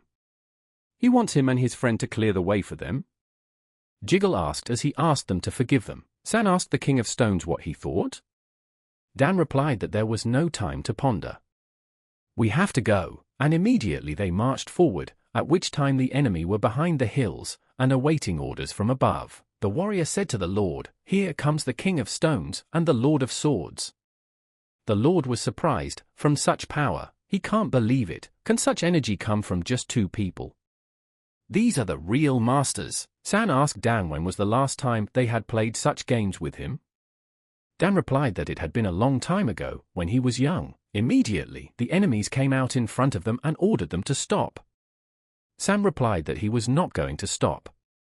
But they could try to force him to. The enemies heard these words and immediately attacked him. Sam did not move, and with a single swing of his sword, he smashed their weapons. Dan said that since the situation was critical, he would try to deal with it quickly. And then he smashed the faces of his enemies with the power of stone. The head of the enemies immediately raised his hand and ordered the others to attack and kill them all. Seo stood in front of them and told them to attack. Now they were going to experience his new techniques. The enemies immediately swooped down on him and began to attack. Seo immediately used the 1,000 Warriors horizontal defeat attack. Seo didn't dwell on it and used a Tarzan jump. Seo said what a worthless move, but that's energy. Seo immediately switched to attacking rain and wind in all directions. Dan was surprised and said that he didn't know it was possible to kill with such a technique. Kwok said his speed and strength were simply merciless. The white sect army is too small, they will overpower them, shouted the enemies. And then Ku came out to fight and was telling the dogs of the black sect to come out. San slaughtered everyone in his path and said why are they going to certain death, and then Dan told Sam that there was no time. Tell him to back up a little bit. And then he stepped in front of him. Dan was ruthless at this moment and immediately used an attack sky full of fire rain. This attack was so strong that the enemies were frightened and shouted to their own to take cover, but it was too late, for Dan saw them leaving and immediately attacked them with his fire and killed them to death. And then the head of the enemies shouted that they had opened the road. Have everyone head that way. Seo immediately said that the pursuers had arrived, and then Seo saw that old man and said that it seemed like it would be difficult for them to leave. It's the bow lord of the white sect. Seo immediately took out his bow and started shooting his powerful energy at them. At this time, Ho was surprised at how he was doing it. Just then, Ho raised his hand and told everyone to stop. Gom shouted to Seo to retreat quickly, and then Seo turned around and was surprised that he was the only one left. The enemies shouted that the archer was alone. Let everyone kill him. The enemies, attacking, shouted that they would capture him and avenge the deaths of his brothers. Seo started to run away and said they were dreaming. The enemies said if they couldn't catch him, then they would shoot to kill. Seo saw this and just dodged their arrows. Namgung and the warrior looked at it and couldn't believe they were seeing it with their own eyes. How could this guy do such a thing? Namgung told Seo to come quickly. Seo immediately said he was coming. And then the warrior said they are staying here to protect the rear. Let him catch up with them. Running away, Seo said it was wrong. And again he said the same thing. Namun asked Seo why he stayed behind. Ku replied, how was Namgung going to fight alone against an entire army? It is an honor for him to die on the battlefield. Namgung laughed and told Ku to watch himself to make sure he didn't take all the glory. Seo asked Kwok why they left them there. Is it wrong? Kwok asked Seo, what is he talking about? Seo replied, as scary as it was, you can't leave like that. Two were left as bait, and the rest ran off with their tails tucked. Quack asked, what do you mean as bait? Don't you dare say that. He insults them with his pity. They chose to sacrifice their own lives. Seo replied that he had no regrets. If we live together, and if we die together. Then Seo stopped and said that he couldn't do that. He started to run back and shouted that he would catch up with them soon, let them go without him. The enemy stood up against the boys and told them to tell their names, warriors. And then a warrior said he was the leader of the Namgung Gom clan. And another warrior said he was the youngest son of the Namgung Ku family. The general said his name was Kuan Sa and he was asking the two of them to let them pass. Namgung replied that he would not have to ask if they killed them. The counselor told Elder San that if they lost time here, they wouldn't be able to catch up with them later. The general told the counselor to take his time. Everything has its turn. The counselor replied that every minute was important to them. The general said he understood him, and ordered 2 men to try and clear a path for them. The masters obeyed the order and immediately stepped in front of the guys. The enemy said he was the warrior of Ho's Sword of Death. The other introduced himself as the resurrected guest, Mok. Mok said all they have to do is open the road and he asks them to forgive him. Namgung replied that they were honored to fight them. The advisor thought, why the tenderness and honor when every second missed threatened to ruin the whole plan? Clashing in the middle of the battle, Namgung was surprised at such a powerful force. He could barely defend himself, but he couldn't go on the offensive. Ho thought and saw that the legends of the Namgung clan's strength were not in vain. If the sun was so strong, he couldn't imagine how it was even possible to defeat the Namgung San Sword Lord. When had it ever happened that he couldn't use his crowning technique, the Sword of the God of Death? Immediately, they began to fight to the death. The general said that he thought Mok could easily overpower his opponent, but who would win among these two was difficult to predict. Namgung realized that with the sword control technique, the sky was limitless. He won't be able to win. He will try to use the Imperial Sword.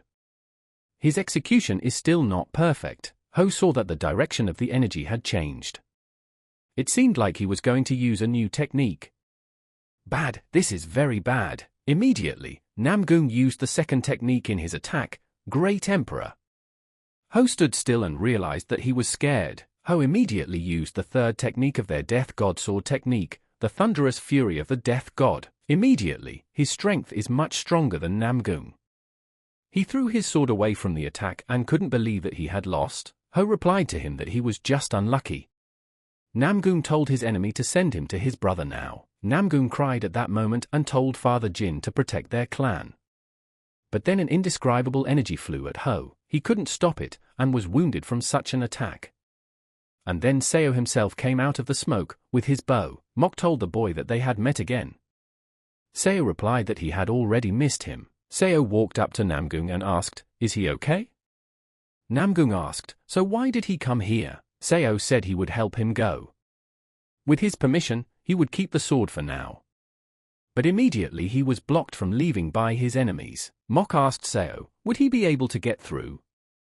Seo laughed and replied that if they moved out of the way, he wouldn't mind. Namgung saw that this young man was showing such bravery before he died. Not only him, but his father's sword lord could hardly compare to him. Mok replied that unfortunately they couldn't let them through.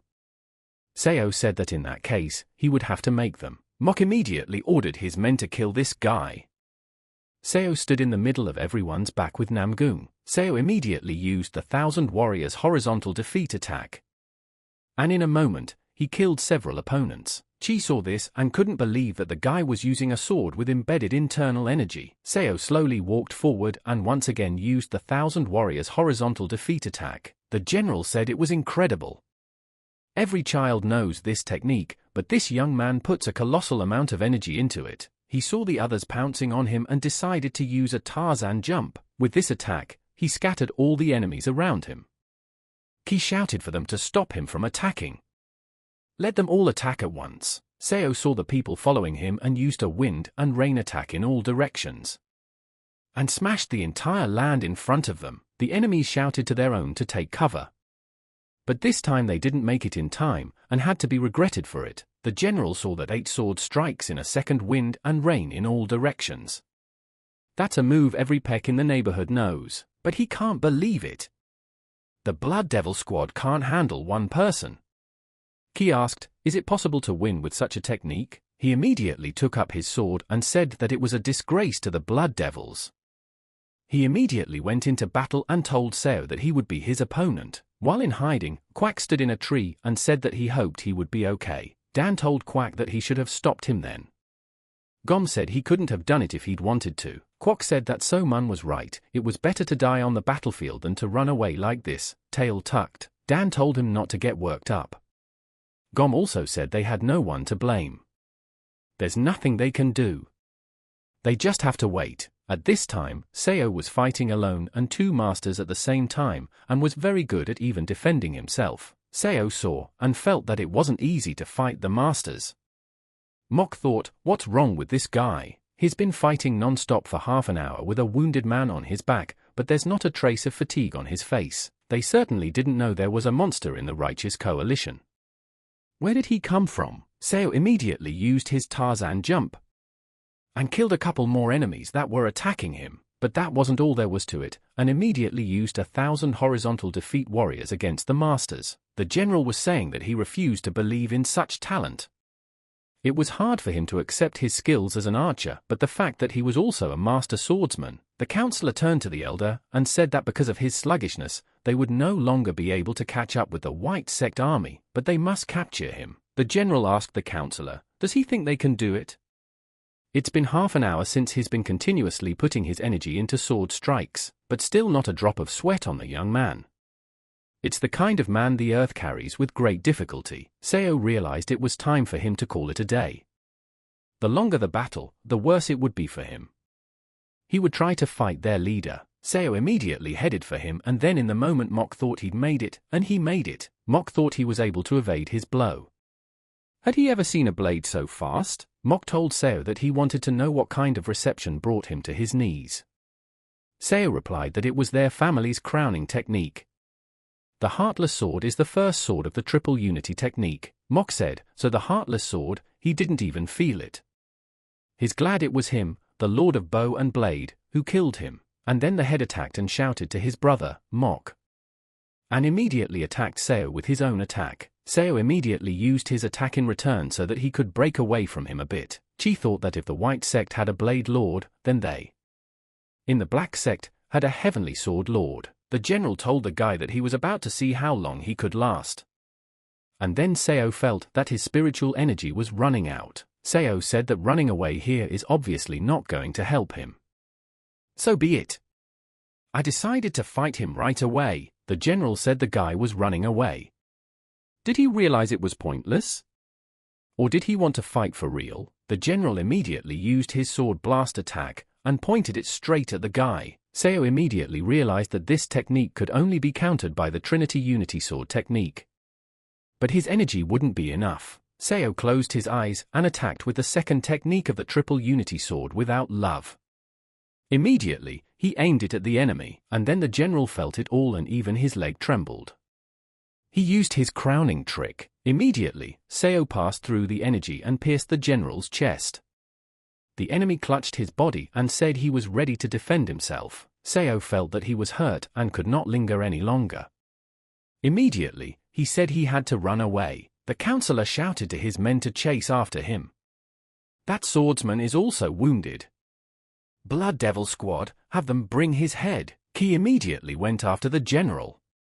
The elder said that he never thought Kun Sao would ever be struck down like this. Ki shouted for everyone to stop immediately. We need to inspect the elder's wounds first. At this time in the forest, Seo felt like he had no strength. Everything was blurry in his eyes. Had he lost too much blood? And then he saw the enemies in front of him and heard them shouting that the guy was over there.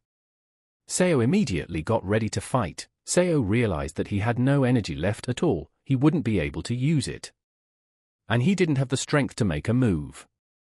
Seo said he would not give up without a fight. Seo was able to make one attack and in a moment felt that he couldn't feel his sword in his hands. The enemies were screaming that the guy could barely stand on his feet. And now he's definitely theirs.